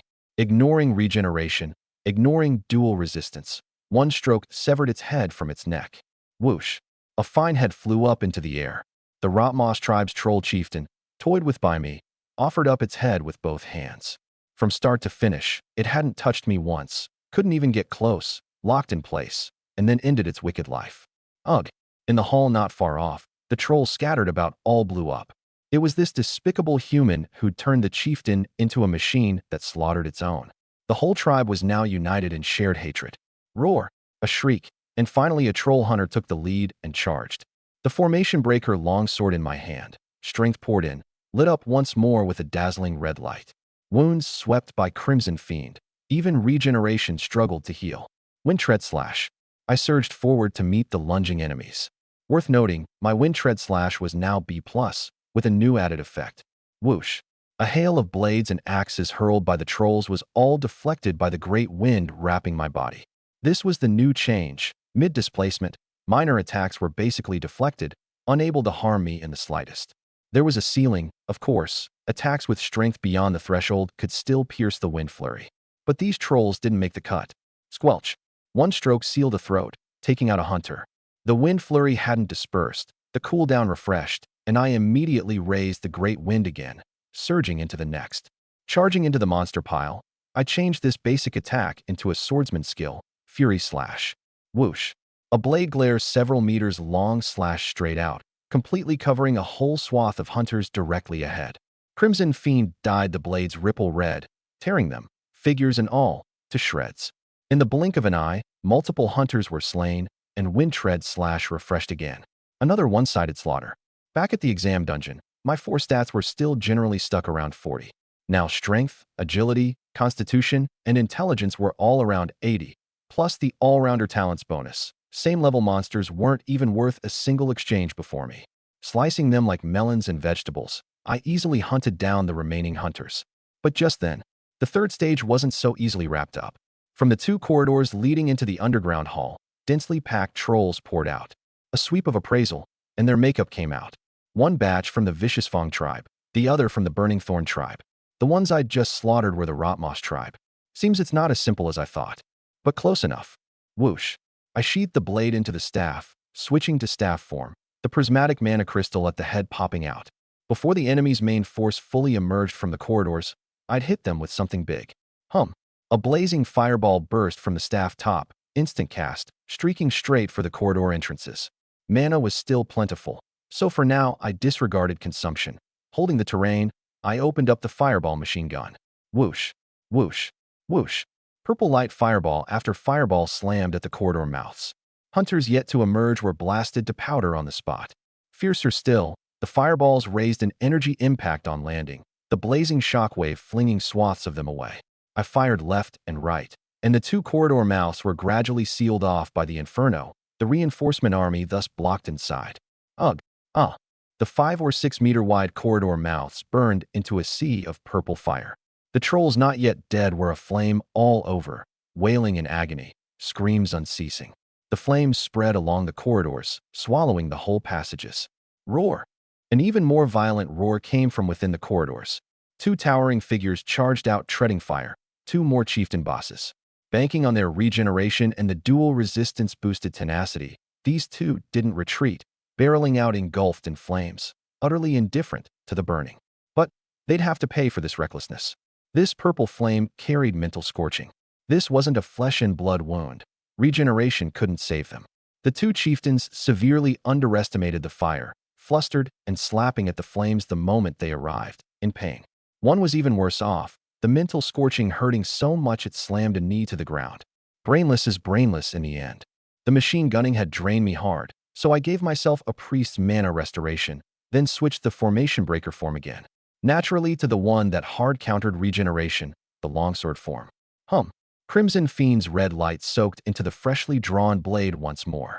The first stage of the troll nest was just an appetizer. Hit the output bar, and you basically cleared it. The second stage tested perception and judgment. Fail on perception, and this kind of freshman thrown into the wild or a leveling spot would basically be groping in the dark, done for outright. The third stage was the main course. The first two stages more or less ground away a fair bit of the freshman's mana and stamina. Only at the third stage did you discover that what awaited you was 3 full waves, successive assaults from 3 troll tribes. This stage, survival, output, sustained combat, all hard trials. Basically from this stage on, people start retreating from the dungeon. Exactly. Watching the past tournaments, it really is from this stage that freshmen start getting headaches. This was the consensus of all the teachers. Of course, some freshmen of great family backgrounds knew the dungeon's contents in advance. These past few years the tournament just rotated among those 3 scenes, and they couldn't change anything inside, so some really did cheat. But it didn't matter. In the tournament, equipment, weapons, and potion use were all unrestricted, so knowing the intel in advance counted as nothing in the teacher's eyes. That said, watching this Yunxun from a small place still leading all the way, the teachers secretly cheered. Quick thinking, both brave and cunning. This was basically Dean Yanfu's impression of him. This youth was too calm. Even now, that sharply chiseled face showed not a trace of hesitation, not a trace of wavering, hadn't even furrowed his brow once. At the third stage, this young man adapted to circumstances all the more, his cleverness fully bursting forth. This is the Onmyoji's curse art, soul confusion? As the blazing white at the third stage's star dispersed, they finally saw clearly what this much-watched classless drifter had done. Insane. The Rotmoss tribe's chieftain, deep in a curse, its mind in complete disarray, took all its own clansmen for humans and slaughtered them without restraint. Damn, who could have imagined this outcome? He broke the third stage the moment it started? Who could have imagined that the boss chieftain present from the start, along with that huge swath of trolls, would be broken this easily? This was outside anyone's conception. Watching that chieftain sunk into madness, deceived and led around in circles, the crowd of teachers found it unbelievable. They'd long known this Onmyoji skill was gifted to this top scorer by Jiangnan University. But Something's off. Even if this kid knows on my OG skills, how could he throw a boss's mind into disarray this easily? This really was hard to imagine. Even raised to B grade and forcibly cast, curse art, soul confusion couldn't possibly subject a magic-resistant boss to such utter humiliation. By this reckoning, the troll chieftain's mind and consciousness had already taken a shock beforehand. See those troll hunters still standing there dazed? This youth's flash of light, plus what seems to be sonic boom, combined to produce a mental shock effect. That's the very premise for the curse landing successfully. Dean Yanfu explained. I see. Have to admit, this #1 freshman youth really does have some tricks. And he's rather lucky too. The troll chieftain hit by my soul confusion, then activating bloodlust itself, its mind all killing intent, its reason unable to return. Over there it madly slaughtered its own clansmen. Over here I held my staff, pushing forward fireball after fireball. Under the two-way pincer, more than half the Rotmoss tribe's trolls died in an instant. This kid means to scheme it to death. It's over, this youth's heart is too black. The teachers on the podium watched, shaking their heads. What truly left them speechless was that I'd calculated soul confusion's effect was about to disperse. And just as a swath of trolls was cleared, I traced the next gesture with one hand. Shikigami, Earthbound Spirit. I deployed the technique 1 meter behind the chieftain. When it came to its senses to settle the score with me, it would surely turn and surely stomp a foot right into it. No way. Damn, it really stepped in. And this footwork conveniently interrupted its charge skill too. The script ran as before. Like an obedient actor, it was steadily locked down by the Earthbound Spirit. And then I moved. So fast. This kid's agility must be off the charts. Wait. He flicked out a dagger. Assassin skill, backstab. Backstab gave me displacement, my figure circling behind it on the momentum. Its resistance was high, and it was about to break free of the Earthbound Spirit, but my dagger, carrying bone-clinging venom, had already punched through its heart. The control chain linked up again. It was pinned down once more. I switched weapon forms, a longsword with a bleed effect lighting up red. It couldn't move, and one stroke of mine severed its neck. Beautiful. Excellent. A whole flowing sequence, not a single wasted motion. Some teachers on the podium couldn't help applauding. The profile says, all-around combat genius, and he really does have some skills. Swap in a top-grade dagger, and he could probably go even faster. Very good. Even Weapons College Dean Xia Qingcheng, hailed as an iceberg empress, rarely spoke up. Staff, dagger, longsword. I was consummately skilled at each, exactly to her liking. She'd already made up her mind. This person, she'd take. And she could tell I still had a battle spear I hadn't used. So this is the #1 freshman? Classless drifter, all-around combat genius, living up to the name. Not even a flicker of the brow after killing the boss. This composure, the bearing of a general. The first stage was too fast, dazzling their eyes, so they couldn't see the details clearly. On the second stage I broke through with the druid's nature affinity, meaning quick reactions. The first 2 stages counted as eye-catching, not yet stunning. Only this instant kill of a boss made them truly admire. Not bad. Material worth cultivating. And, look, quick, the 2 reinforcement troll tribes have arrived. They saw the key to how I'd solved the first stage's puzzle. Before the reinforcing trolls poured out of the corridors en masse, I opened up at full firepower. Instant cast fireballs from the staff top, one after another, like a machine gun. The mana consumption was enormous, but the effect was concrete. The 2 corridor mouths instantly burned into a sea of fire. The slower troll hunters were all buried in the fire. That purple flame carried a soul-scorching effect too, and even the 2 chieftains with off-the-charts regeneration bared their teeth in pain when they charged out. He actually has this much mana left? Seems the first stage cost him nothing at all. Not once had they seen me down a potion. Even the priest's mana restoration was used for the first time only after this machine gunning burned my mana empty. The answer was obvious. On the first stage, I hadn't squandered mana, but cleverly cleared the field using the forest environment. Take a look at those few mages who were ranked up front just now. The teachers turned to other windows on the screen. 30 windows tiled together, the information plain to see. Why had everyone kept debating whether my first stage consumption was large? Couldn't one just quickly replenish with mana potions? Look at this mage provisionally in the top 10. On the first stage, he cast Spell Torrent to stack a mana buff on himself, paired with an A-grade fire talent, sweeping the whole field. But spraying mana like that, the consumption was fierce too. Entering the third stage, he'd already downed his second mana potion. Awaiting him were 3 waves of troll tribes. The first wave, the Rotmoss tribe, he handled beautifully. Fireball barrage, sky fire, blazing roar, clearing the field in an instant. The cost was a third and fourth potion poured down. In this moment, his stomach churned, a wave of nausea rushing straight up his throat. Because this wasn't an online game. Out of mana, so chug mana infinitely. Wounded, so chug health infinitely. That's a dream. Even the Divine Realm game had a satiety value. And downing too many potions bloated the stomach uncomfortably, just like a person gulping too much water in one go. Nausea, vomiting, they come without warning. Want to sustain infinite firepower by chugging potions infinitely? Impossible. Many examinees aren't clueless. If not for the competition, everyone would pace themselves. Such a shame. This was the freshman grand tournament. A second faster, a second slower, all affected the ranking, the credits, the resources. No one wanted to lose out. To secure an early edge, this fire-type genius had burned his mana bone dry. Not daring to chug fast-acting mana potions again for now. He could only kite the monsters while slowly grinding along on manhwaedit equipment. The moment the pace slowed, the ranking dropped. In under 3 seconds, out of the top 10. In under 10 seconds, straight down to 20th, 21st. Jiangnan University's freshmen were too monstrously talented. Only at the third stage did their true surge begin. Now is the cruel phase of racing against the clock. This Yunshun, can he still hold his edge? The teachers swept over the windows, their gazes falling back on me. They were curious. How would this classless drifter, having basically drained his mana, deal with the remaining 2 bosses and the scattered troll hunters? Here it comes, he's moving.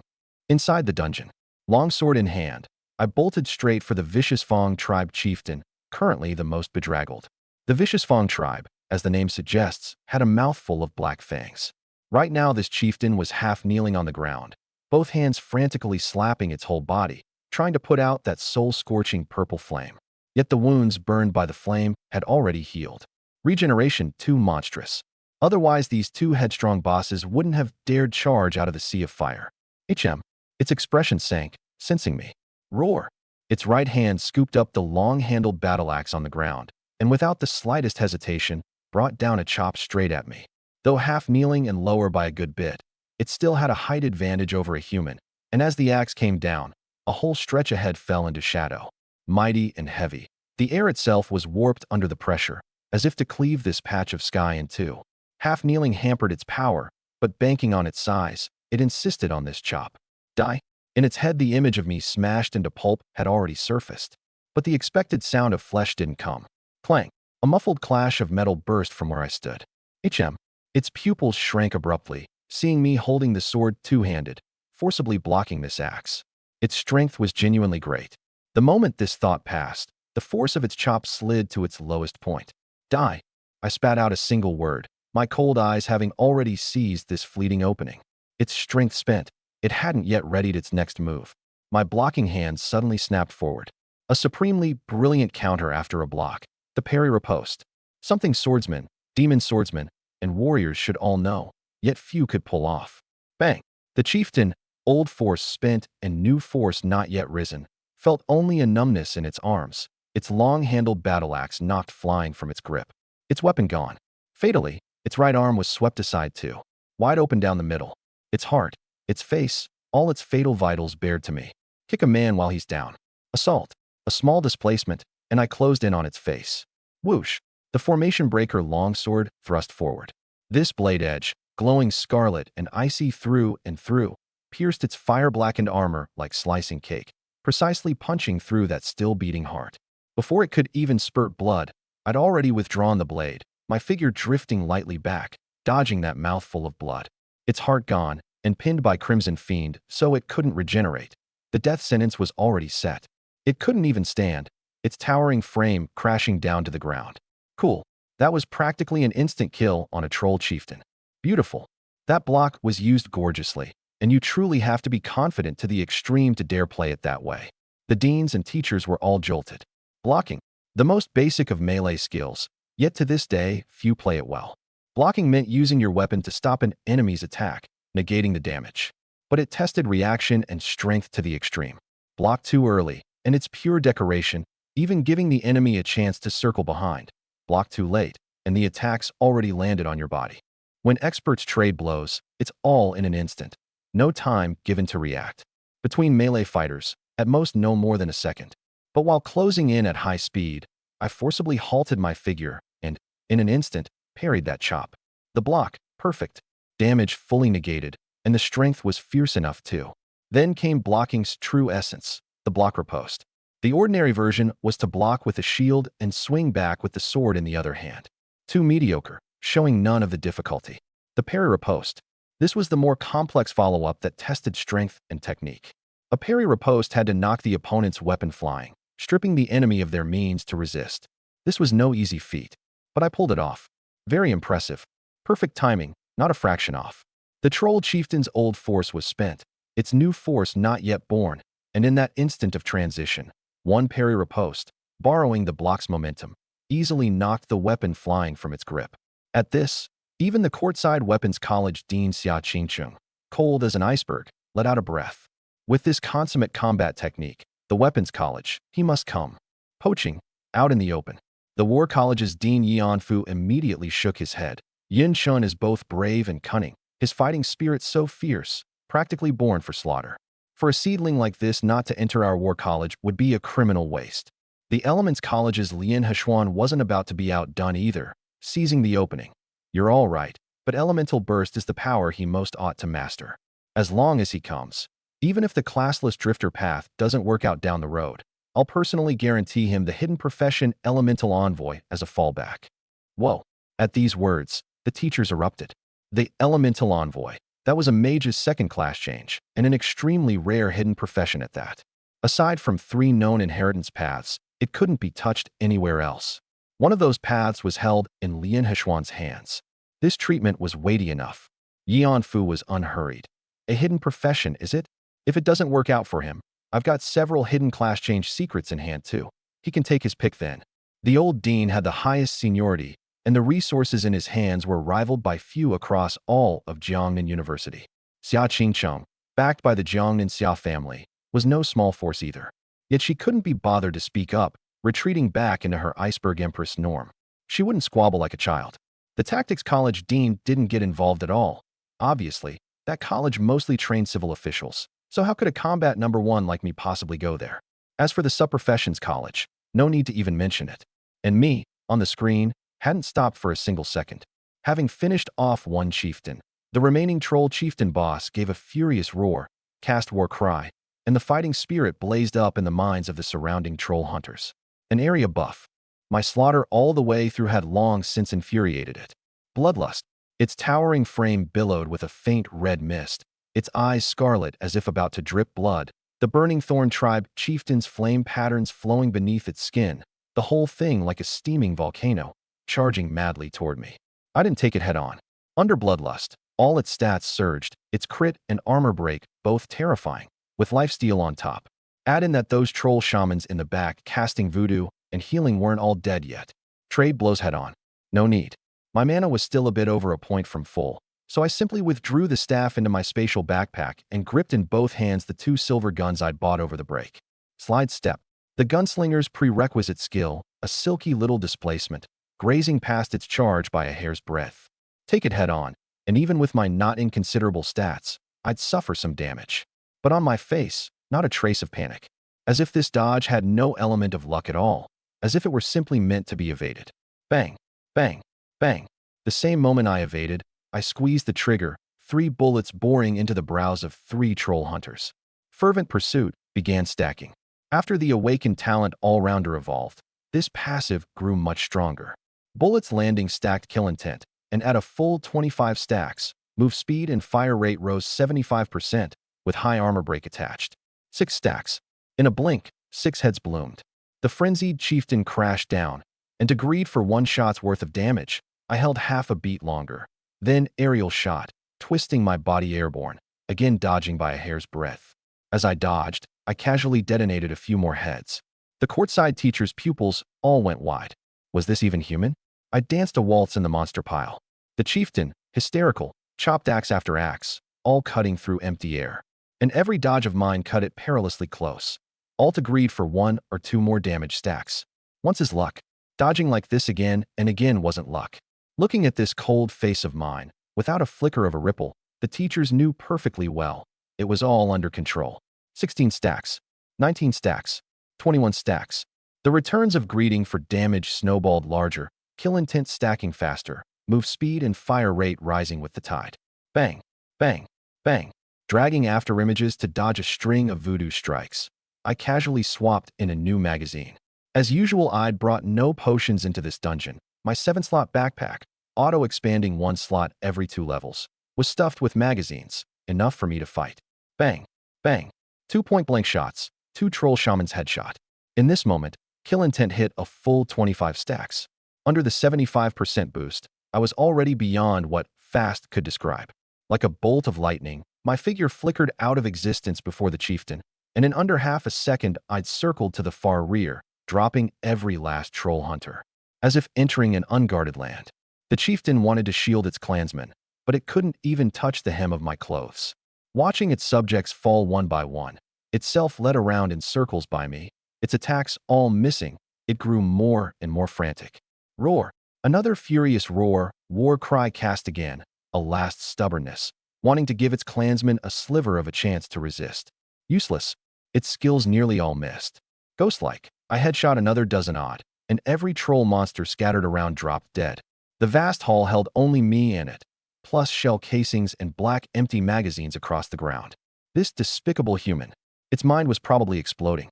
Seeing me finally stop and go still, it instead grew ecstatic. Was this guy tired? Had it glimpsed the dawn of victory? I'm waiting for your skill to end. I counted silently. What are you waiting for?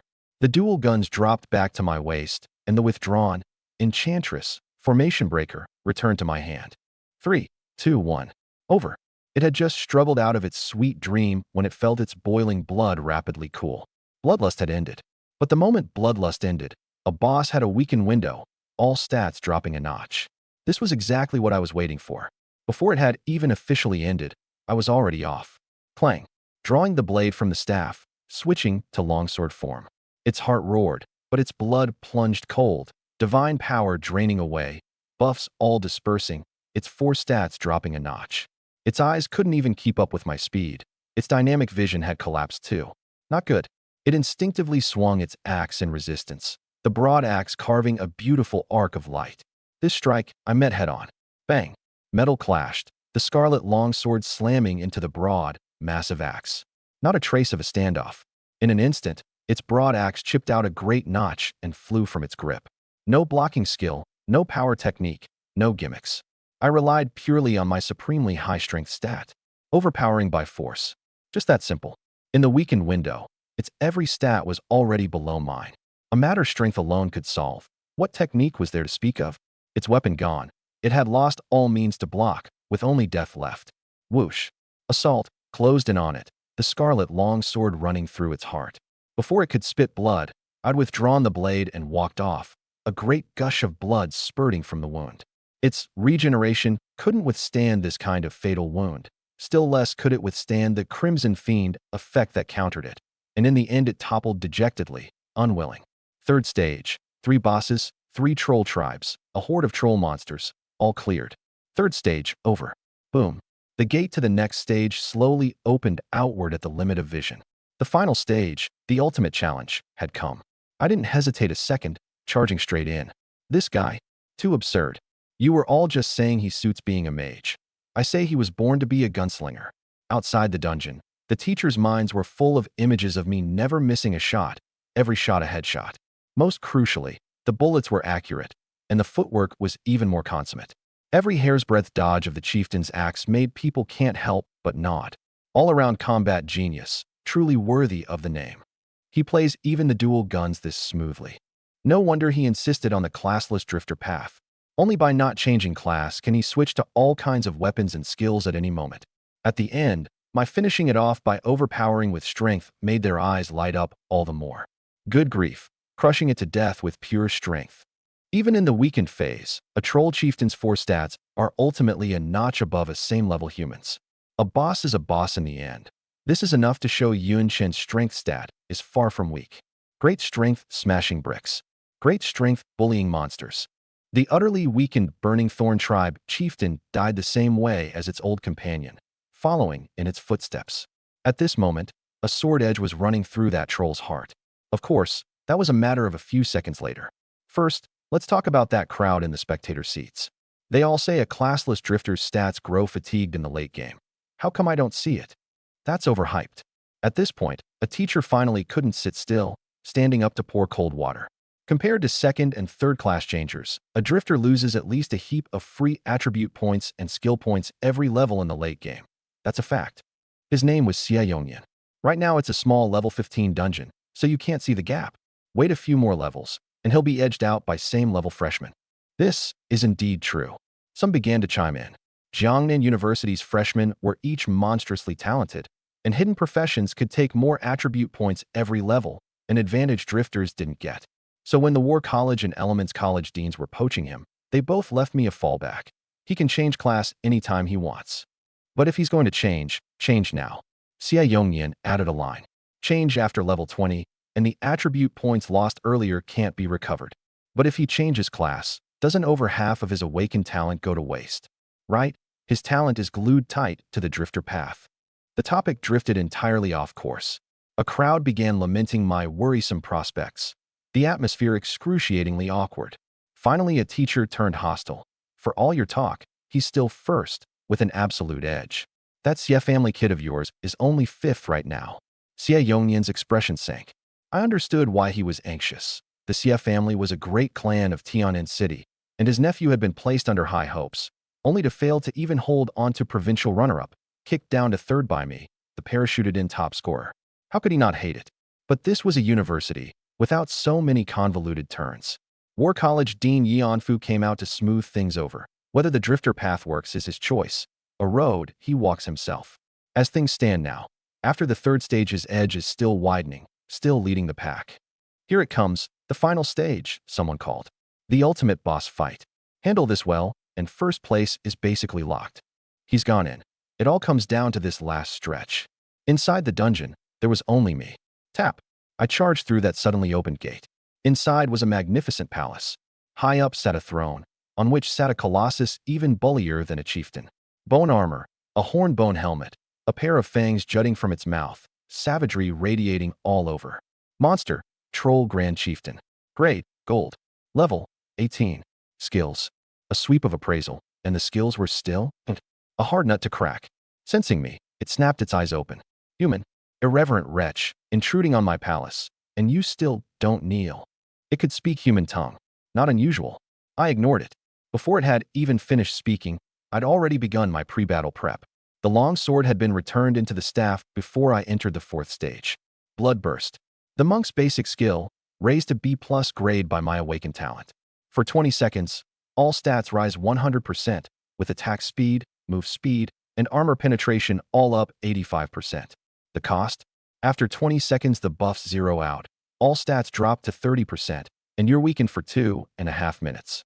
For a monk, this was a skill activated only in a last-ditch stand. Cast it and failed to kill the boss, and it's as good as courting death. Only someone with absolute confidence in instantly killing the opponent would dare open with the ultimate off the bat. I was exactly that kind of person. My blood instantly boiled, strength flooding my four limbs, my whole body wrapped in a thin layer of red mist. Satisfying. Bang. With haste applied, my whole person vanished from where I stood as if teleporting. Mid-sprint, the staff began to transform, the prismatic crystal at its head retracting inward, drawing out into the spear point of a battle spear. The Grand Chieftain on the throne had just stood up when it suddenly felt weak all over.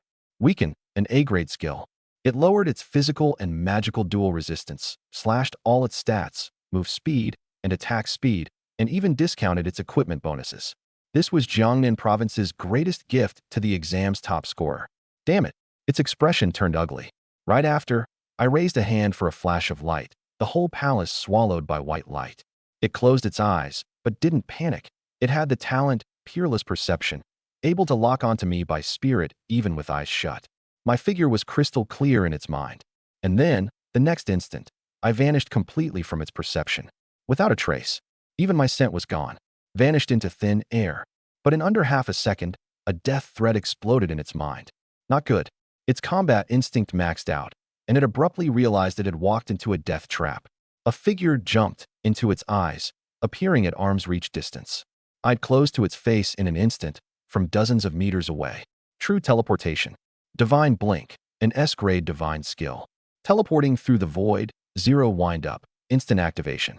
This time I appeared in midair, several meters off the ground. It was right beneath my feet, on the throne. Airborne.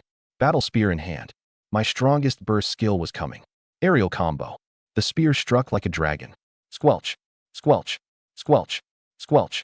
Under the daylight, enchantment. The spear body lit up into a beam of blazing white light spear. First thrust, blasting off a corner of its weapon.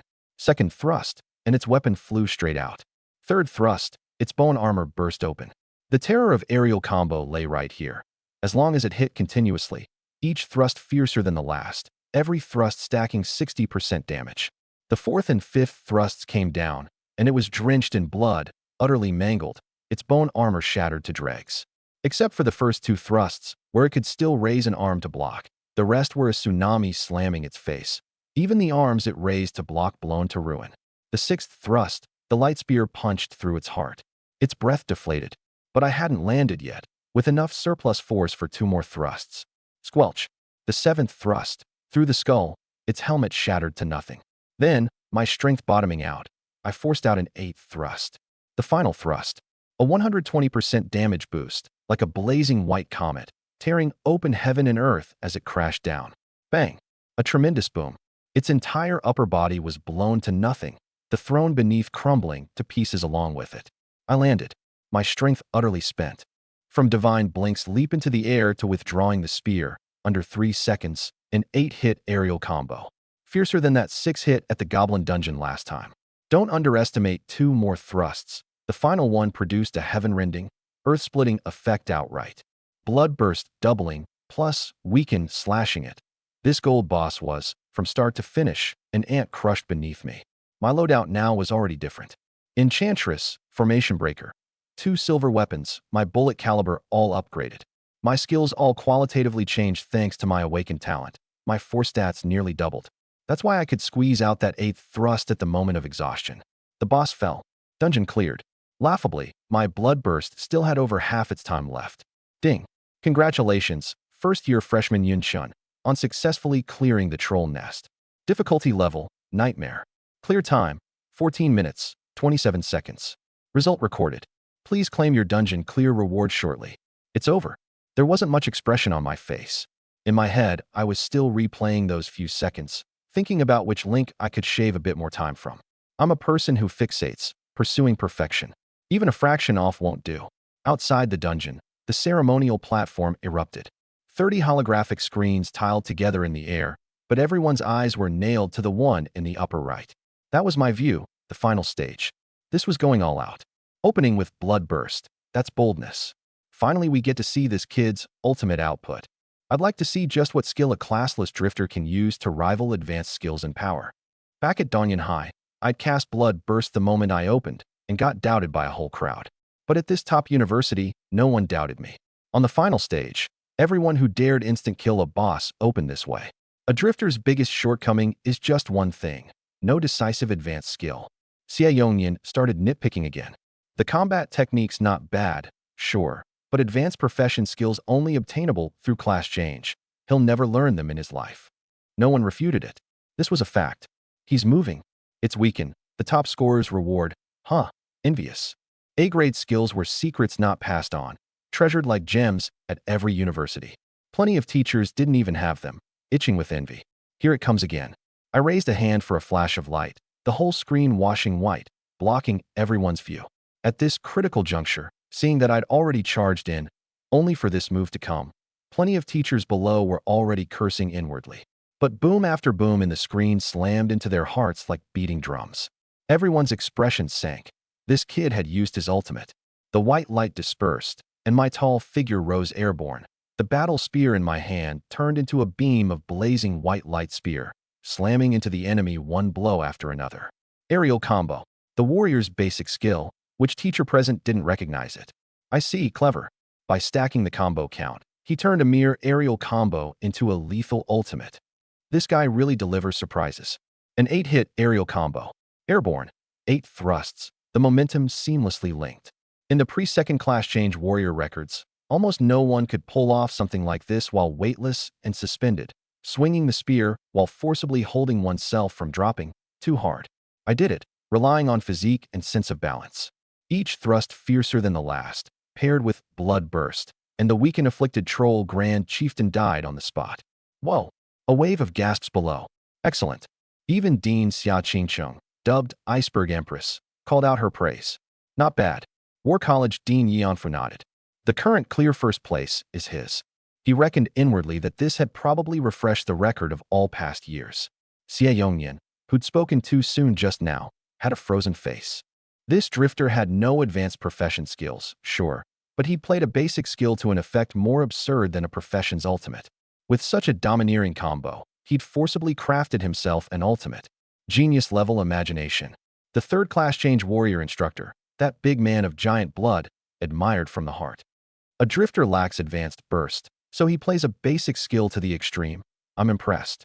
Aerial combo, played to mastery by me. Among same-level warriors, not one could pull off an 8-hit aerial combo. Say, a teacher suddenly cut in. Did he break the record? The whole room froze. Right, the focus had drifted off. His clear speed was simply too fast. Highly likely. Yianfu made the final call. Everyone's expression changed. They'd all heard I'd broken the Goblin Dungeon record. Was this about to break a second? Haha. The gunslinger teacher Lu Yuanxi, who'd contradicted Xie Yongyan just now, got snide again, speaking pointedly for Xie Yongyan to hear. I said don't speak too soon. Isn't the drifter's burst ultimate right there? And only he can break dungeon records all the way through, so those free attribute points and skill points, he can keep farming them. Xie Yongyan's face went darker. He'd just raised 2 points. 1. Drifters have no ultimate. 2. Drifters have no attribute points or skill points in the late game. And I, inside the dungeon, had knocked each one right back at him, casually breaking a record on the side. The feeling was like being caught red-handed talking behind someone's back, slapping oneself across the distance. Here it comes, he's claiming his reward. Huh, why did a passage appear behind the throne? Inside the dungeon. Cleared, reward in hand. Ding.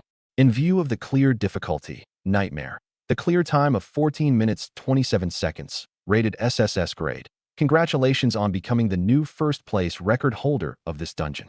Beginning reward distribution. Another first place. I raised an eyebrow. As expected, not much of a surprise. After all, as a classless drifter, I could ride out the mana lull period through the gunslinger's traits by switching to dual guns, seamlessly linking both ends with no window in between. My sustained combat power was off the charts outright, something other professions couldn't do. Take the mage, with the fiercest AoE. Their burst was sometimes even fiercer than mine, but they couldn't last this long. Mana was limited, always bottoming out eventually. Every profession had its strengths and shortcomings. And as a drifter, at this stage I'd pocketed the merits of every profession. Gained 21,350 experience. Gained 25 free attribute points, 25 skill points. Gained B+ grade skill book Dispel. Gained Storm Broadaxe, Gold. Gained title, Troll Terminator. Due to your dungeon first place status, a new achievement talent is unlocked. Please choose one of 3. Double casting. A- triggers a double spell effect when casting.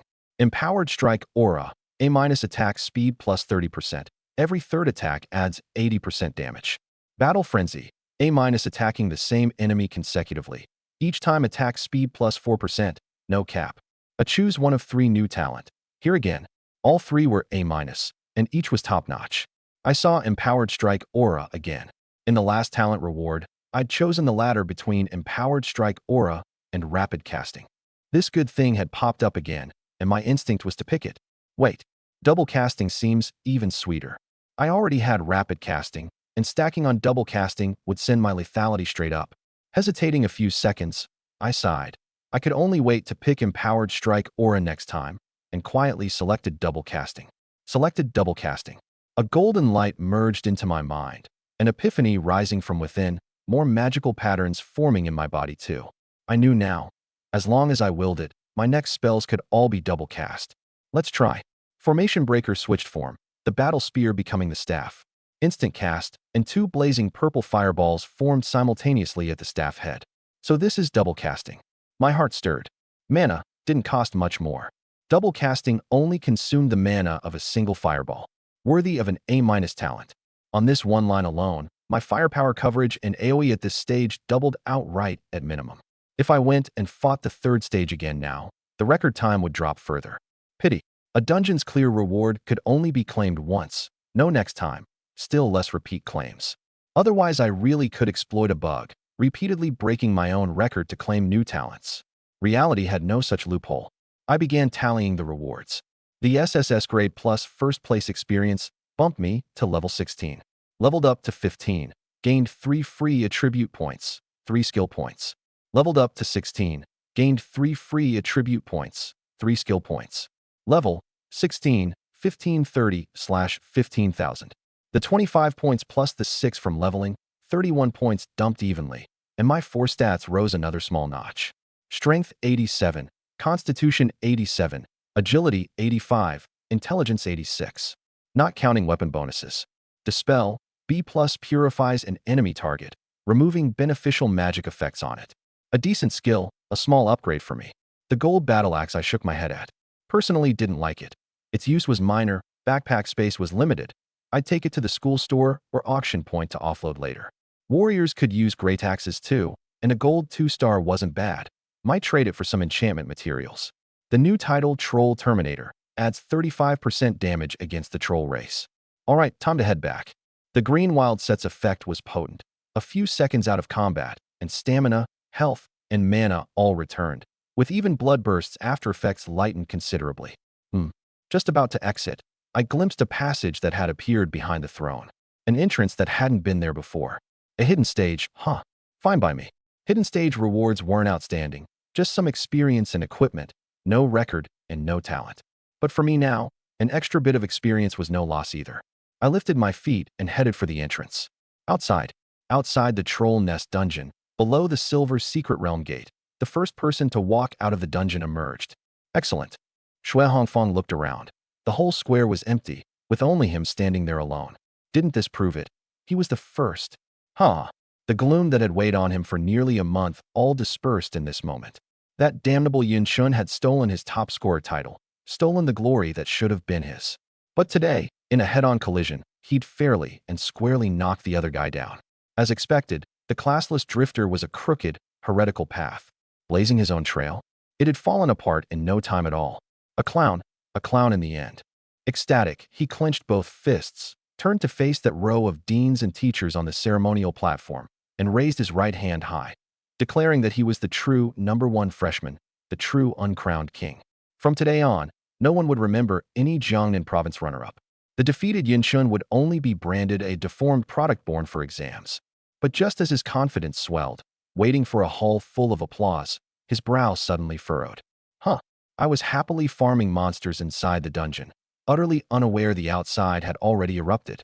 Only later did I learn that a fine show had already played out on the square. Shui Hongfang was the first to charge out of the dungeon, and the teachers on the ceremonial platform all looked at him strangely. Especially that big fellow of giant blood, mocking without concealment. At that point, he still hadn't figured out what was going on, only assuming he'd offended someone, forcibly suppressing his displeasure and turning to needle the just-emerged Shintyran. Congratulations, settling for second, he laughed. 1 second faster, and the #1 cap would have been yours. Shintyran's face was cold to begin with, and now it looked worse. He'd been competitive since childhood, and 2 second places made that drive in his heart waver for the first time. But what he cared about more was, me, the #1 rival in his eyes, still hadn't come out. In his view, my classless drifter thing was just cheap trickery. All profession basic skills really could bluff people at the current dungeon stage. But he was the S-grade hidden profession Blood Knight, balanced in offense and defense, and once the levels climbed, this flashy nonsense of mine wouldn't be worth squat. So he was certain my path wouldn't work out, and faster than he'd thought. Aren't I first? Before Shui Hongfang's words fell, figure after figure poured out of the dungeon. The first tier of clear times differed by mere fractions of a second. A little girl in Taoist robes cocked her head, counting people on her fingers, counting to herself. I'm 5th. Counting single digits needed finger counting? Everyone was speechless. But paired with that cute, round face, it wasn't off-putting. A few more seconds, and the freshman top 10 had all emerged. From Shui Hongfang to 10th place, less than 10 seconds apart. Yet not me. Yun Shun, at the crest of the storm, had dropped out of the first tier. And so those mouths couldn't hold back. Seems the dean misjudged. Exploiting a loophole to grab a provincial top scorer title is one thing. but he even defaulted him as #1 freshman from the start. Isn't that a slap in the face? Ha ha.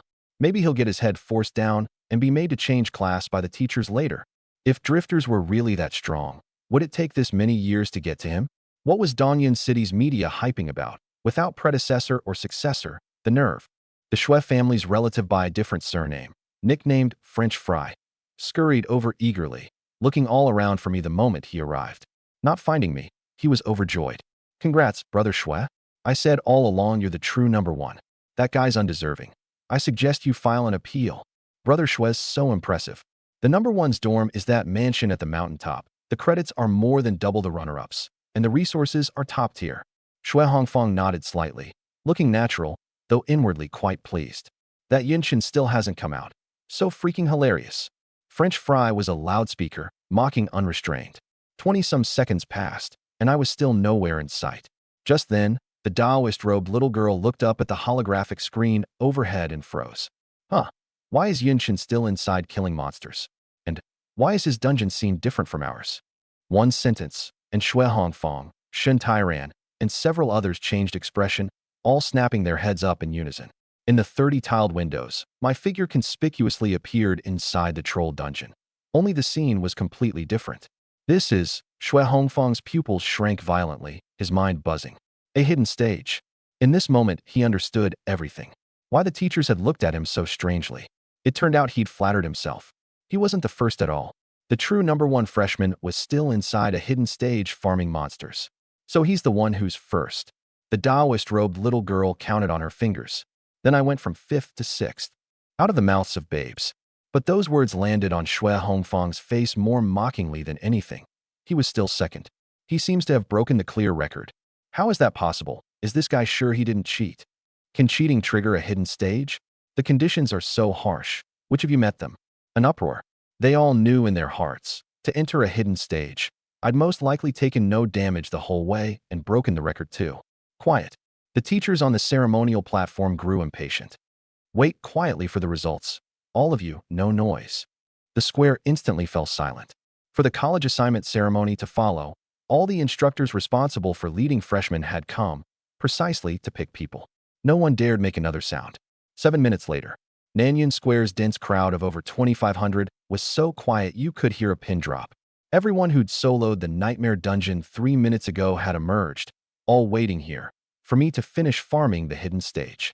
Well, 2,500 grandsons waiting on one grandpa.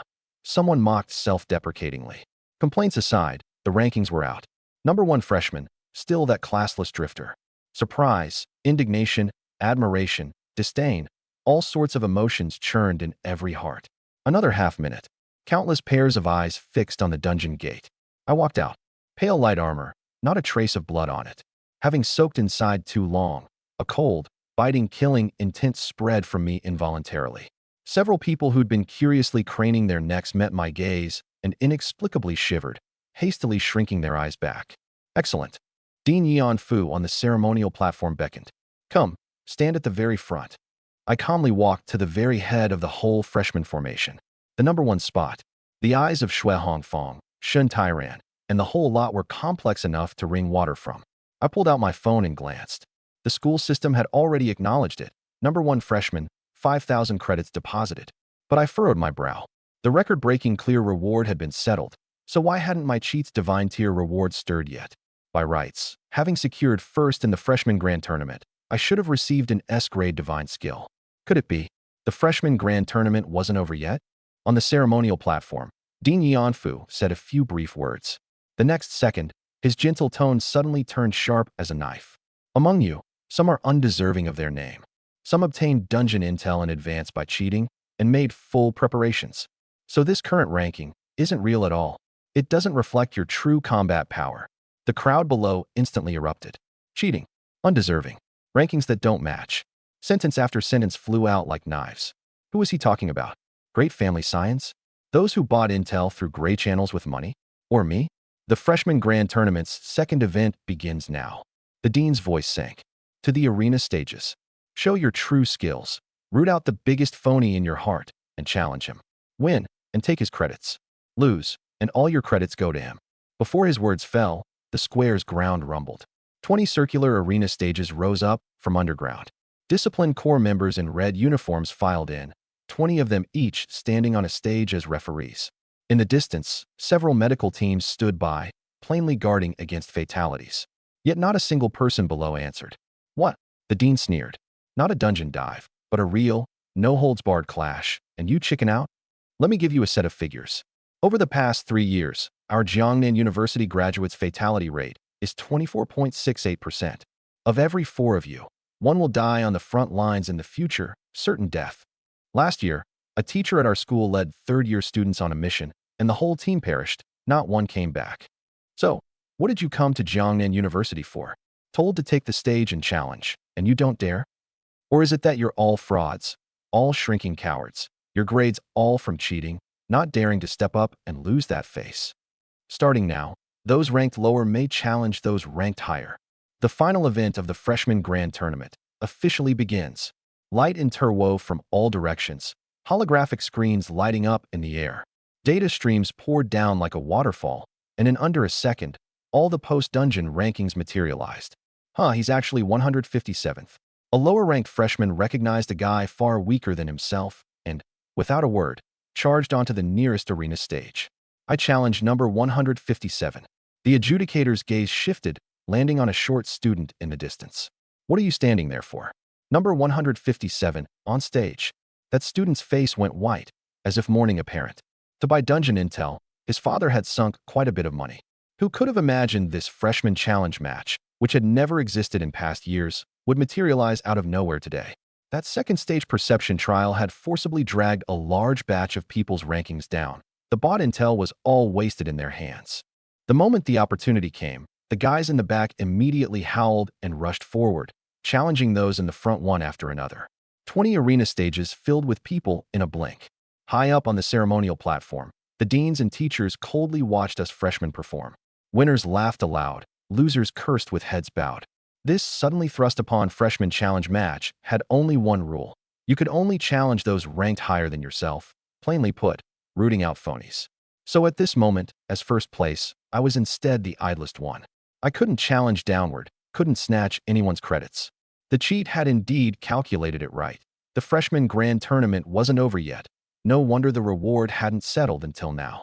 I stood at the front, bored, when 2 lines suddenly drifted over from behind me, both carrying my name.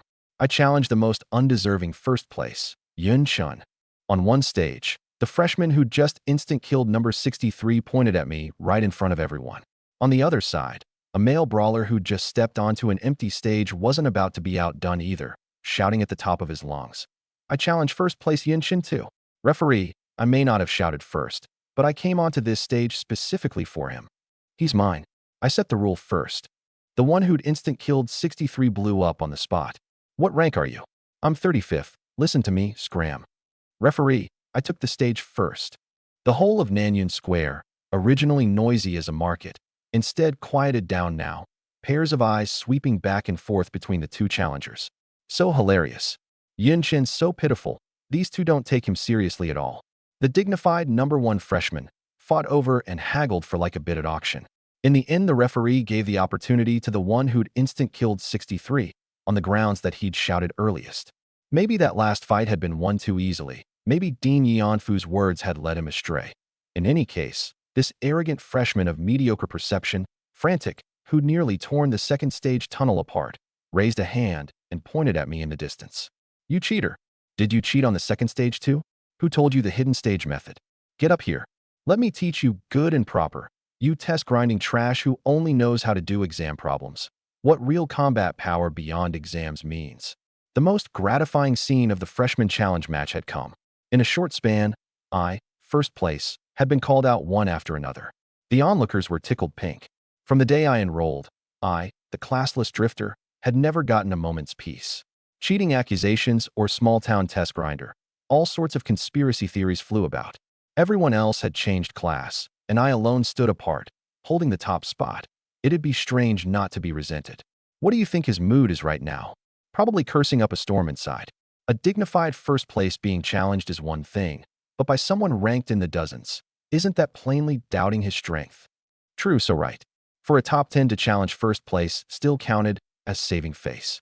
But for even a second-tier guy ranked in the dozens to dare get in his face, no one dared even imagine it.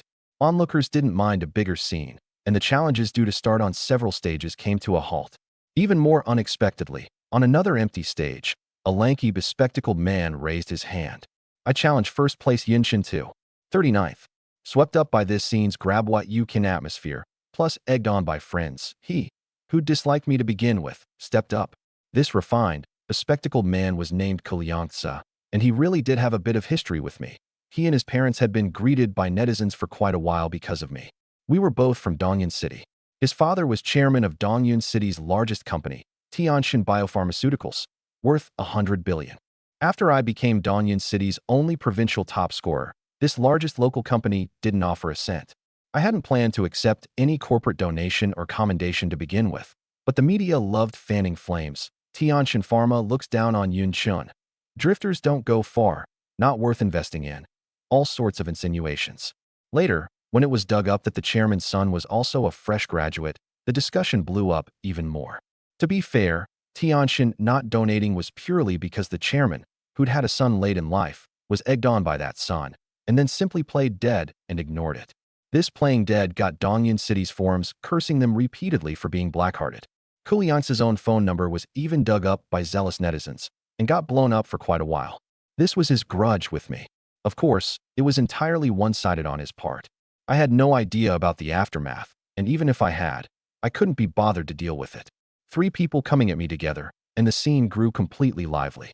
Even second place, Shui Hongfang couldn't help laughing. When the challenge match started, he'd been a little tempted, wanting to pin me on the stage with real skill under everyone's gaze. But this development was pretty good too. Beside him, Shun Tyron's expression was flat, muttering foolish inwardly. In his view, drifters indeed had no future, but not now, in the future. This lot was purely courting humiliation, not knowing life from death. Further back, the 11th-ranked Xie family scion was shocked.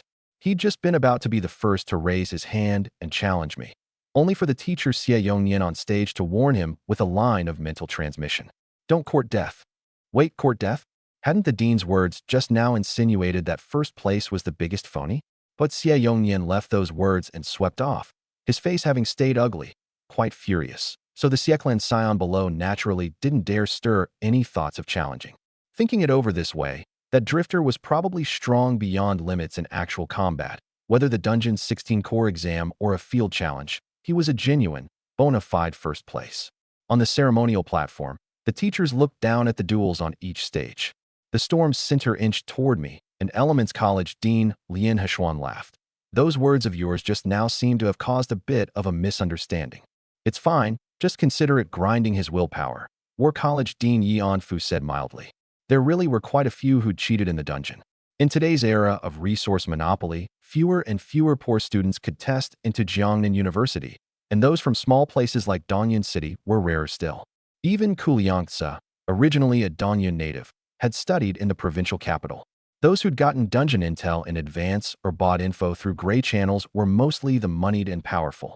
Whereas I was the cleanest of all. I clearly hadn't known where the 4th stage entrance was, and after executing the last troll chieftain, I'd wasted a good 3+ seconds running around for nothing. Whereas among the top 20, more than half had positioned themselves well early on. Coincidence or luck? Yi Anfu didn't care. The dungeon exam had set no restrictions to begin with. Having background, money, connections to see and hear all and grasp every piece of info, that was a kind of ability too. He cared about only one thing. You could take a spot on background, but if you couldn't hold it, get off early. That was a phony. A parasite exploiting the loopholes in the rules. Throw them onto the front lines for real, and you couldn't count on Jack. Grinding his willpower? Lien Hechuan shook his head with a laugh. The way I see it, he's like an immovable boulder. He's more likely to leave psychological scars on others. His gaze fell to the stage below, that protagonist at the storm's center still cold and detached, steady in a way utterly unlike an 18-year-old. Fearless in the face of danger, face unchanging though Mount Tai collapsed before him. At the thought of that decisive, ferocious, merciless way he fought in the dungeon, Lien Hechuan thought, whoever dared challenge him had best prepare for the worst first. He's taken the stage? I say, better send a priest over to wait in advance. Below, unhurried, I stepped onto an arena stage. The path the crowd had voluntarily made was sealed off again in a blink. 3 layers within and 3 without. Even the fights on distant stages stopped, pairs of curious eyes gazing over from all directions. All right, the one opposite was smug. Credit to you for having the backbone to step up. Ever since beating number 63, he'd not only snatched the credits, but taken over the guy's rank too. What I hate most in my life is cheating, he clamored. Don't think I don't know.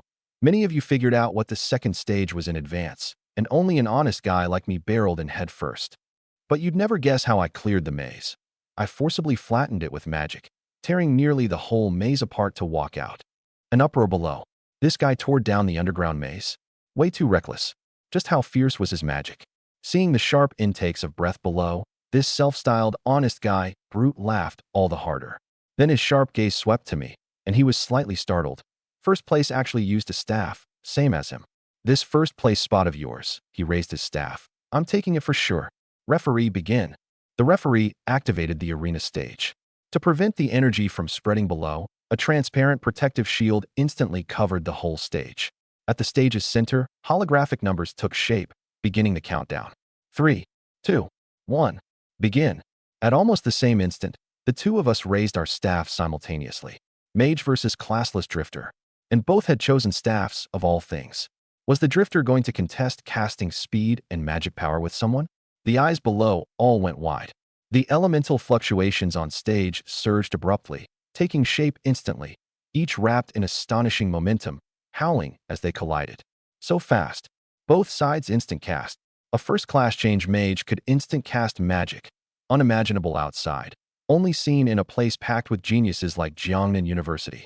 But on what basis could a drifter keep pace with a genius mage and instant cast too? Even more absurdly, I wasn't just fast. My power crushed the magic bolts the opponent shot over into powder outright. Not good. This guy's finished. The two streams of magic collided head-on, without even an instant of deadlock, going one-sided outright. That arrogant freshman opposite abruptly went wide-eyed. In his field of vision, all was a purple sea of fire. His machine gun-like magic bolts were instantly crushed, the exchange between both sides without a shred of balance, bearing down on his side overwhelmingly. I'm a magical genius with dual awakened talents. The instant his confidence collapsed, the hand gripping his staff trembled. In that moment of hesitation, the purple inferno swallowed him whole. Bang, bang, bang. Fireball after fireball slammed into him head-on, like truck after truck rolling over his body. The shields auto-triggered by his magic robe, necklace, and pendant were smashed to powder in an instant by this vast mana. Boom. The purple flame, wrapped in unstoppable momentum, blasted him clean off, slamming hard into the energy shield behind. Crack. The transparent shield was struck with glass crack-like patterns. The audience below recoiled in fright. If this kind of AoE damage really swept over, it was no joke. The referee's expression changed, hurriedly pouring mana into the device, and only then did the shield refill. I withdrew my staff. The crushed opponent tumbled from midair. Too wretched to look at directly. From head to toe, not a patch of skin intact, his whole body like burnt charcoal. That guy went down. Had the opponent not pulled back in time, his life would have been forfeit on the spot. It was a matter of an instant. My fireball had just left my hand, and before his magic bolt had even taken shape, he'd been blasted off. The crowd below erupted. This. Way too fast, right? I couldn't be bothered to look at their faces. Just now this kid had called himself an honest guy, cursing me as the biggest cheater at every turn. And now, lying on the ground, twitching, unable to even speak clearly. A genuine mage, losing to me, a classless drifter. Hey, who exactly is the mage here? Someone muttered under their breath. This drifter really doesn't change class? If I saw right, he has the double casting talent. An achievement reward from breaking the dungeon record, I bet. Right, since ancient times, meet a stronger caster and you lose. This kid picked the wrong matchup. Layer upon layer of discussion. I stood in place, letting my staff drop casually. Medical team, hurry. The referee got anxious. Over there, a person ambled over unhurriedly from the medical group, putting on airs, refusing to hurry no matter how you rush them. This scene made the other freshmen uneasy. Lose, and you not only take a beating, but have to lie on the ground a while longer waiting for rescue. But no one cared about that now. All gazes drifted to another arena stage. The two who joined the clamor to challenge me were standing on the stage. One with a darkened face, the other with a bit of fear already in his eyes. Haha, can't back down now, huh? I said rumors are just rumors. The provincial top scorer got a loophole exploited. Could Dean Yi Anfu's freshman ranking really be wrong? Who was it clamoring before that Yunshin only ranked first by taking advantage of a Jiangnan province residency booklet? The dean himself is a big shot from another province. Would he engage in regional discrimination? Look, those two are frozen up now, aren't they? The crowd below burst into laughter, urging the two to hurry onto my stage. You two, go now, the referee ordered. The two could no longer stall, gritting their teeth and walking over. The one walking slowest was named Kuliangsa. I recognized him, the son of Tianshan Pharma's chairman, decked out in dazzlingly expensive equipment, an A-grade awakened talent, plus a pile of warrior talents nurtured by gene serums his family had thrown money at. The kind raised with a golden spoon. The rank 35 male brawler took the stage first, cupping his fists at me, about to speak. Come at me together. I cut him off. The whole room went quiet. Those who want to challenge me, stop lining up one by one. I'm in a hurry. All of you come. The words were spoken plainly, but the air around instantly went taut. This guy doesn't take people seriously at all, but the way he says it seems pretty matter-of-fact somehow. I had no time to explain. The brawler's face sank, riled up by being left hanging with a line like that. You said it. Arrogant and shameless. Today I'll let you know what things shouldn't be said carelessly.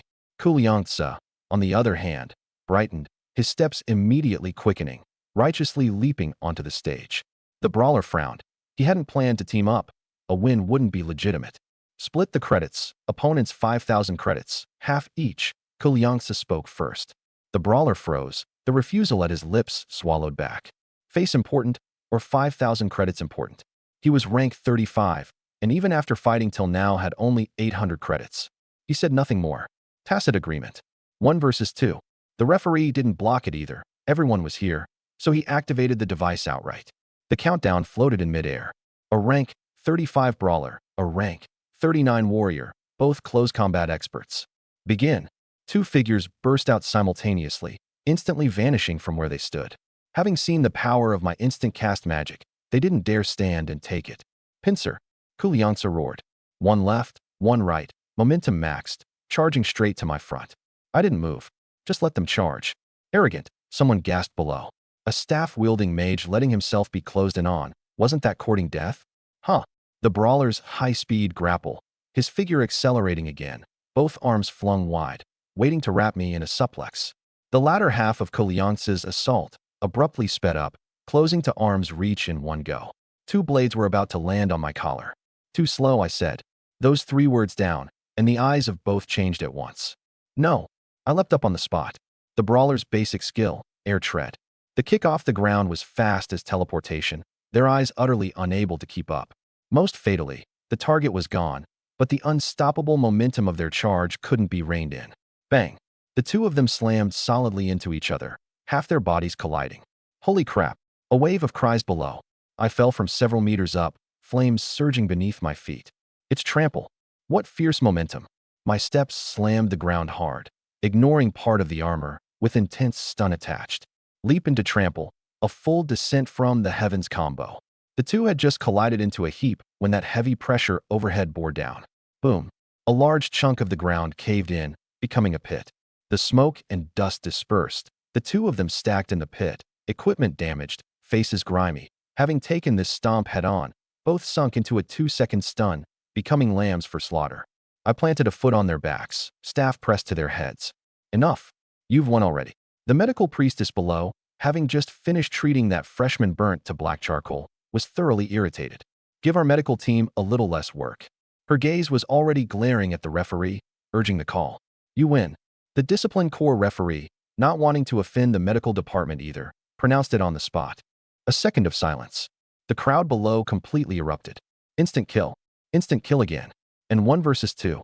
My God, that was one way too easily. That was the brawler's air tread into trample, but the power in his hands is absurdly strong. That kick off the ground nearly matched teleportation. Our eyes couldn't even keep up. Skills aside, this guy's agility is absolutely frighteningly high. At this, even the top 10 freshmen changed expression. The higher-ranked Shun Tyran gritted his teeth, staring at me. I could read that gaze. For the first time, it was from actual combat, not a dungeon exam. That wariness toward me arose. He was probably thinking that if he stepped up, he could win a 1 versus 2 too. But he couldn't win it with that dancing on a knife's edge posture of mine. To bait the two into colliding, I'd forcibly waited until the very last stretch of distance to move. Half a beat slower, 0.2 seconds, and I'd have been locked down by a face rush. He didn't dare gamble. I did. The reality was, those two had been played for fools, turned into clowns. Damn it, the other one, named Shui Hongfang, also had a sunken face. In this moment, he probably finally understood why old Dean Yi had ranked me first. The so-called all-around combat genius. This was what it meant. The whole first tier's faces turned unpleasant. Not long ago, they'd been waiting to watch me make a fool of myself. After all, my 5,000 credits made the whole field green with envy. These proud, heaven-favored elites had long since marked me as their #1 target. No matter whose hands the credits fell into, they'd challenge them back. But now, several were already frozen in place. That fighting spirit dispersed. Was it a coincidence? Below, someone began egging on the friend beside them. This guy's got a heavy gambling streak, dodging max to the extreme. No telling if it's real skill or dumb luck. Brotherly, why not go up first and test the waters? That brotherly shot him a cold glance. You think I'm the kind of hothead who charges the moment he's provoked? What a joke. Lose the challenge, and not only do you not scoop up the 5,000 credits, you have to offer up your own credits with both hands. Too much risk, not worth it. A dozen or 20 people looked at each other, and not one dared move. On the ceremonial platform, the brawler course teacher, however, had already finished applauding. I had my eye on those gauntlets of his back when he was farming the dungeon. This kid knows a whole pile of brawler techniques and martial path moves, never showing them. Today, I finally got to see it. Still that dodging style that pulled survival pressure to the extreme. Back on the third stage, he'd used the gunslinger's dual guns, drifting like a waltz, playing the troll chieftain in circles within hair's breadths. Now he was pulling the same trick, only the ones being played had changed to two freshmen. In a same-level match, would you dare dodge like that? One teacher asked. Obviously not. A third-class change charge ultimate slams in. Fail to dodge, and half your life's gone. Several teachers shook their heads. If he'd failed to dodge the warrior's assault and gotten stunned, then eaten the brawler's high-speed grapple plus suplex, his combat power would have been crippled on the spot. In their shoes, none would dare play it that way. But from another angle, the payoff was large too. It was precisely this dodge that created the perfect opening for his following trample. Here it comes, a teacher gazed over. Several provincial top scorers are finally willing to step in. Now this is interesting. Guizhou Province top scorer Shin Tairan, done warming up, ignored second place Shui Hongfang outright and walked straight for Yun Chen's arena stage. On the arena stage, the smoke and dust cleared, and in the pit 2 figures wobbled to their feet. The trample's 2-second stun had just passed. Their vision still doubled, not a bone in their bodies unhurt. You idiot, could you not watch where you're going? The brawler beside Kuliangsa cursed, feeling his brain must have rusted to have pincered alongside him. Kuliangsa didn't dare talk back, pulling out a recovery potion and downing it. Casually opening his phone to check, 780 credits, gone. It's over. The brawler beside him also wore a face of grief and indignation. His 800 credits, gone too. The rank and credits painstakingly clawed out from the dungeon, wiped clean in one battle. All your fault, dragging me down. The brawler dumped the whole blame on him. Enough, you two get down. Quick, the referee urged. The freshmen around burst into laughter, losing a 2 versus 1, truly shameless. Kuliangsa wished he could find a crack in the ground to crawl into. Thankfully, this guy probably didn't know I was the young master of Donyun City's Tianshan Pharma. But the more I thought about it, the more stifled I felt. The other guy was already the school's man of tomorrow, who'd care about 1 or 2 ants underfoot. This taste of being ignored from the root instead made my hatred for him burn all the fiercer. If not for him, I wouldn't be this bedraggled today. I didn't get off the stage. The onlooking freshmen didn't disperse either. This arena remained the liveliest center of the whole field. My words still count. I spoke. Those who want to challenge me, come together. This time, what answered me was dead silence. Last time when I said, why don't you all come together? Some had arrogantly and overbearingly wanted to gang up and beat me. Kuliangsa had even taken the offered step down, dragging the rank 35 brawler along to fight fewer with more. And the result? Rank 35 and rank 39 joining forces, defeated so miserably it left the onlookers in despair. Some freshmen's dynamic vision couldn't even keep up with the instant I started moving. By that math, 10 coming up was just serving themselves as food. Move. Move quick. Just then, the atmosphere was like a spark thrown in. Whoosh. The whole field erupted. The crowd automatically made a path. Guizhou Province top scorer, Shin Tyran, the legendary Blood Knight. A figure in blood-red armor walked toward me, neither slow nor hurried, blood cape fluttering with a rustle, in his hand a knight's helmet of solid dark red, dawned. It left only a horizontal slit for the eyes. Move, this side's coming too. The crowd on the other end split open a path as well. Beiluo Province top scorer, Huan Iji, currently the number 4 freshman, a light-armored, black-haired man walked over, a long, slender broadsword in hand. I hear he has ties to the Dawn Sword Saint. I heard too. Seems they're relatives, and the Sword Saint personally taught him. No wonder he could be a top scorer. 2 provincial top scorers moving out at once, both targeting me. The whole square boiled over, and even those usually listless teachers on the ceremonial platform looked over. They'd had no interest in the earlier small-scale skirmishes. This needlepoint against wheat-on clash of top-tier freshmen was what they wanted to watch. Me first. No, me first. The 2 faced off across the arena, neither yielding.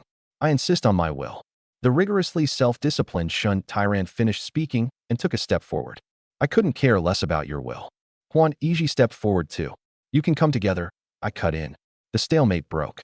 Shin Tyran and Huan Iji frowned at the same time, both finding me absurdly arrogant. Shin Tyran stepped onto the arena a beat faster, walking straight at me. The half-beat slower Huan Iji was about to follow when the referee blocked him. He's first. The red-clad referee said coldly. You can go up too if you want. The number 1 freshman doesn't seem to mind anyway. These words stumped Huan Iji. If he went up, wouldn't that fulfill my fighting fewer with more line? A win would be self-deceit, and he'd be laughed at and get an earful once it reached his elders. But if he went up after, once I'd won against Shun Tyran and my spirit was greatly drained, his cleaning me up afterward wouldn't count as much. The Dawn Divine Sword lineage prized justice above all, and this top scorer with a justice compulsion agonized terribly over that slowed step. The holographic countdown in the air yanked him back from his agonizing. 3, 2, 1. Begin. Jiangnan Province top scorer versus Great Zhou Province top scorer. First against third, the focus of the whole field. Every gaze nailed over. Here it comes. The instant the fight opened, the nearly 3-meter-long knight's lance in Shun Tyran's hand suddenly stabbed forward. Whoosh. A sonic boom actually burst in the air. This stab clearly jabbed into empty space, touching no one. But, bang. The transparent energy shield behind me let out a muffled thud, cracking open with a fine, dense pattern. The freshmen below jumped. They hadn't even seen the attack clearly, yet the shield had cracked. Look! Following the reminder, the crowd finally saw a straight, blood-red trajectory extending all the way from the stab point, slamming into the shield. Damn, this number 1 freshman. What made people gasp wasn't that extreme speed stab, it was that this strike had been dodged by a turn of my head. His body didn't move at all. Whoosh! The crowd below erupted again. That bloodline grazed past the side of my head, less than 2 centimeters from my temple. It turned out this stab had been aimed at a headshot, but I'd merely tilted my head casually, letting it pass with a margin of almost 0. My blood pressure's spiking. Same, just putting myself in his shoes makes my heart feel like it's about to explode. I'm begging you, Godyun, take a couple of steps and save everyone's heart. 1 attack, 1 dodge, in the blink of an eye, and it was already unbearable. Worth mentioning, the nickname Godyun had already been shouted out by someone. This wasn't some small place. It was a prestigious school, not a Dongyun City high school. Yet these proud university freshmen who heard it didn't feel anything was amiss. Without realizing it, they'd been conquered by my string of combat techniques. Lively below. On stage, the clash continued. After the probe, Shin Tyran had confirmed I had an extremely keen combat intuition. He hesitated no more, one hand gripping the 3-meter lance, one hand raising a shield, pushing forward step by step. Tap, tap. Every step landing, the whole arena shook. This youth, rigorous, self-disciplined, even rigid as dogma itself. Even his advancing footwork was the standard knight's step to the extreme. The shield-bearing left shoulder slightly sunk, the lance arm held level and steady, center of gravity fully lowered, the interval between 2 steps not a fraction off. Measure it against the textbook and you couldn't pick a single fault. No, it was identical, not a single deviation. So rigid, someone muttered below. I hear this guy's personality has some quirks. One look today, and no wonder. Too dogmatic, practically an emotionless training machine. Getting along with this kind of person would absolutely be a breakdown. Yun Chen's still handsome and has personality. Now that's the type you'd most want to date. Several freshman girls discussed under their breath. their opinions surprisingly unanimous. Shin Tairan and I, two top students, both looked like we had no friends. But my aloof, cold, iceberg type happened to be the very one girls most wanted to melt. Below the arena, people were discussing Shin Tairan's plain-looking and his temperaments and old fogies, the textbook carved into the bones kind, who could stand getting along with him. But textbook or not, look at how he fights. Another voice took over. Heavy armor, steady advance, pressing forward like a turtle shell, wringing out Yun Chen's space bit by bit. This move directly neutralizes the opponent's fiercest spell burst. Clever. I stood on stage, listening. Shin Tairan was indeed clever. The great shield planted before him, shoulder sunk, a stance standard as if dug straight from a textbook. That fireball of mine just now, he'd long set up a block riposte stance, waiting. Half the field pushed over, and half my territory was pressed away by him. The teachers on stage grew interested too. Dean Yi laughed on the ceremonial platform. One traceless, one rigid and rigorous. Interesting. But, he paused. Will the textbook tell him how to deal with a classless drifter? It won't. That was the problem. He'd memorized all profession basic skills cold, but the textbook had never written how to handle a drifter who gathered the merits of every profession into one. You're using just this turtle shell to deal with me? I stared at him. Having watched this long, I'd figured out his approach. Rigid, dead defense, not a shred of inspiration, the complete opposite of my flexible, ever-changing style. Utterly boring. I gripped the formation breaker staff in my hand. Mana burst along the staff. Entangling roots. The ground rumbled and shook, as if a giant beast beneath had rolled over. Boom. Roots thick as pythons broke through the soil, wrapping Shun Tairan's whole body in a blink, coiling his four limbs, a great force sweeping him toward the sky. As expected, this move. He shrank behind his shield, a red light radiating from his whole body. Blood flame. The bound figure instantly burned into a torch. Blood-red flames spread down from above, and the roots couldn't hold, their force loosening, burned clean away. He landed and steadied himself again, but furrowed his brow. Something was off. I saw it clearly. The instant he broke free of the binding, his feet inexplicably went weak, as if a chunk of the strength in his ankles had been drained. These roots could drain strength. His profile had no such entry. And, in the instant the roots broke through the soil, my view was blocked, and I'd already vanished. He didn't panic. Blood sense locked onto me directly behind him, my weapon about to land on his back heart. On the way charging over, I'd switched the staff into a battle spear. His heart suddenly pumped, and his whole heavy body instantly became nimble, faster by a notch at no cost. Turning, his shield-bearing left hand raised in advance to the point where my weapon was about to land. Not a hair off, a perfect block. Only, my spear drifted lightly past the position he'd set up, and I ducked down. Slide tackle. The switch came too fast. He couldn't react at all. By rights, with his armor armed to the teeth, even his helmet down to a single horizontal slit, his lower body sunk, my slide tackle would be useless. But his ankles had just been drained weak and hadn't recovered. Add that the roots had churned the ground into a pockmarked mess, and when he'd forcibly turned just now, his right foot had sunk into a small pit. His center of gravity, all thrown off. His left leg gave, as if his leg had been broken. His whole body toppled left. Bang. One knee to the ground. Damn it. I circled behind him. How could I possibly let this go? He reacted fast too. Blood escape. His whole suit of armor, together with man and weapon, turned into a puddle of blood water, slipping along the ground. But the arena was only so big. Blood escape couldn't run far, only spin in place. Come out. I followed that puddle of blood water, walking unhurriedly. This ability of yours is pretty interesting. Like an old hunter, waiting for the prey to crawl out of its hole on its own. Stared at by me like this, he got angry. Instead of retreating, he advanced. The blood pool abruptly changed direction, turning into a sharp arrow shooting out. Whoosh. Shedding the blood color, it was no blood arrow at all, but a 3-meter knight's lance running through my chest, Shun Tairan gripping the lance as he charged out of the blood pool. Pity. This was exactly what I'd been waiting for. Clang. The lance couldn't advance half a bit, blocked dead by me. Not good. His expression changed. He knew better than anyone. Just out of the blood pool, center of gravity unsteady, a long weapon hard to control, this strike rashly launched was as good as handing over the opening for free. Clang. I parry riposted, his arm shuddering numb, the lance flying from his grip, spinning several times in the air before stabbing diagonally into the ground in the distance. Bastard. He still had a great shield. He raised the shield before him, shield base pressed to the ground, giving me no room to slide tackle, his right hand simultaneously condensing a blood-red longsword, preparing to weather this blow. I switched tactics again.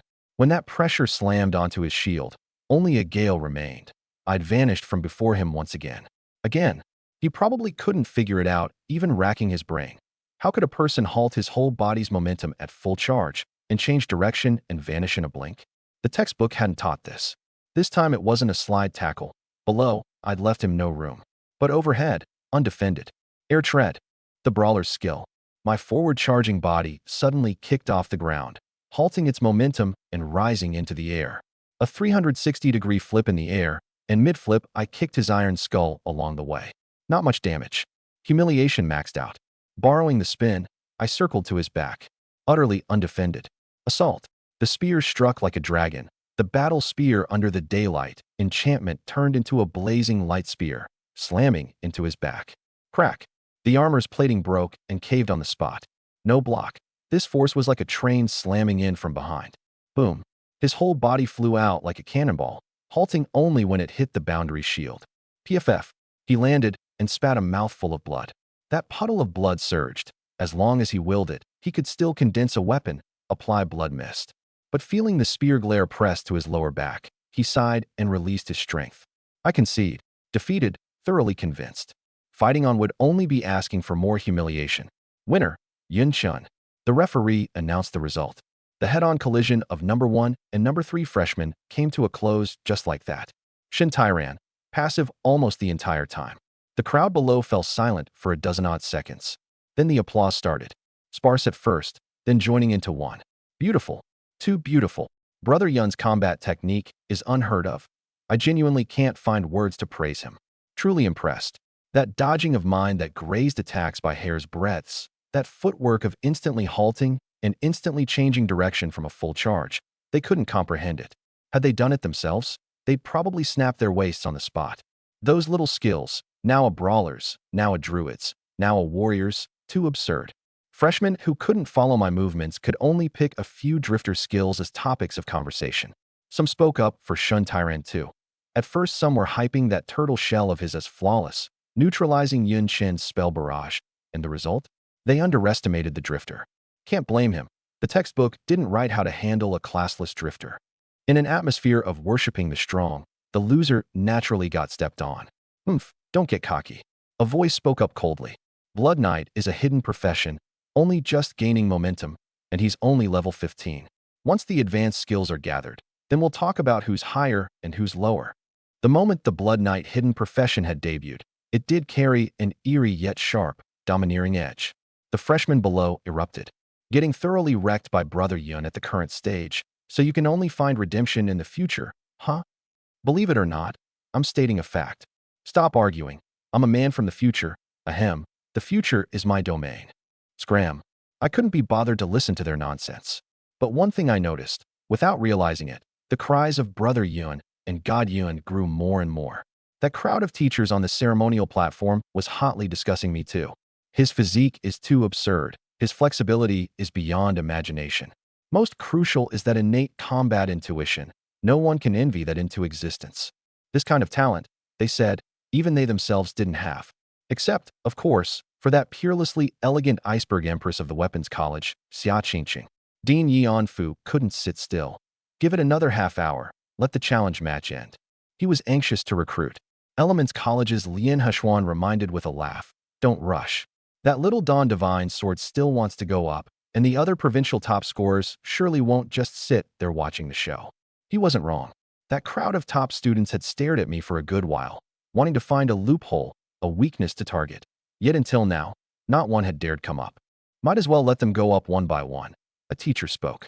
I'd like to see whether a wheel battle can force this drifter to show a trace of panic. Yanfu refused flatly. Nonsense.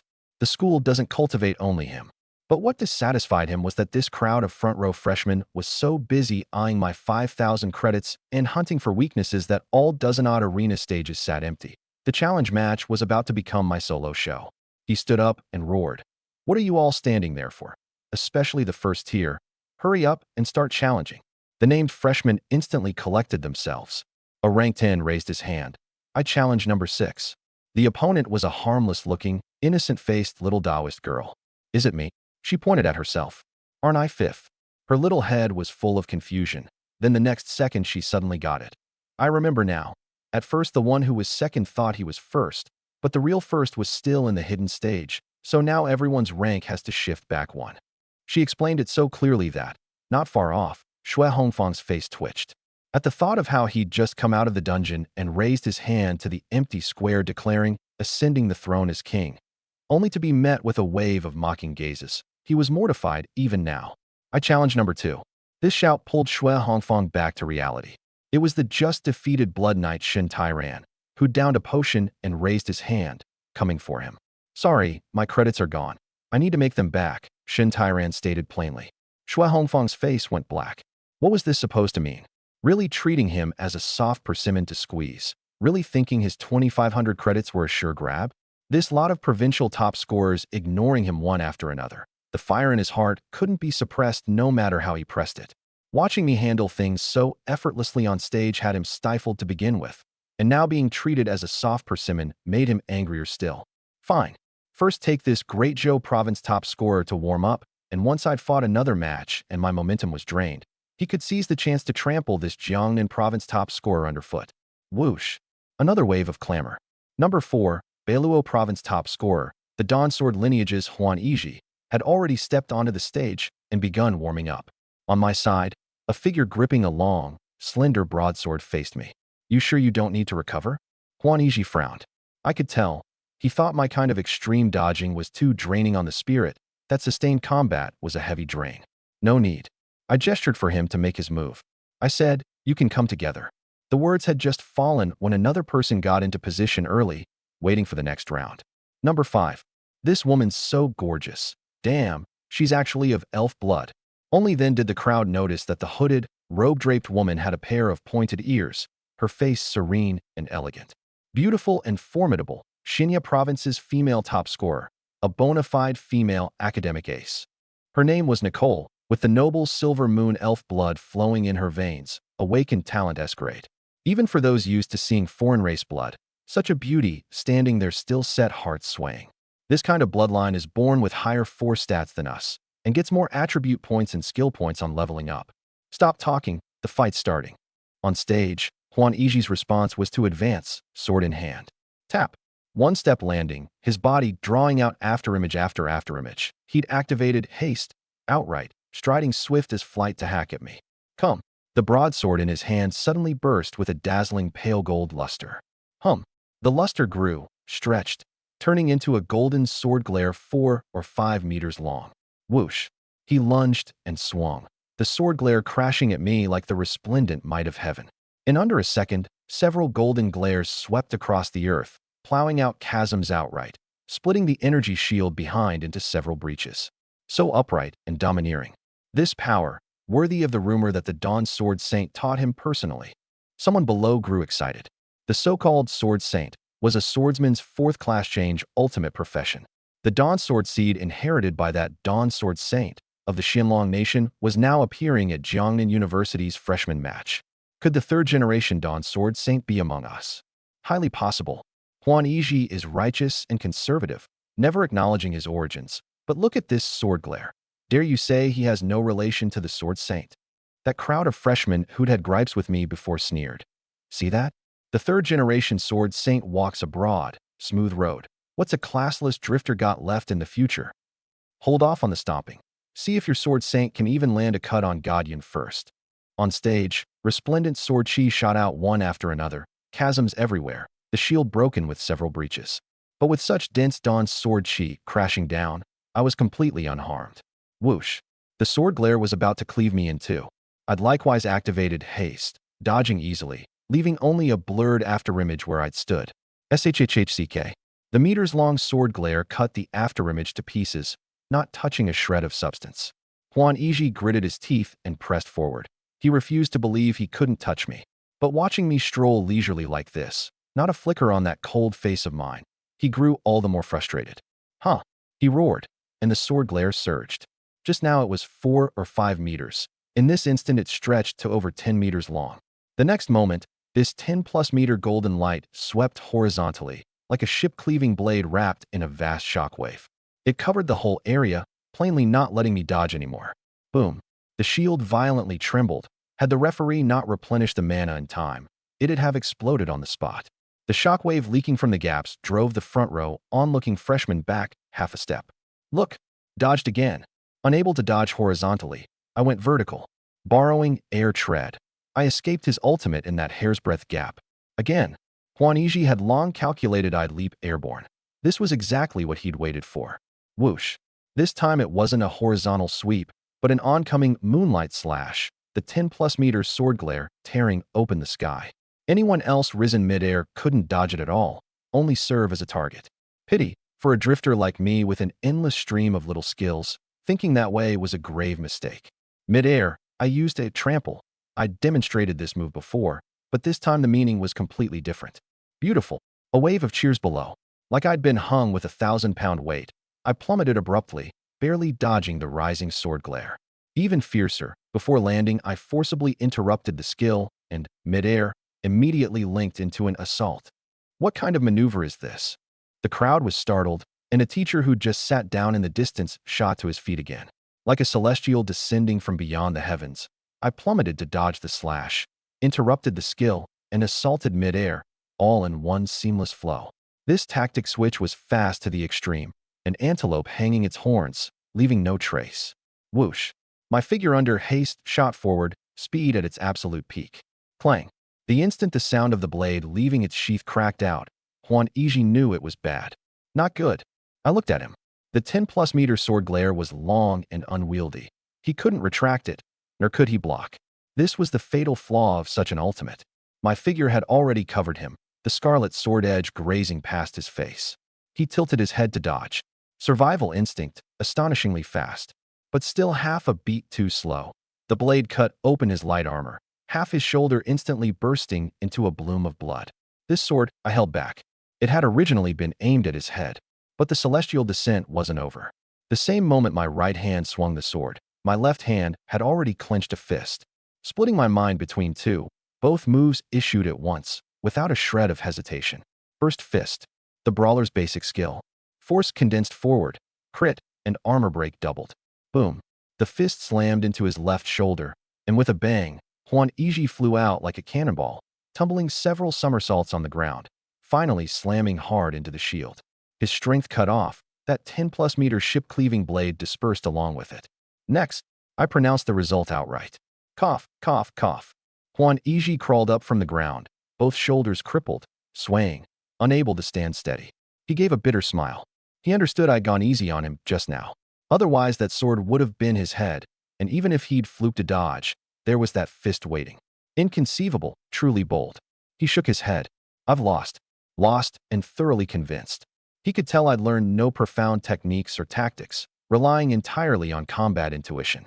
Blessed with talent from the heavens. He'd always refused to live under the family's glory, but this lesson told him.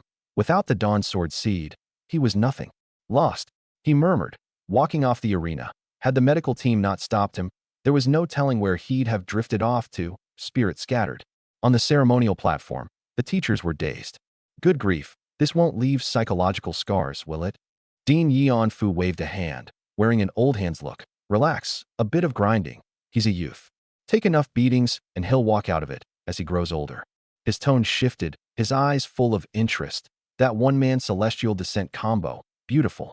This brain's too flexible. What on earth is he thinking? The teachers applauded and sighed both. Someone leaned over. Should we try persuading him to change class again? With this talent, we could absolutely open a hidden profession for him. The sooner the class change, the better. Drag it to level 20, and there'll be too many attribute points lost from earlier. Yeonfu shook his head. He won't necessarily be willing. A class change would erase his combat intuition, make his fighting less nimble like this. He paused. How many professions' basic skills did he use in those last few matches? Lock into one profession, and all of these go to waste. Don't bring this up again. It's entirely up to his own will. The dean made the final call. Jiangnan University's academic culture was open-minded. This #1 freshman's drifter path, no one had walked it through before, but the teachers all wanted to see how far he'd walk it. Let's keep watching. Yeonfu pointed at the stage. Last one now. Shinya Province top scorer, Silver Moon Elf Blood. Elves are born knowing magic and are skilled in melee too, doubly superb with blade and bow. This girl might give him a bit of pressure. On stage, I raised a hand. Just come. Several matches in a row, and I hadn't caught a single breath's rest. The onlooking freshmen had all noticed. I hadn't drunk a single potion. Physique was one factor, and the green wild set was working too.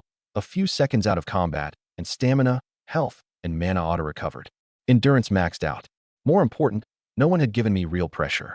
Many didn't understand why I fought so perilously. It was actually simple.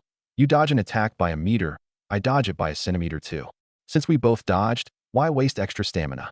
Only, this fighting style, without my kind of combat intuition, no one could gauge the margin. I've come. A cool, melodious female voice cut off my thoughts. Nicole, Shinya Province top scorer, number 5 freshman. Once this match is done, my credits break 12,000 outright, I said mildly, as if announcing ownership in advance. It sounded arrogant, but the freshmen below all wore matter-of-fact looks, busy only praising Nicole's commendable courage. More, of course, for that face of hers. Humph. Nicole gave a cold snort, and before the count was even done, that tall figure had shot over like a sharp arrow. This burst power surpassed the previous 2 provincial top scorers. Her loose robe was torn taut and rustling by the wind. Who'd have thought those long legs could unleash such terrifying speed? I couldn't be bothered to drag it out with her. I just wanted it over fast. So I chose the fastest method. This ends here. Hum. The staff in my hand suddenly burst with a blazing white luster. Flash of light. The whole of Nanyan Square was utterly swallowed by an unbearably dazzling white light. Damn. What the hell blinded my eyes? Ah. So painful. The freshmen had been intently fixed on the stage to begin with, catching the light orb head-on, defenseless. The radiation range was absurdly wide.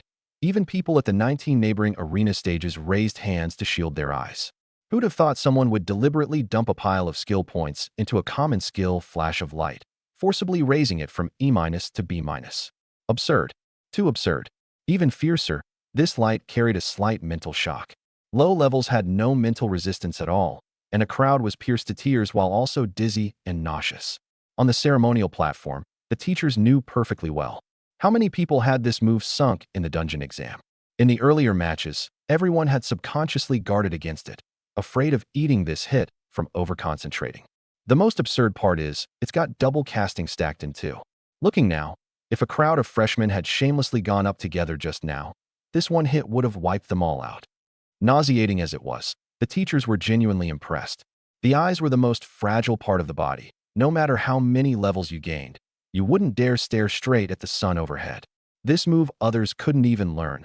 Relying on skill points alone couldn't raise it to his grade. That was a 3-tier leap held up by an awakened talent. Too vicious. Elements College Dean Lien Hshuan sighed. This guy's just suited to being a classless drifter. He plays every little skill into a flower. Don't tell him to change. Let's see his fortunes. He'd been the earliest to propose leaving Yun Chen a fallback, offering the hidden profession Elemental Envoy as a first meeting gift. Now he understood this youth's resolve and only wholeheartedly supported him. But he also knew clearly that to pull the guy into his own college, he'd need to prepare all sorts of channels and treasures for gaining attribute points and skill points. Thinking of this, he discreetly summoned a teacher and gave low instructions. The challenge match was nearly over. The 3 deans were already scheming how to poach him. On stage, the white light dispersed. That elf beauty who'd borne the brunt, staring straight into the blazing light, had already fallen into my hands. Nicole's feet were off the ground, her neck gripped in one of my hands, her whole person lifted up. Ugh! The immense force from my palm made her understand. The moment she dared unleash an ability, her neck would snap on the spot. She hadn't expected to get caught this fast, nor that this human would be so despicable. Battle-hardened as she was, she hadn't foreseen there'd be such an insidious flash of light in this world.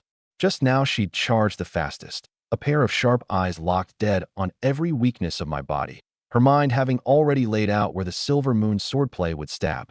And then, precisely because she was too focused, the instant cast flash of light gave her a big surprise.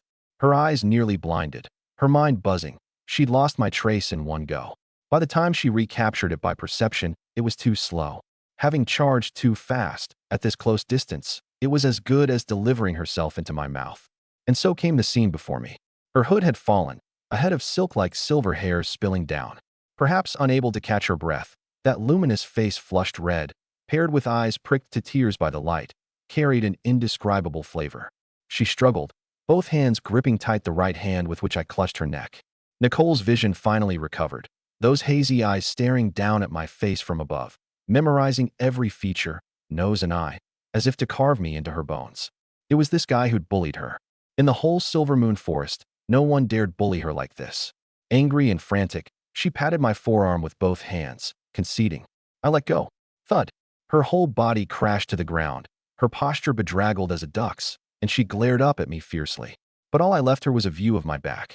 This woman with noble Silver Moon elf blood flowing in her veins had, in an instant, been miserably defeated at my hands. Her hood fallen, a head of silver hair spilling out like a waterfall, the elf's elegance and beauty all revealed. A wave of laments below, even more than for the previous two top scorers. Adding number 3 Blood Knight Shen Tyran, number 4 Dawn Sword Lineage Huan Yiji, and this number 5 Nicole. Guizhou Province, Beluo Province, Xinya Province. All 3 provincial top scorers went down. So the topic argued most fiercely at the start of the term now had an answer. Dean Yi Anfu's freshman ranking hadn't been ranked wrong. This Jiangnan province top scorer, in raw strength, could indeed beat down the other province's top scorers. Once this match was done, no one doubted me anymore. God Yun, Brother Yun. These titles began popping out naturally from the freshmen's mouths. Wait, Shen Tyran's side is about to update. He's reached number 2. Only now did the crowd notice the other arena stage. The fight was over. Only one person stood on stage, the heavy-armored Blood Knight. Shui Hongfang had gone down. And by the looks of it, he'd lost badly. Whoa, impressive. When this Shen Tyran fought Yin Chun, he was timid and made a fool of himself. And yet before Shui Hongfang, he's like a war god. Nothing scarier than comparison. Honestly, I now think this Shui Hongfang is the biggest fraud the dean was talking about. The Shui family, one of the 8 families of Tiannan. A great aristocratic clan of the provincial capital, never lacking in financial or material resources. For a locally rooted noble house like this to know a bit of dungeon insider info in advance wasn't strange at all. In an instant, the wind changed, the spearhead all pointing at Shui Hongfang. Lying on the ground receiving the priest's treatment, Shui Hongfang heard these words too. His expression was ugly to the extreme.